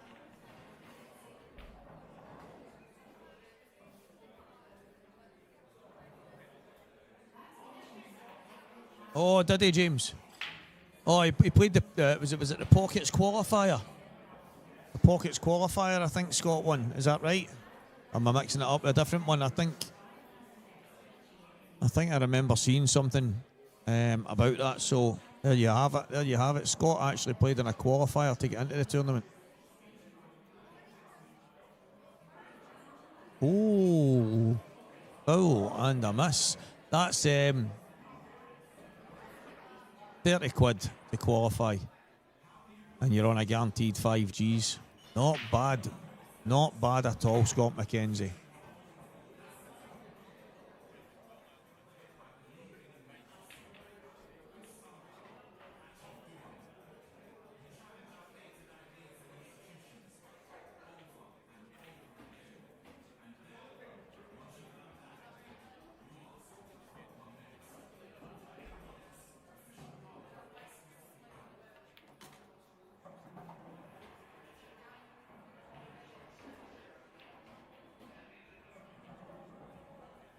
Couple of options for Robert. He can nudge this yellow out here.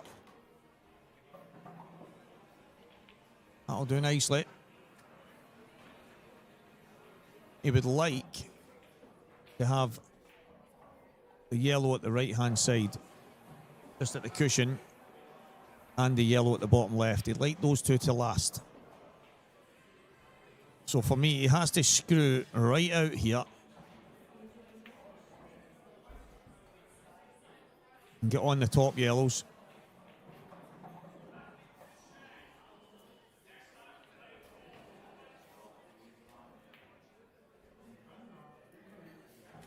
Right, not bad. I suppose you can go this way slightly. What's he going to play? Is he going to play the one over the left middle last? Yeah, that's okay. One over the left middle last.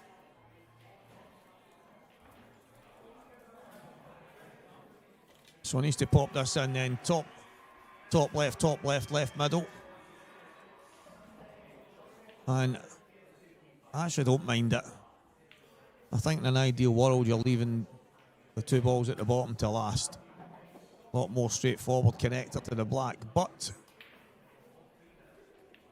It's never as straightforward as that. He wasn't exactly ideal on getting out and getting close to these yellows at the top. He's worked it pretty well up to now. Nicely done.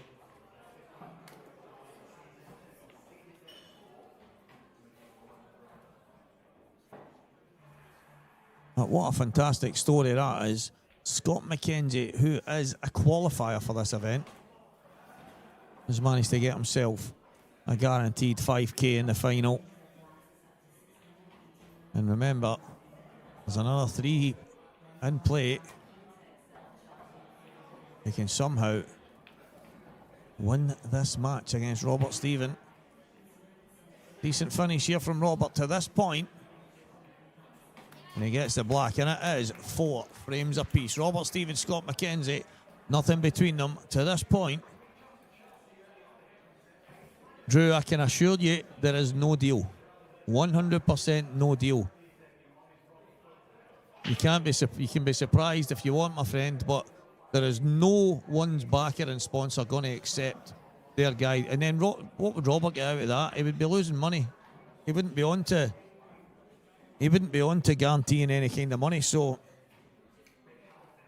there's no deal. 100% no deal. Robert's sponsors and backers do not enter them into tournaments to be doing deals. That's just not the way this is. They're 100% playing for the entirety of the pot.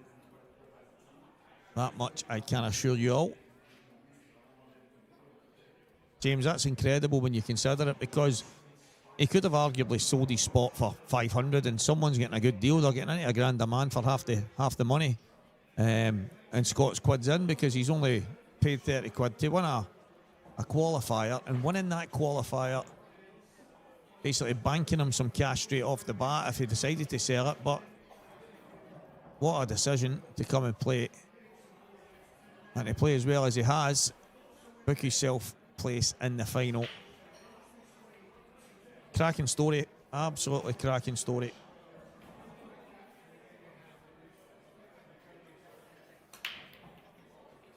Oh, he's caught them sweet. You only have to see the way they've split. He has caught them so good, but screwed straight in off. Didn't even touch the sides. As if there was some kind of hoover in that pocket. Off goes the cue ball.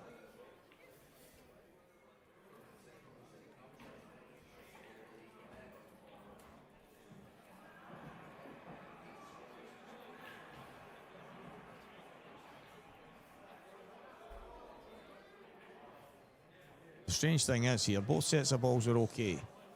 They are okay. You can pop the red down to the bottom cushion, the bottom left corner, and then just roll all the reds in. But look at the yellows. He just really does need to mind his work on working his way down the table. That's what's in his mind right now.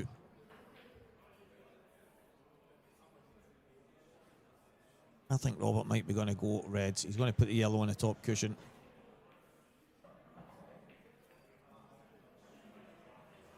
Thinking like a pool player more and more every day.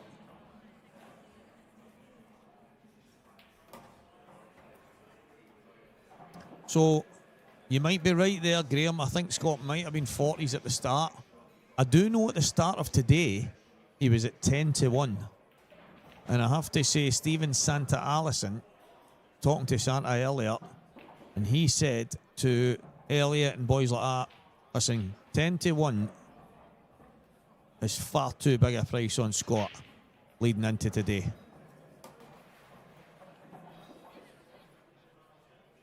And here he is in the final. So thinking that was a big price at 10s, 40-1 at the start. I wonder if anybody put a wee sneaky wad on it. I wonder if anyone went for a wee sneaky bet on Scott. Because as you say, James, you're on there right now. There's a lot of people that know Scott and they know how good he is. He might have been a handy little outside bet. Knowing fine well that he can go on some good runs. Get a wee bit of rub of the green here and there and you've got a chance. And here we are.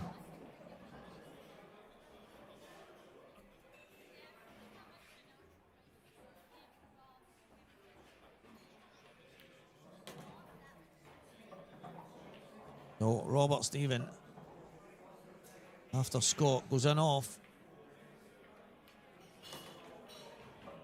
gets himself back in front, 5 frames to 4. Robert Stephen, Scott McKenzie didn't half smash them good. But the cue ball flying in like a speeding bullet. Really didn't even, I mean, it was nowhere near the sides, it was just one of them. As soon as he's hit them, he knows fine well that it's going straight in that top bag. But that's probably the only time you can maybe get down on someone. If you screw straight in or you go straight into a middle bag or something, it's kind of on you, because it's not as if it's been kicked in or anything like that. But anything other, you kind of feel a bit hard done by when stuff like that goes wrong. But in that moment, not exactly what Scott was trying to do. Put himself in the firing line for Robert Stephen to get back in front.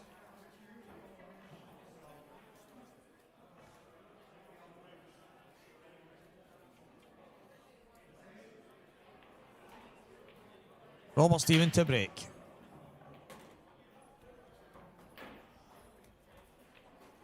Now, does it come with a chance?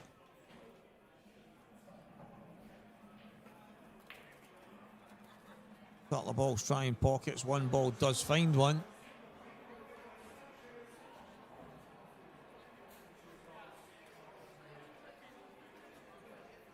Could take the long red. And that's a frame ball for me. Or you go yellows. And I think the yellow. Yeah, that coming back up there's not ideal.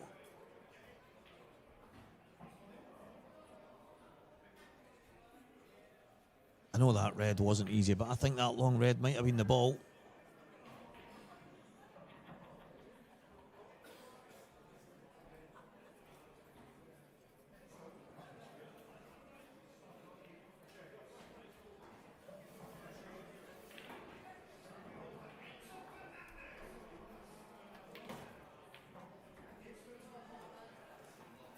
It didn't look to me like that yellow went into that top corner. I know it goes in the right middle, but it did not look to me like it goes in that top.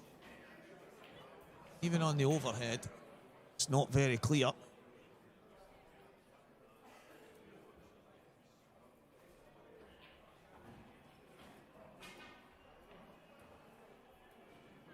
Looks like Robert's going to play it, but that looks so tight to me. You can see it goes in this middle.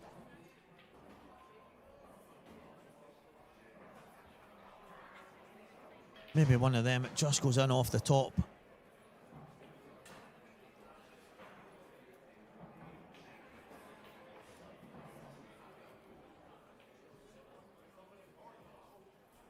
Top side of the pocket. Yeah, flies. He's making that yellow a bit worse every single time.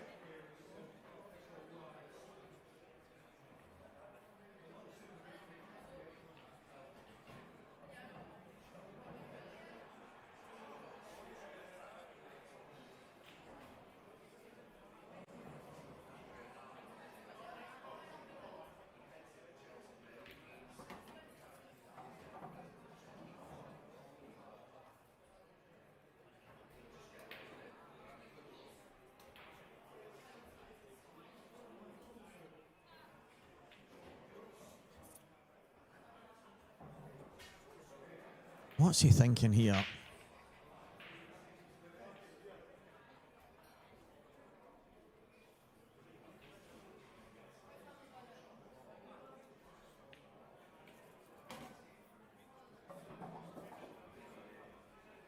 I think he's just going to leave that edge. It's so tight, but I think he's left the edge. Surprised he's decided to play the pot and kick. I don't know why he's not just played it up the cushion from the position he was in there. Robert is by far good enough to have just kind of slid that up the cushion, nice and easy. Little jab off the left-hand cushion. Very, very surprised. You can see the yellow sticking out. The yellow is sticking out. I think he can pot it.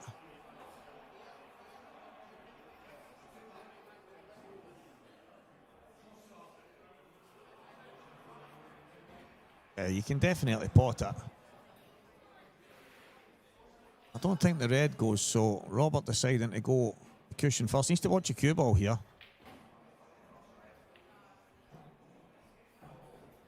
Very, very surprised at Robert refusing the yellow up the cushion.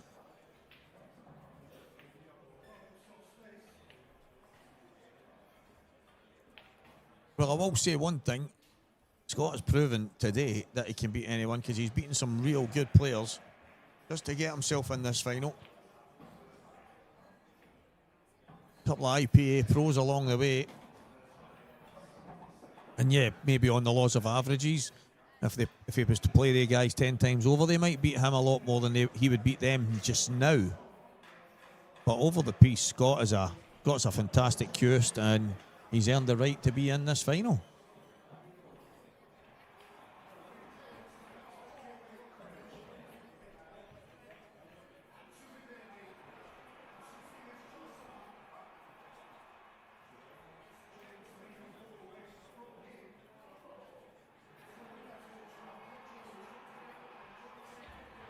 Scott going to drop this in. He doesn't like it because he's going to nudge the yellow in, but the chances are he might end up stuck to the red.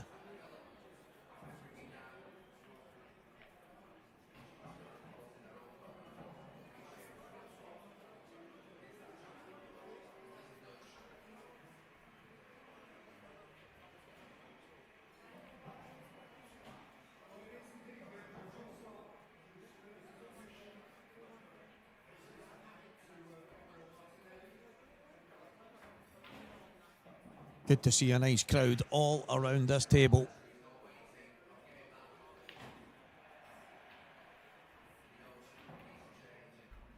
Oh, wee feet wiper there. This is better because, as I said, guys, that the red that he was going to play to the bottom left, he was probably more running towards the yellow. And if he cannoned the red, it might have knocked it onto the side cushion. This way, the more likely outcome is the yellow going to the side cushion and the red being wide open in play.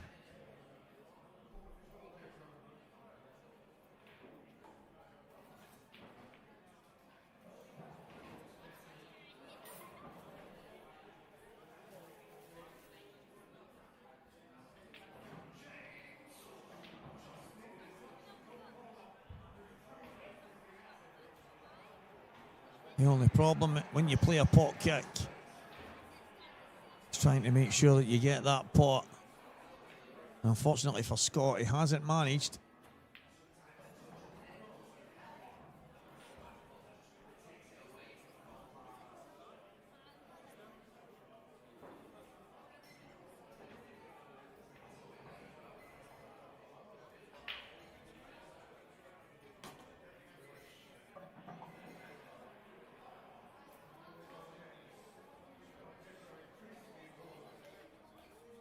So annoyed, guys. I've just missed that shot.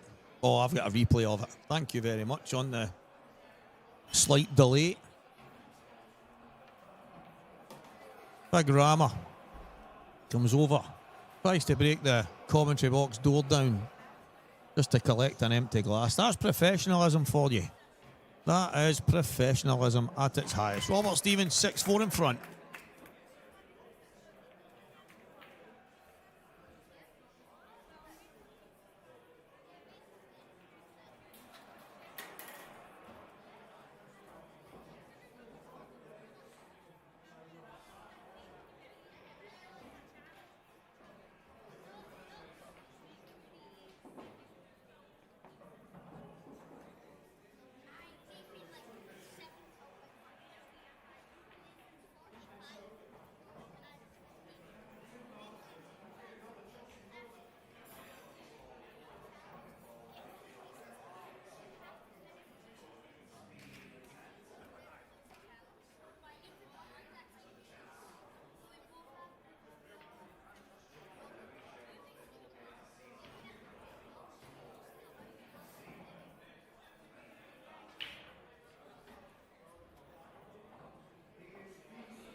Sorry, guys.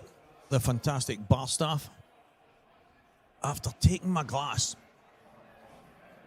decided to refill it. They gave me a fresh one, though. They did give me a fresh one. And while I was collecting it from them, oh my word, Bobby. Again, slightly surprised that he changed his mind. He changed his mind there, and rather than run into it, he's kind of stunned. Tough. That was tough. So chance for Scott to get one back, but yeah, well done. Davy Markey on call. 8k, 5k, that is what we are playing for. But please don't forget, guys, a year's supply of Coors. I don't know how you work that out, because some people drink more beer than others, so a year supply could be any number, but maybe it's what Coors think you should be drinking in a year. And I'm pretty sure if you said, listen, I could drink quite a lot in a year, they would try and give you as much as possible, but maybe when they're handing it to you, they might limit it. But what a cracking prize. £8,000 and a year's supply of Coors. Not bad. Not bad at all. Big mistake that from Robert. I think the way he was going to play it in the first place was a shot off the cushion, knock the black out, and then the black could go 8-10 inches, whatever, and he would have at least had a shot on that yellow.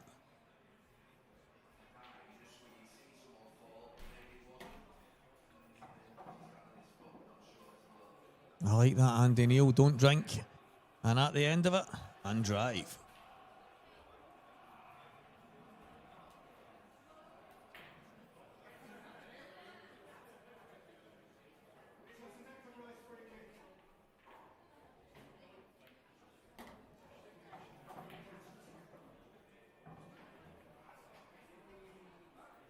Scott the towel.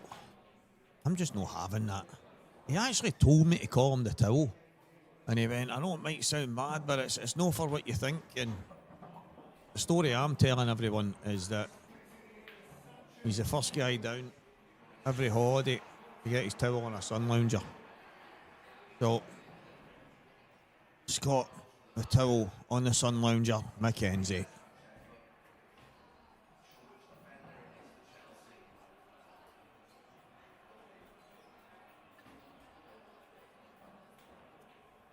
Just making sure here. I'm going to pull the cue ball back. It's just one cushion. Could go two cushions round the back, but I think there's one cushion straight past the black. Just about ideal.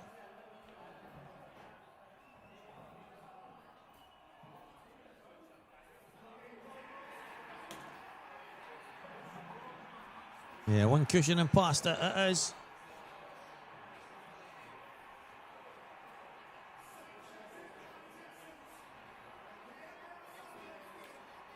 Scott McKenzie back within one. Robert Stevens 6, Scott McKenzie 5.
I would have loved that to stay out, but it's okay. You know, I think that's the best plan for everyone involved. I wonder if you get the full supply of beer in one go.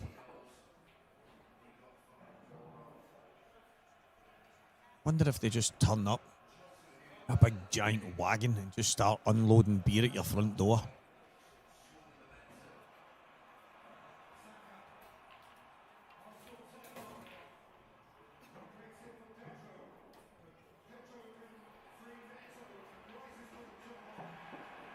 Good question to ask. You wouldn't want to be dropping it off in the street. A lot of places in Glasgow, you go for your front door, out the side of the building, and a year's supply of Coors has vanished in 30 seconds. Or you know it, your door's getting chapped with somebody trying to sell you it back. Absolutely dynamite.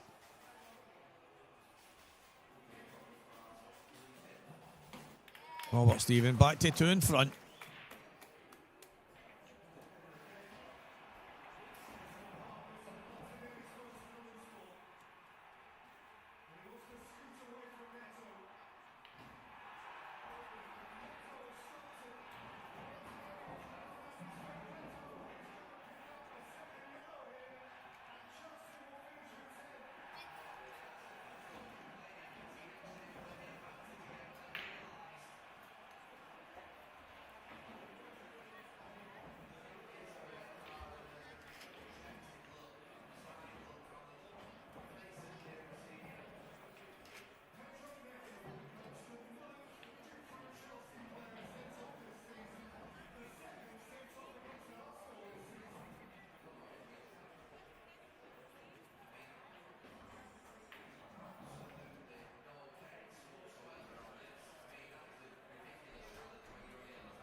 Scott McKenzie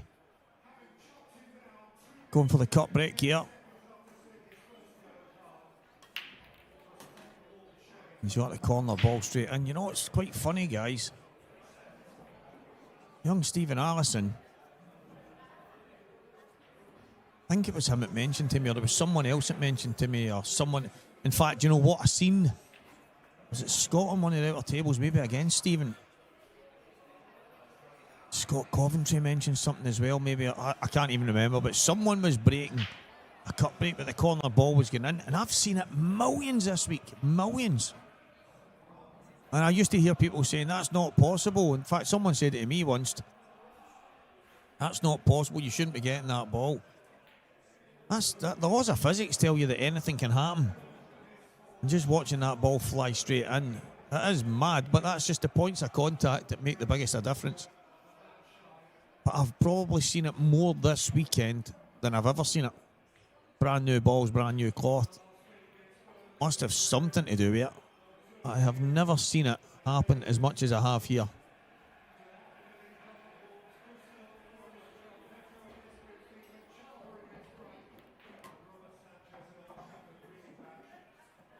Not come out the way Scott would have liked. Not sure he's got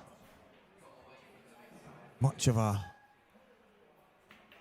major safety. The one yellow that's keeping the red in real trouble. He's about to move, so I think you're better off just sliding off the one at the black.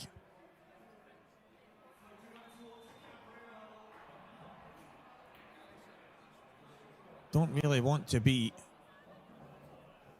opening anything up. I know there's a couple of balls Robert can maybe use to bring things into play at the left-hand side, but for me, Scott really does have to just leave those yellows for now. Just at that red at the left-hand side. Just slide off this. Get towards that yellow at bulk. Yeah, not bad.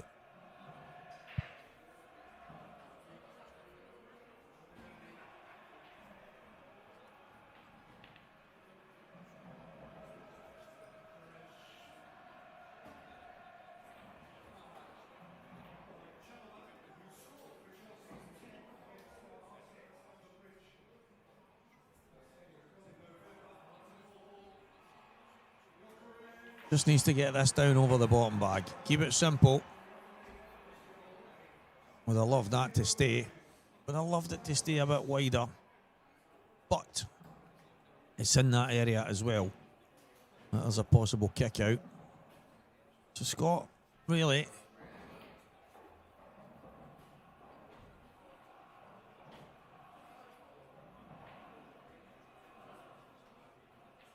that's a spooky wee thing I've just seen there. It was pointed out by a wee ghost in the commentary box. 11-6, 11-6, 11-6, 11-6 in the quarters. 13-9, 13-9 in the semi. Unfortunately, the final just can only be one score. But that is, like I says, guys, $8 grand, $5 grand. It's been asked a few times, so if you're only just popping on, $8 grand, $5 grand, and a year's supply of Coors here at the High Roller in McGoldrick's. Cracking wee crowd around the table, which is absolutely first class. Good to see both players getting well supported, and win or lose, both of them well respected here. Robert 7-5 in front. Slide off this cue ball to the bottom cushion would be ideal. It's not bad. I think he could have played that a little bit thinner with a bit more conviction. Scott's got a chance to get in behind these two yellows now.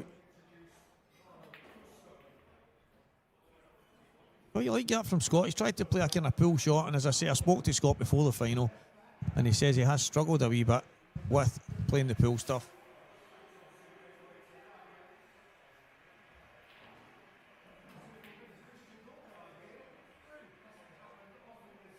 Not bad from Bobby.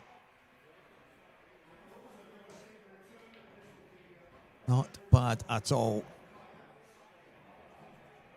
Don't know, maybe Scott thinking of just putting their yellows right on top of the red here.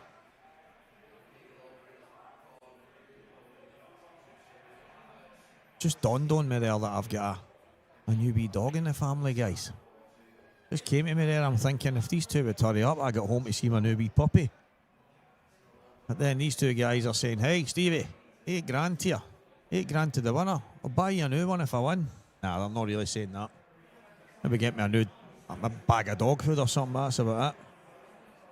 Obie Stephen wins. I'll be taking him to Pets for Home. Obie Stephen. Scott McKenzie. These two know each other well. For anyone that's kind of on the outer periphery of Scottish pool and the snooker scene and stuff like that, Robert and Scott know each other very well. Good mates. They've been around the block on the snooker tables and stuff like that. Robert into the game of pool a wee bit before Scott. But Scott's got potential for me to be a real danger over the coming years. As I say, we did speak beforehand and he mentioned that. It's funny when you say the lack of knowledge of the pool shot or the pool pattern and they kind of things. That's a foul. He's not reached the cushion there, but these are the wee moments that Scott was mentioning to me that he kind of starts to fight with his brain, wondering what shot to play because he's ultra aggressive. He's trying to think snooker wise, and unfortunately, saying that, up to this point, he's beat some top players, and it's held him in good stead. But probably, in the grand scheme of things, it could have. I don't know how much better it could have been for him, to be honest. You beat Keane Monaghan, you beat Drew Hughes, and I'm looking at some of the other guys he's played along the way. He's won some fantastic games against some top players. Mark Fleming, Scotland A team, multiple tournament winner. He's beat some right top players, and Mark's an IPA pro as well. So for me, Scott, he's not a name that most people forget in a hurry.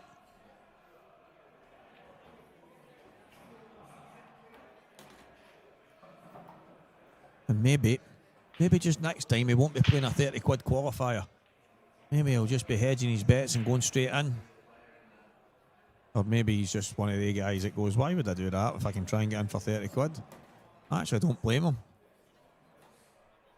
Didn't even realise there was. I knew there was one or two, but it totally went out of my head. I was thinking of the IPA amateur series and stuff like that was going on, and just didn't even consider it. So, what a fantastic story, Scott. Chance to win 8 grand here for 30 quid.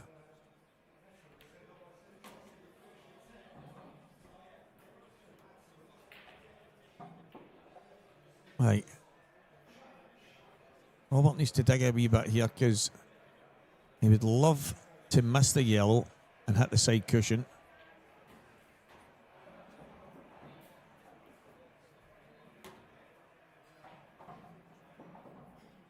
He's flicked the yellow, but it's still okay. Could have been worse. Could have been in off. This red is his black for me, so drop. Robert Stephen will go 8-5 in front. Big mistake from Scott McKenzie. The frame was obviously all tied up. Like a broken record, I'll mention it again. Those kind of frames, not really his forte. And it kind of came back to bite him there, but when he's in full flow, some of the finishes Scott's taken this week, I will be 100% getting home to look back on a few, get them shared, because some of them have been first class. Absolute head wreckers. Scott McKenzie, Robert Stephen, after a long weekend of long races, serving us up. Pretty decent final, but Robert Stephen 8-5 in front. But it is a race to 15, so such a long way to go. So, tough to pick a winner at this stage.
Robert Stephen will break off in this next frame. Jamie Craig just finishing up on the setup. Refereeing his first major final. Really nervous beforehand. And not that he can't do the job, he was just nervous that one or two things maybe didn't go the way he would like. Maybe having to make a decision, put himself under some pressure, but that to me, that's the making of you. You want to make those big decisions. That's why you're there. So hopefully there's something mega controversial to put him right under it. That would be class. Andy Neil, as always, mate, an absolute pleasure. As usual, no matter the tournament, no matter the place, always on supporting us, and it doesn't go unnoticed, mate. Fully appreciated.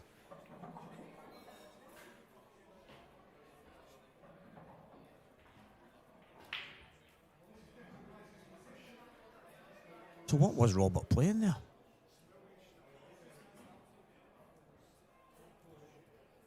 Oh, he must have been playing to miss the red and cannon maybe the yellow and black, and then leave the red at the opposite side to just drop in behind the yellow so that he's got the red to the top right. Only thing I can think of.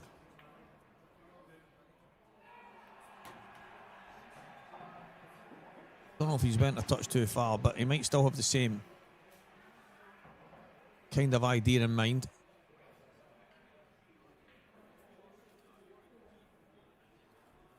Tiny wee angle there, so little stunt. Would have loved to have been a trace higher. So he might jab this in. Leave the cue ball just on the left-hand side and take the red to the bottom. Oh, he's decided to go across. Okay. Not a big fan of that.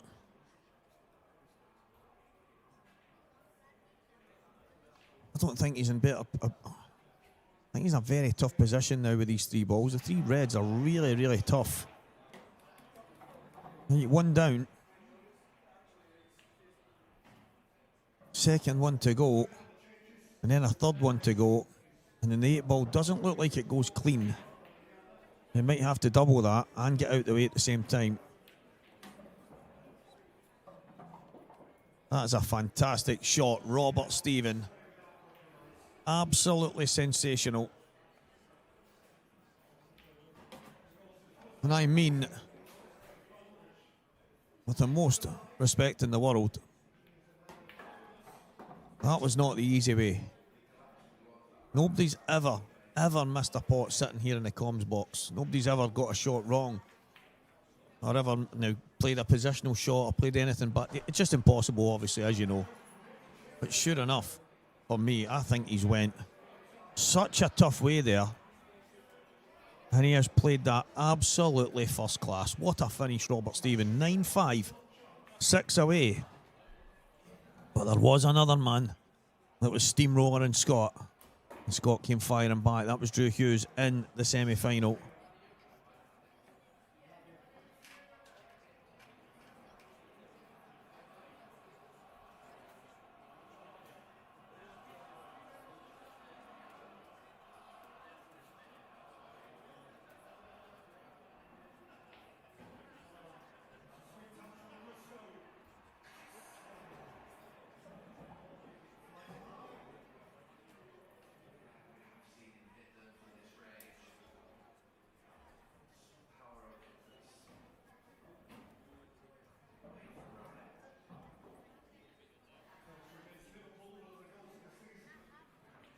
Scott to break, changing his break again.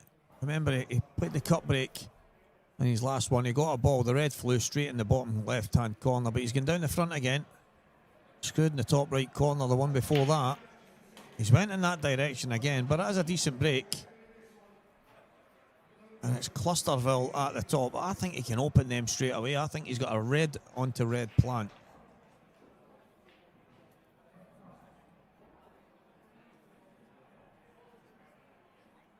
But you can see from the overhead, I think there's a good chance on reds here.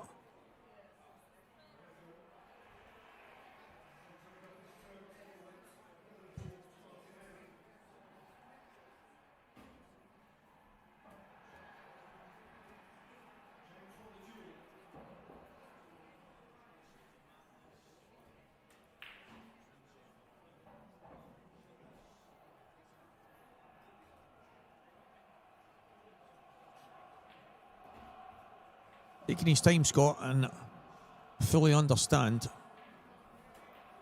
White. Looks like he's going to make sure he's on the reds.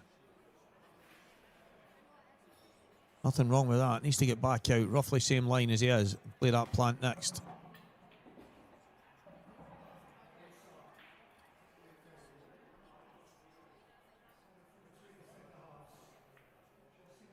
So, red ball's in play. The plant for me, very, very much straightforward. But it's how he plays it. I think you just drop this in. Leave the two reds over the top bag. And then just work your way out. And I would probably suggest maybe the red is at the very top. Maybe last. Little screw off two cushions. Top cushion, side cushion, and get yourself as close as you possibly can to the 8 ball. But Scott might decide to bang this in and get the red out. But I think just playing this in nice and easy is the way.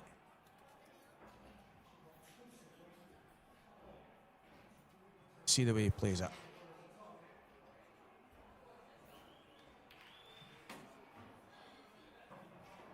Yeah, too hard for me. Just didn't want to leave it to chance. They're kind of hoping that they came out okay rather than... I think if he just drops that in, the red would have stayed up over the top, maybe bounced off the top cushion and just nudged the yellow down a wee bit, but it would have still been on. And the other red would have been over the left-hand side of the pocket. I don't blame him for playing it the way he did because he didn't feel comfortable. You can only play the shot the way you see it. But it's not come out. But you know what? The yellows aren't exactly in easy positions. So there's work to be done. Scott can still try and keep good control in this frame.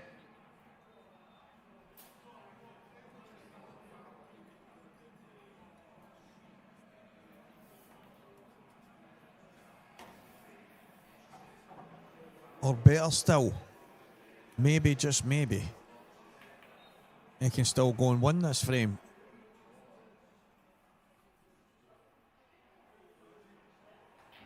Does that plant?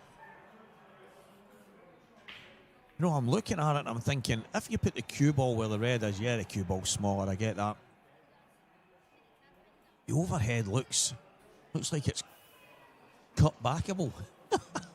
Cut backable, is that a phrase? See if it's not, I think we need to get that. We need to get that brought in. That's cut backable, mate. That's well cut backable.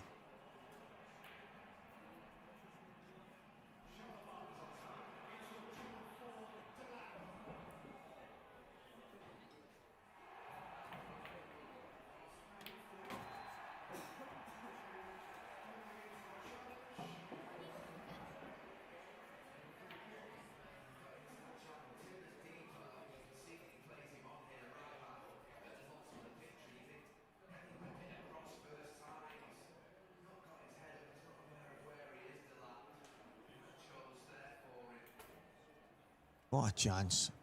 Scott has manipulated here for himself. Can he get back across twice? He's got to miss that. Wonder if he can play it in such a way where it goes in off the yellow. And then just come straight across, miss the yellows, side cushion, back a...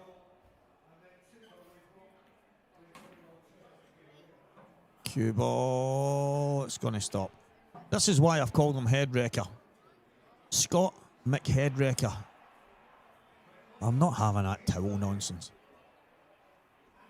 Scott McWrecking crew. Scott Mc smash them in. Scott McGet them.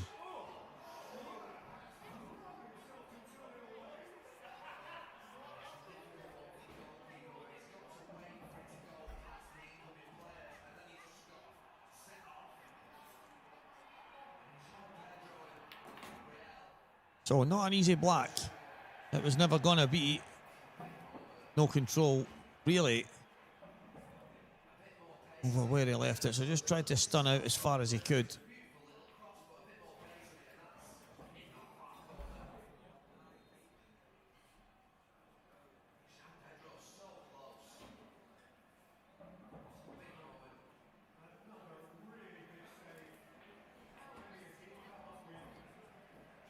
What a tough black.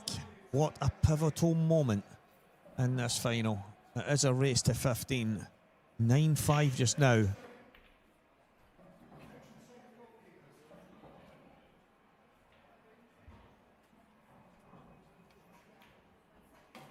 What a fantastic black. Scott McKenzie. 9 frames to 6. Robert Stephen. That is one of those finishes that I have mentioned numerous times this weekend. Scott McGoldrick at it again.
Robert Stephen. 9-6 in front. He's in off. That head-wrecking finish. And then an in off. It just goes to show how quickly things can change. He's really unfortunate there to be kicked in the way he has. But it wasn't a great break. Didn't hit them very hard, even though they've opened up well. Not a ball down. He's been timing it so good, but that, for me, not the best. Not the best break. And then off he goes.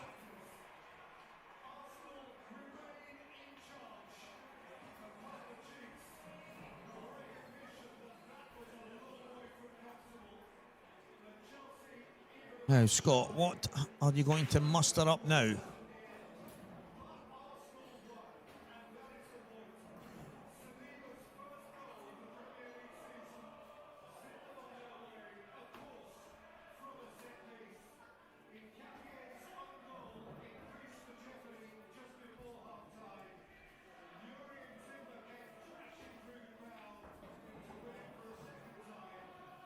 Well, that for me, that shows you that little bit of the way Scott's chain of thought is. It's the pool, that to me is nothing to do with pool, snooker or anything else. The angle that he played that shot at was so wrong. He had to be high and then basically cutting the cue ball away and bringing it out. So he's got that really wrong there. But it was the angle that he was cueing it at. And as I say, that's nothing to do with pool. It's nothing to do with snooker. That is just basics. You've got to get your angles right when you play those shots. Is there a plant? I think that's all he's got. He's got to play the plant. So thin nick on the red. Thin nick on the red. And at least get himself a chance here. Oh, he's not got it. That comes from the first visit.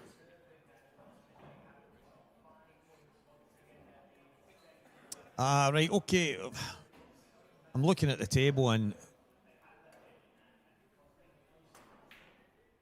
so the thinking was that he was trying to pop in the reds and land on the yellow. Yellows aren't the balls there. Just look at it. Maybe they are. Maybe they are. I just thought the reds were pretty straightforward. No real work to be done on them. Just get the first ones into play. Just have to drop to the right-hand side of the table. Loads of balls to do that. And I think that's exactly what Robert will do here. So I think Robert just needs to screw back through the gap. Couple of big mistakes. Couple of big mistakes from Scott in this frame. He'll be kicking himself because he's been pulling it off in the big moments. The big moments. But then, when he's been given a gift there from Robert to really chase him back, he's messed it up.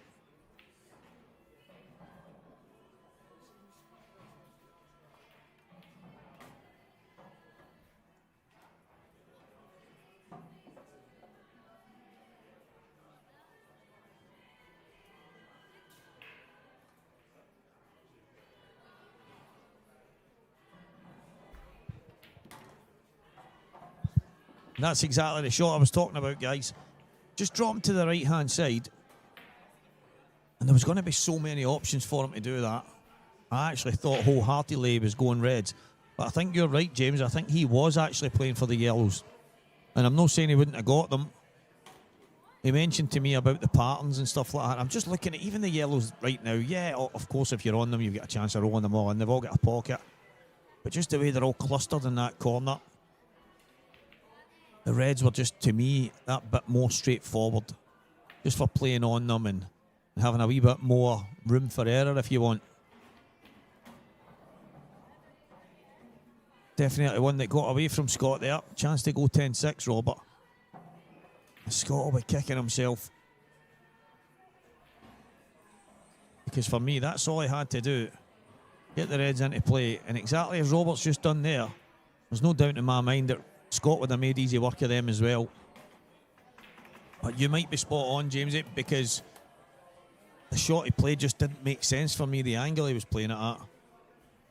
And that might be true that he wanted the yellows, but the yellow was always going to come away, so he was thin nicking the red in, bringing the red off one cushion and then knocking the yellow. I don't know, obviously he's got it wrong, so it's hard to guess what it was he was trying to do, but he's got it wrong, and it's gave Robert a chance. So here it is here. So you think he was wanting the reds? I think he was wanting the yellows, sorry. Looking at this again. Because he couldn't play red onto red. That wasn't on. I think he was just trying to get the reds out into play and then go for it, and he's just got it so wrong. That's one that we can ask him, James. That's one we can ask him. But you can see from that overhead that we've just seen there, the red didn't go onto the red. He had to play red cushion and then get the yellow out of the way. So I don't think he was playing on yellows there. I really don't. But there's only one man that can correct us on that, and that is Scott.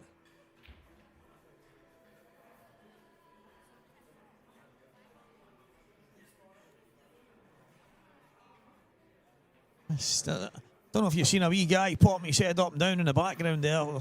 Or you can see Right Said Fred up at the back. Look like they're having a wee chat there. Right Said Fred, yeah, they're in Glasgow doing a tour, so that's deeply up in the background. So they're having a wee game of pool in McGoldrick's as we get back to the high roller brought to you by Coors live in McGoldrick's on Q Sports from Scotland, live in the streaming world from Craig Anderson. Really is fan derby dozy. Where's the 8 ball going? That was almost tasty.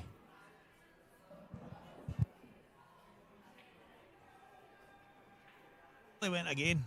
Oh, that was a replay.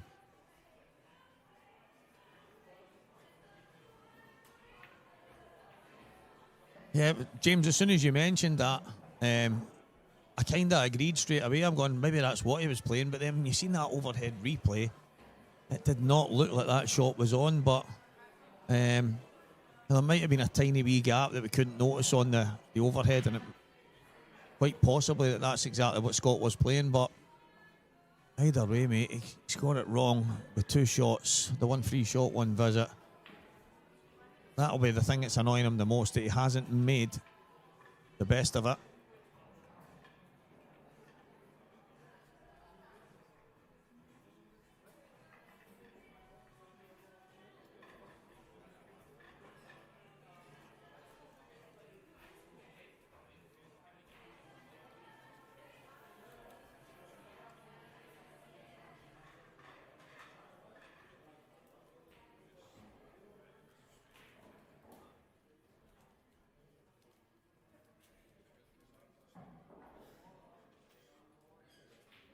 So the 8 ball is the problem.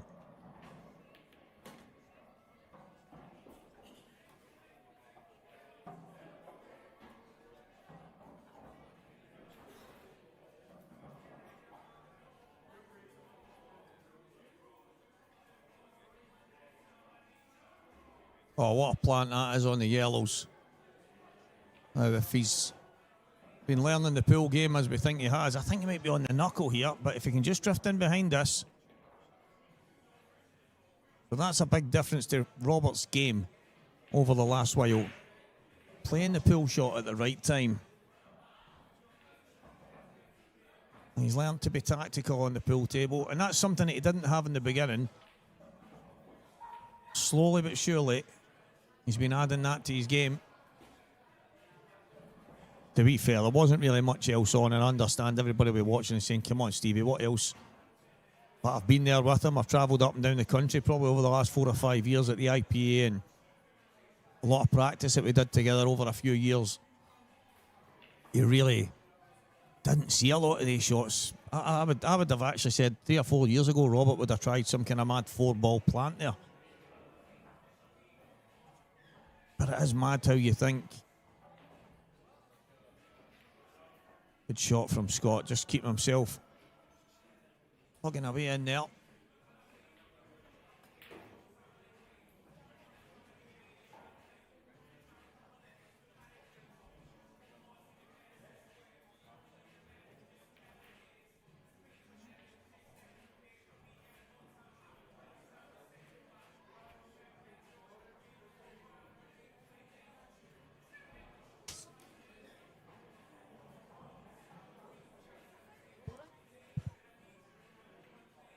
Chance here for Scott. I'm saying chance. Oh, he's going potting. That red and black down at the bottom has really got me.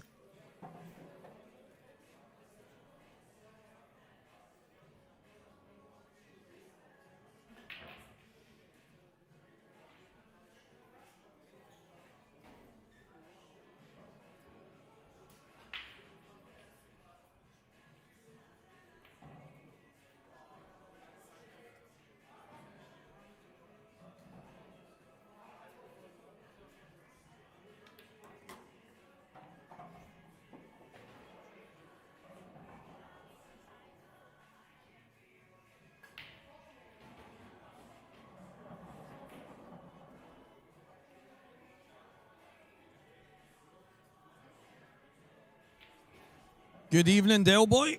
Good evening, mate. I like it from Scott. I like it. Tapping the table from Robert at the same time. That's what I'm talking about.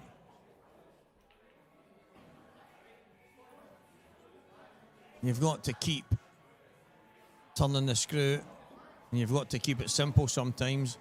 And it's exactly what he's done there.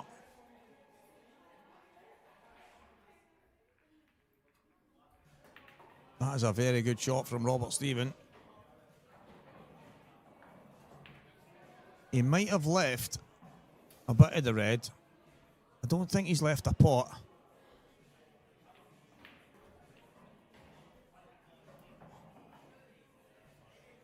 He might.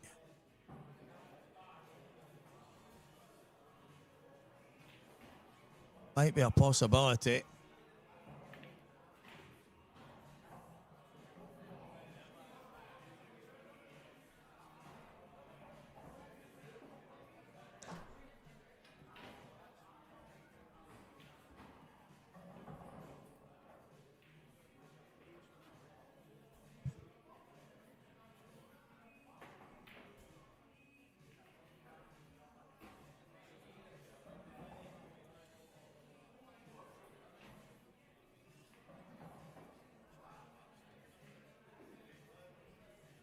Oh, what a boy. Eating a big sugary donut without licking his lips. Ladies and gentlemen, take a bow, young Evan. He's half his seed. He's come in. He says, Stevie, turn the microphone off right now. And I'm saying, right, okay, what's up? And he went, he pulled out a bag of donuts and says, I bet you I can eat this without licking my lips. Oh, wow. What is going on in this crazy world? Is this a new craze? People eating sugary jam donuts without licking their lips? They're dishing out awards now for not licking your lips when you eat a donut. Unbelievable.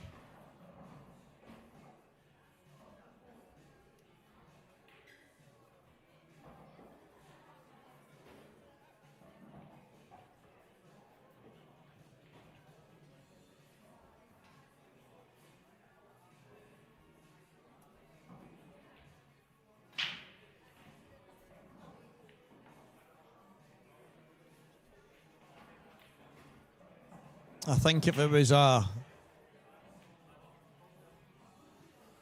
normal one, mate, I'm no in charge of that decision, Dale. And at the end of the day, there's two guys playing for massive amounts of money. I know it doesn't put the aim off, but it's not for me to make the decisions.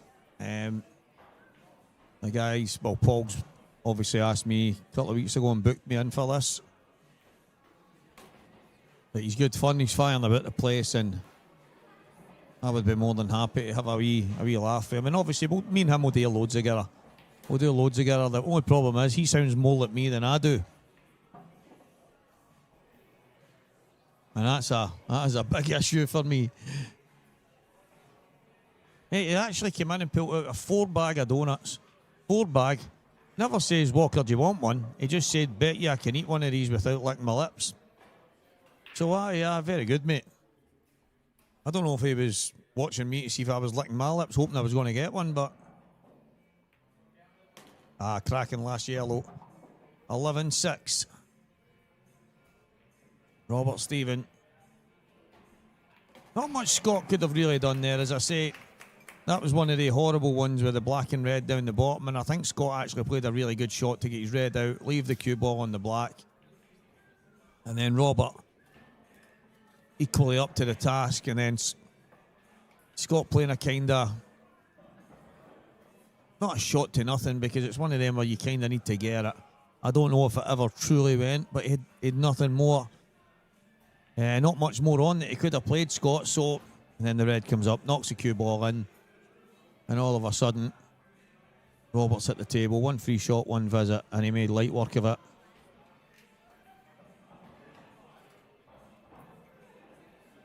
Tell you what, mate, I don't think there's much chance of him leaving any of them for Tuesday. How quick he ate that one. Didn't have to lick his lips. He hoovered it in. Absolutely hoovered it home.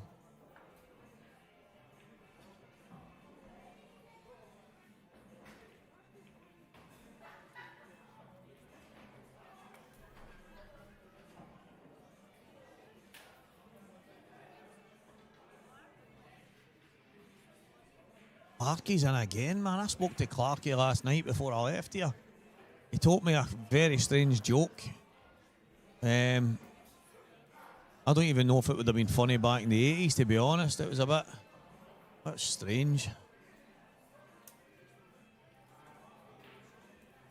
And Clarkie, man, he's done his nut, hasn't he?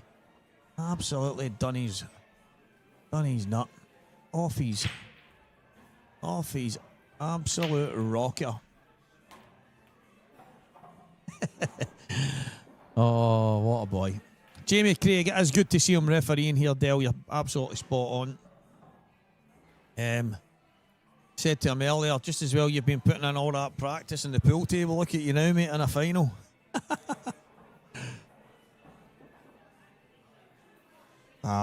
Enjoying seeing him. It's actually mad, mate, to see somebody. It just shows the pride he's taking in it, because to me, I'm thinking if someone says to me, listen, Stevie, you fancy refereeing this final for me? I go, any bother, that's not a problem. I don't think I would be up nor down. But Jamie is, he's been nervous, he's been a wee bit apprehensive, just scared to make a mistake, and that just shows that he cares.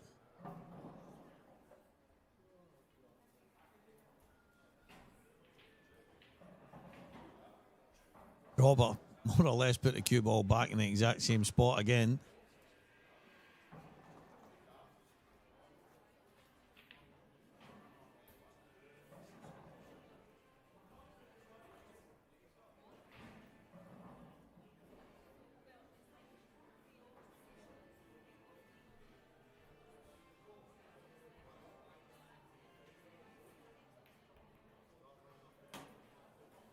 Not bad. Not bad. Thought he might have still just dropped the yellow in the middle and went the yellow in the top right, went 2 cushions top side and down past the black. But he would have still had that same shot to play.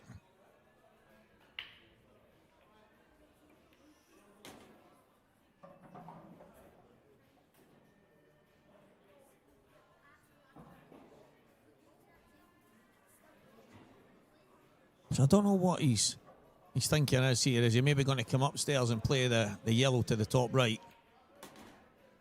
Yeah. So then he's going to screw across off the left-hand cushion and just out and play the yellow to the bottom left for the 8 ball. So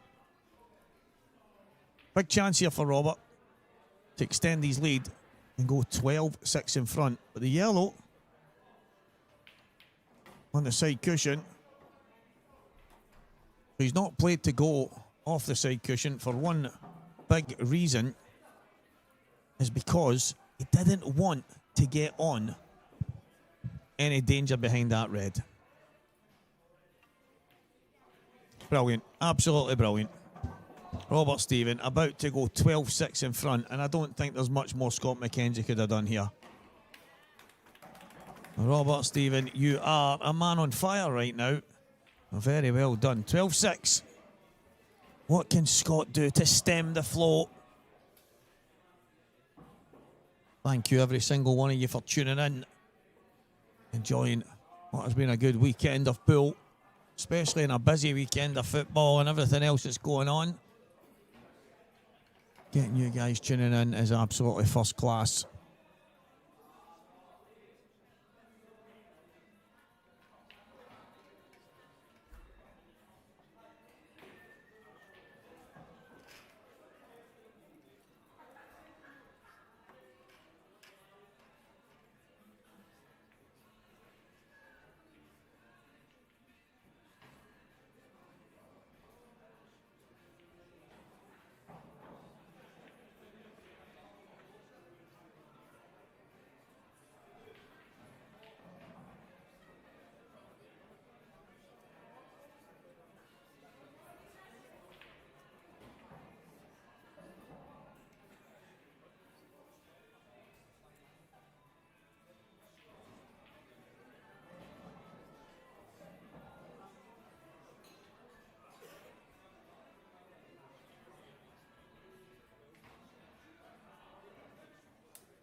A wee fly man.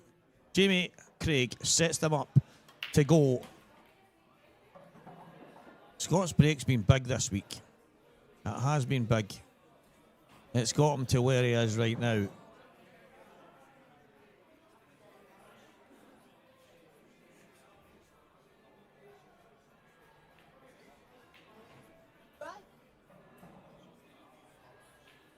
'76ers and Boston Celtics are on at midnight tonight. Don't know if that does anything for anyone, but yellow to the bottom left. If he could nick that, I don't think he can. I'm looking at the overhead that we've got here. Doesn't look like it does. Yellow balls do look like the balls every day of the week, but it's getting on that one at the bottom left.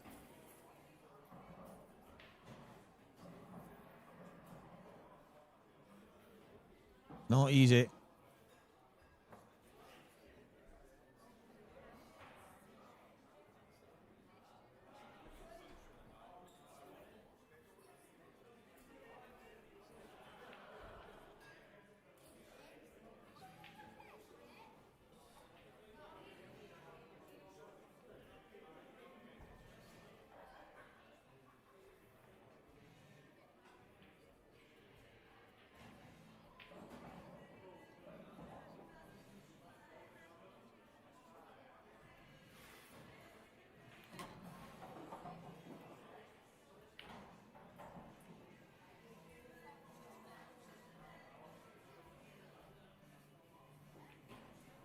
Yeah, that's the obvious one, Struan. I think leaving the yellow just above the black spot would kind of help on that. It's just if he catches the red full in the face, could end up going behind it, even touching it. He'd be unlucky, to be fair. It's just that danger when you're playing the kick into things.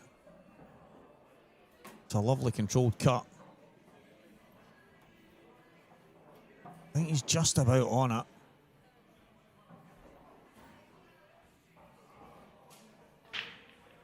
So that's a shot I'm not the biggest fan of. Because I think if it goes too low on the cushion, he could end up drifting behind this red. Big shot though.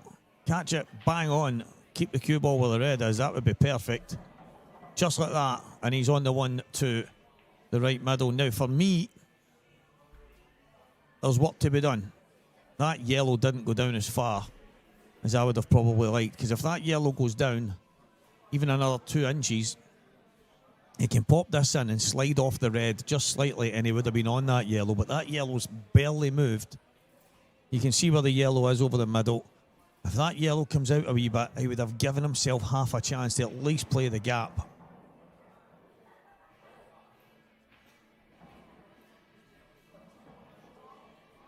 He might have to screw across towards where the black is. I think that's what he's looking at. Whether he decides to screw off the red or just screw up past it.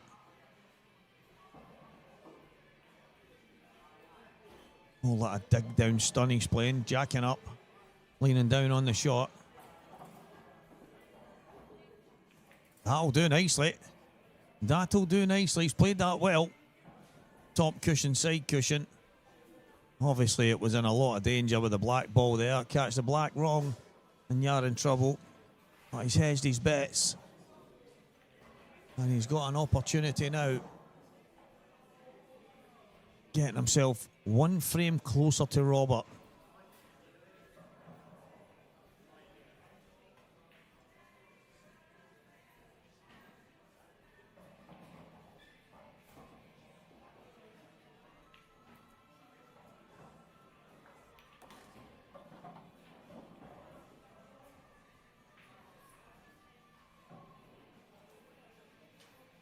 He's okay. I understand why he's a little bit annoyed with himself for coming so far.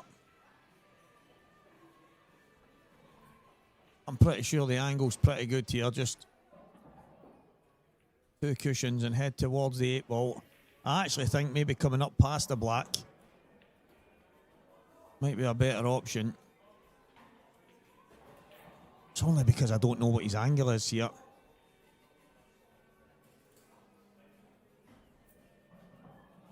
I like going close to the two knuckles at the bottom right and then coming out towards the black and then trying to at least drop on it in the top.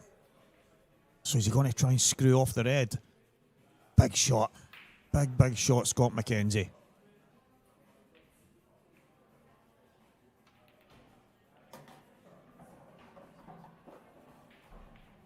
Yeah, so, I mean, it's the kind of thing where you're requiring a bit of fortune. You're needing to get some moving parts.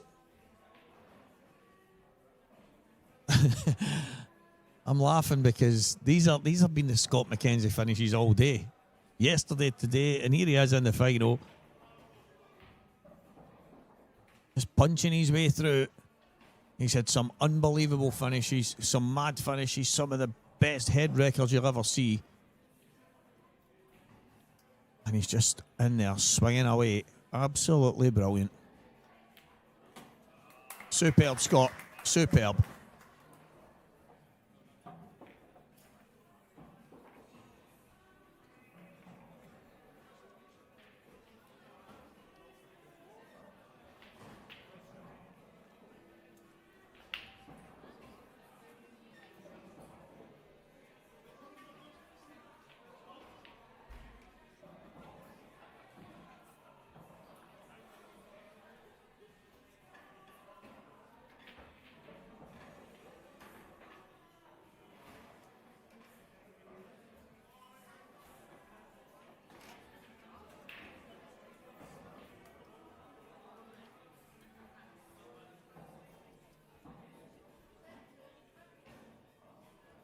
Scott taking a wee minute to go away and dust himself off.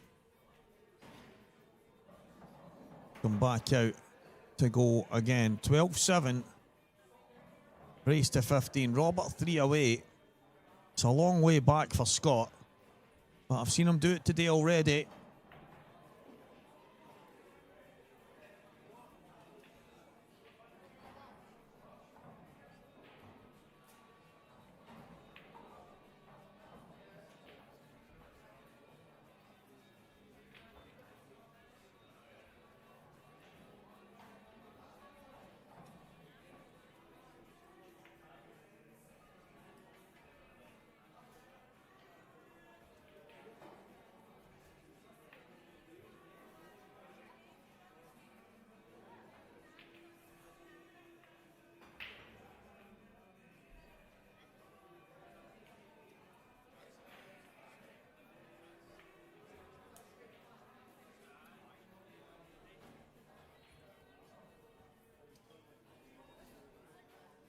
So Robert Stephen to break off. 12-7 in front.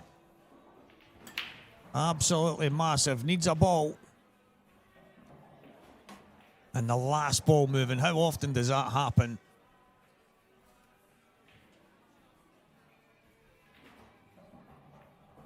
Last ball moving. Had a pound for the amount of times that happens. It is incredible. What a chance now. I think Robert will go reds. Just because he's got the obvious kick out straight away. Yellows at the top left. Not exactly ideal.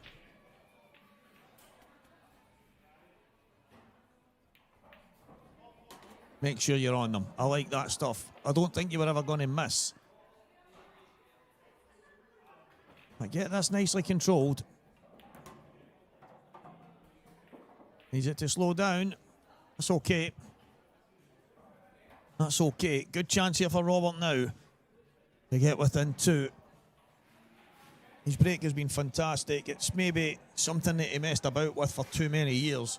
After getting himself to the top end of the game in Scotland, made himself into the IPA Pro, and then started to mess about with his break. His break used to be spoke about. Used to do a nice kind of controlled cut break. And I remember Barry Thompson speaking to me about it when I was complaining about mine. You need to watch Robert. Look at the way he does it. Nicely controlled. And then he started messing around with it. Me and Robert were practicing a lot. And when he started to mess with it and then changing cue and one break cue after another, one one change after another, and well, I mean, he's got a decent break cue now, and he's hammering them down the front. So, totally different to what he used to do. It used to be that controlled cut break, as I spoke about. Well, his break has been very good this weekend. It was very good at the World Championships.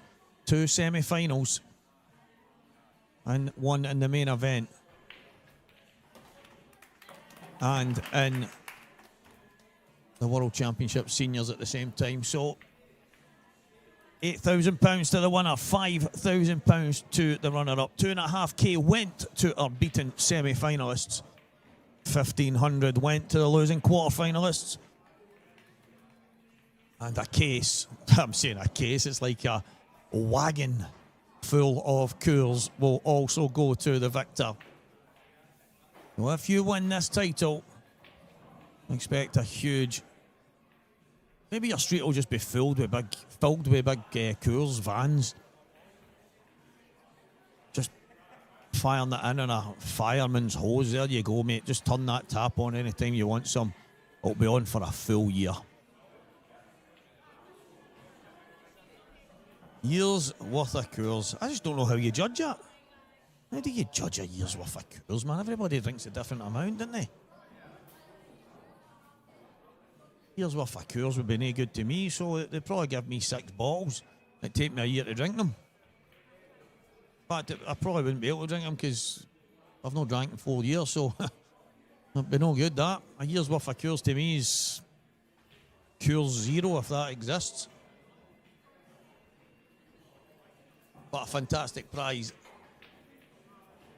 from the team at Coors, supporting this fantastic high roller event in McGoldrick's Pool and Sports Bar, live on Scottish Q Sports streaming. Craig Anderson doing a wonderful job as always. Deserve the plaudits that come his way.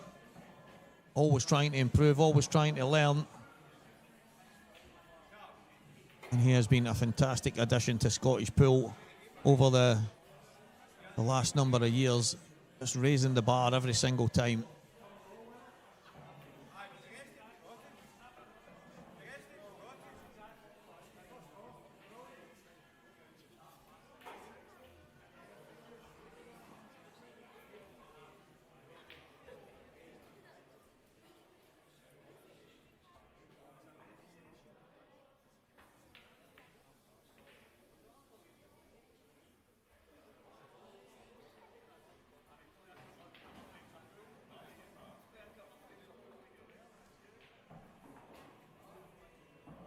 And Robert now waltzes back in, ready to go.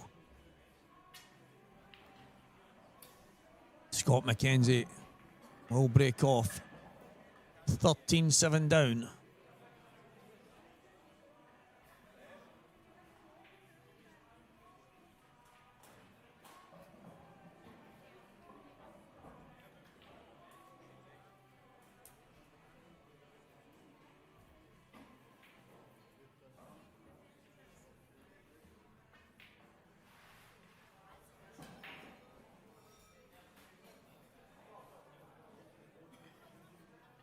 Scott McKenzie, frame number 21 of a possible 29.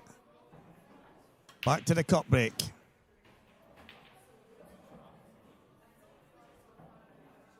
Nothing doing. So deceiving here in McGoldrick's, guys. There's people on the table only about 10 feet away from me.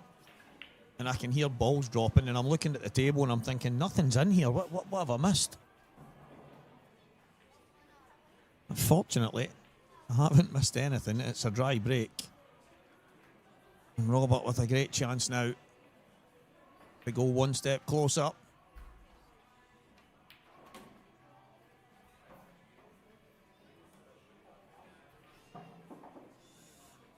So he just wants to be low on the bottom red. He won't be looking to play any plants. Get low on it, drop one in, come round the back, get the other one.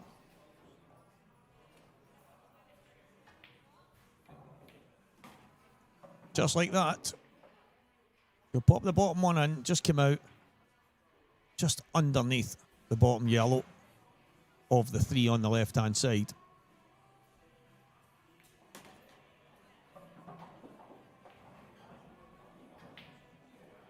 think he would have liked a tiny bit more angle on that.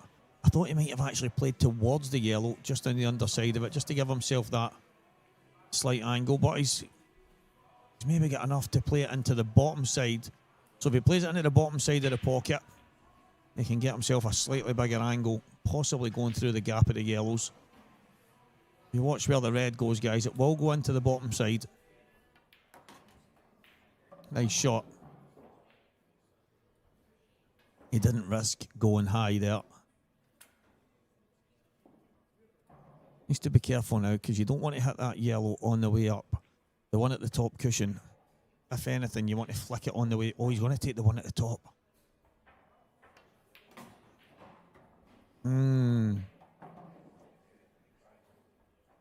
Yeah, I wasn't the biggest fan of that. I think he's just about okay, but I was not the biggest fan of that. Thought he was maybe pulling the cue ball all the way back so that he could play the long red and then go back up for this one. Played enough snooker to be able to play these shots. Very well played. Very well played indeed. Little screw off the bottom cushion with a trace of reverse side.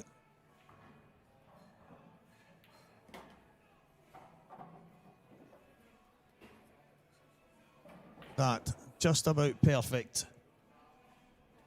About to put Robert Stephen on the hill. 14-7, Robert Stephen.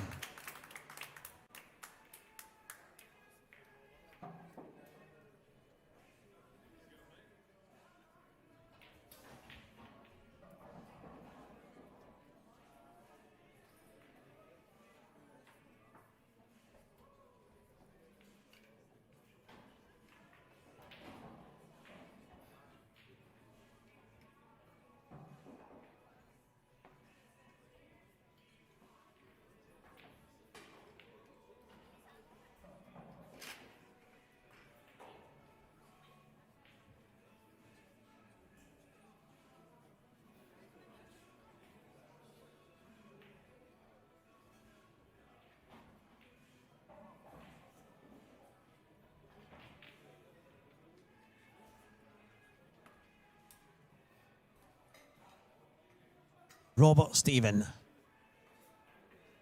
with a chance to break off and win a massive, massive tournament here. He's got a ball. Does it come with a chance?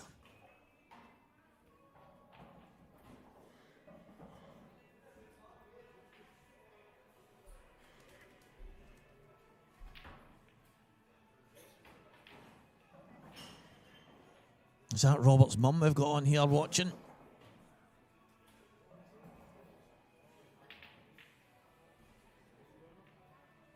If it is, big massive hello, Robert's mum.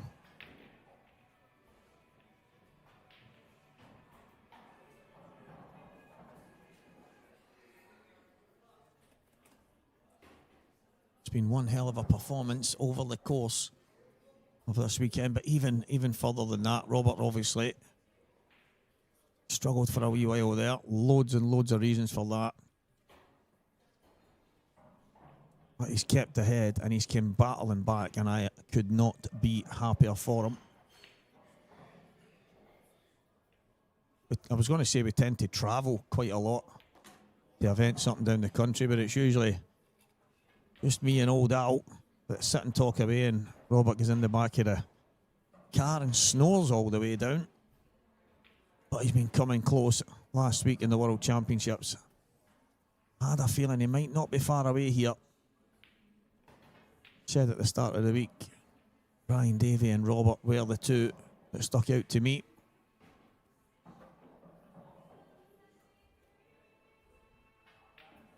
But yes, you did, Paul. You did indeed.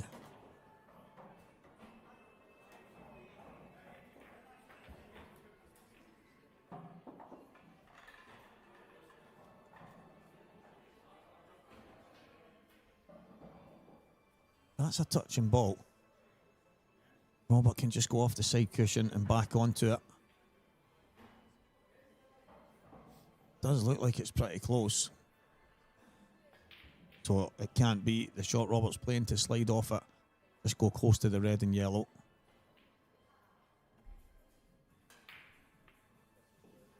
You're not left much on here.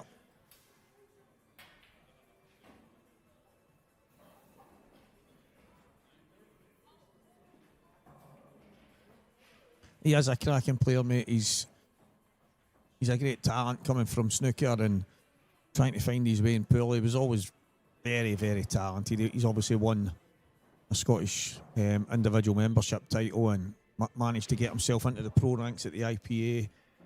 He's just had to slowly pick up some of the pool stuff, and I think he's been doing it fantastically well. And the big wins for me are not far round the corner, and this is one of them straight away. This is well up there. 2 semi-finals at the Worlds last week. If you were to hedge your bets, I would say 2026 might have started good for Robert. This could be the year that he comes of age on the pool scene. Absolutely buzzing for him. But then again, we're not done yet. It's only 14-7. And with a chip in a chair, there's always a chance. Scott will fancy these reds.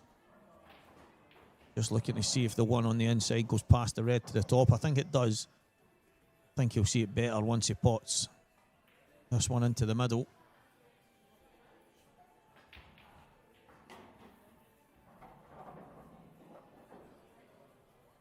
This is a key shot for me.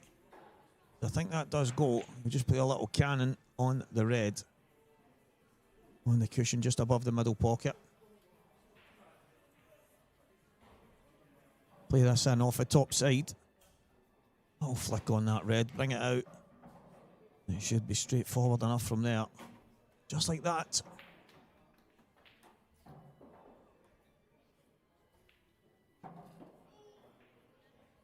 It's a good chance here. And let's be serious, it's one that Scott has to be getting. He's been getting ones probably 10 times more difficult than this over the course of the week.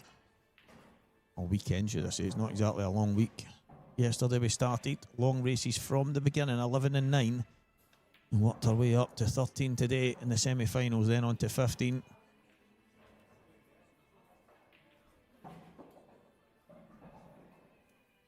Needs to make sure the red stays over the pocket here. Good shot.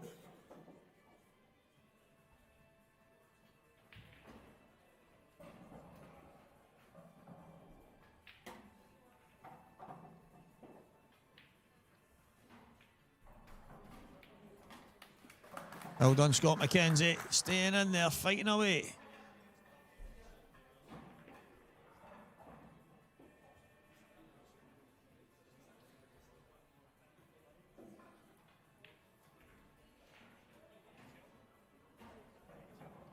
Robert to break.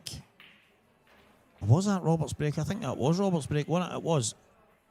But Scott McKenzie to break to stay alive. He's got to just keep grinding away. One frame at a time. Robert just has to stay patient and wait for that opportunity. And if and when it comes, you have to pounce and take it.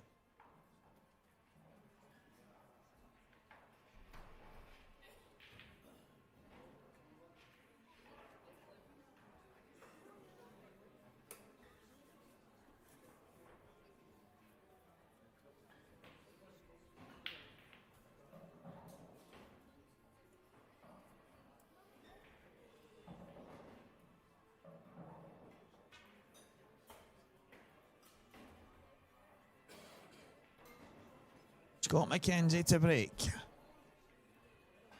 Frame number 23.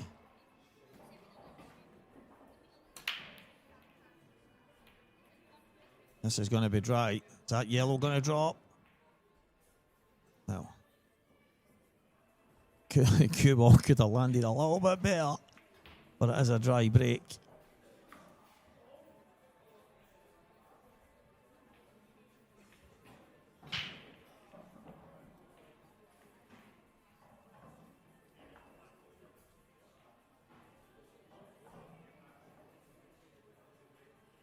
If he's looking at maybe jabbing that yellow towards the middle. I think he is. Needs to be careful of double hitting the cue ball here. Good shot. But it's a good shot. Or should I say it's a good pot? Because he's not really landed on anything.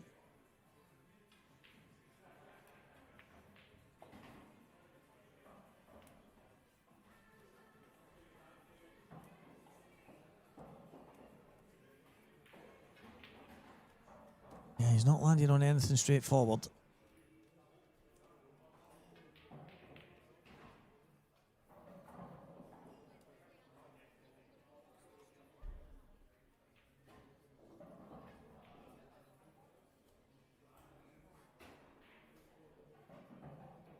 Looks like he's playing a double here.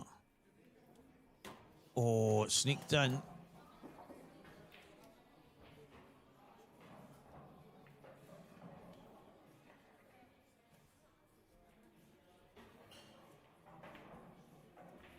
This is a chance now, and he's managed to kind of manipulate this opportunity, playing the double kiss into the right middle, then playing the double in off the red. I don't know if it went clean, to be fair, so he's given himself a great chance here.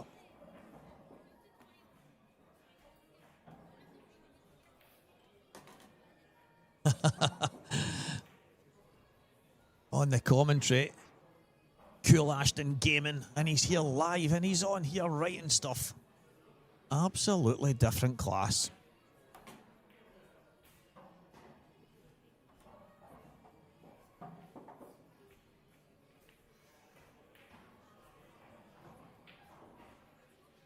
So, very good, Robert Stephen. So guys, get your cameras ready, because this one is all but over. Just needs to bring the cue ball back an inch. Absolutely spot on.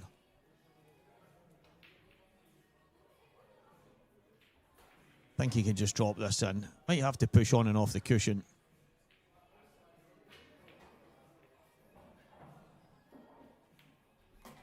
Yeah, use the red. That'll do nicely.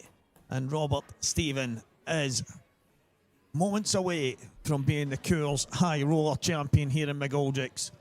What a fantastic weekend of pool. Congratulations to my very good friend, my practice partner, my travel buddy. I am absolutely delighted for you, mate. Walker the Talker here is absolutely beaming. Could not be happier.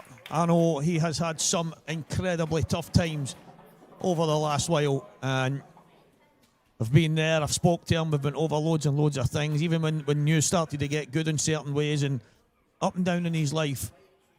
I absolutely love that guy to bits, and I am absolutely buzzing for him. But I have to say a massive shout to Scott McKenzie, who, from winning a £30 qualifier, he has come through a field of top professionals, very, very good players, to find himself in the final against one of his good mates. Absolutely fantastic. Scott, you deserve so much credit, my friend, and no doubt we will see a lot more of you in the very near future. But this is all about that man on your screen, Robert Stephen. Please, mate, take a bow. You deserve it. You've probably been by far and away the best player this weekend. Just felt good, felt right from the off, just looked really smooth, looked bang on it, and I think that run at the World Championships last week did make all the difference in the world. Absolutely phenomenal. Robert Stephen, please, mate, take a bow. You are the Coors High Roller 1K a man champion. What a result. What a performance.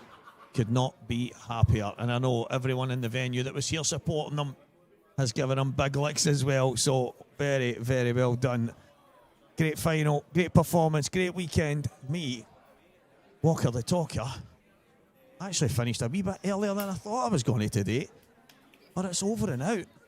And we'll be back, I think the next, I don't even know what the next big one is. There could be a Saltire before the IPA. I've not got a clue. I haven't got a clue, but every one of you that's tuned in, guys, massive thanks to each and every one of you. The interaction on the chat box, just sitting here watching, whatever it is you're doing, sitting with a cup of tea or watching the football while glancing at it, no matter what it is much appreciated.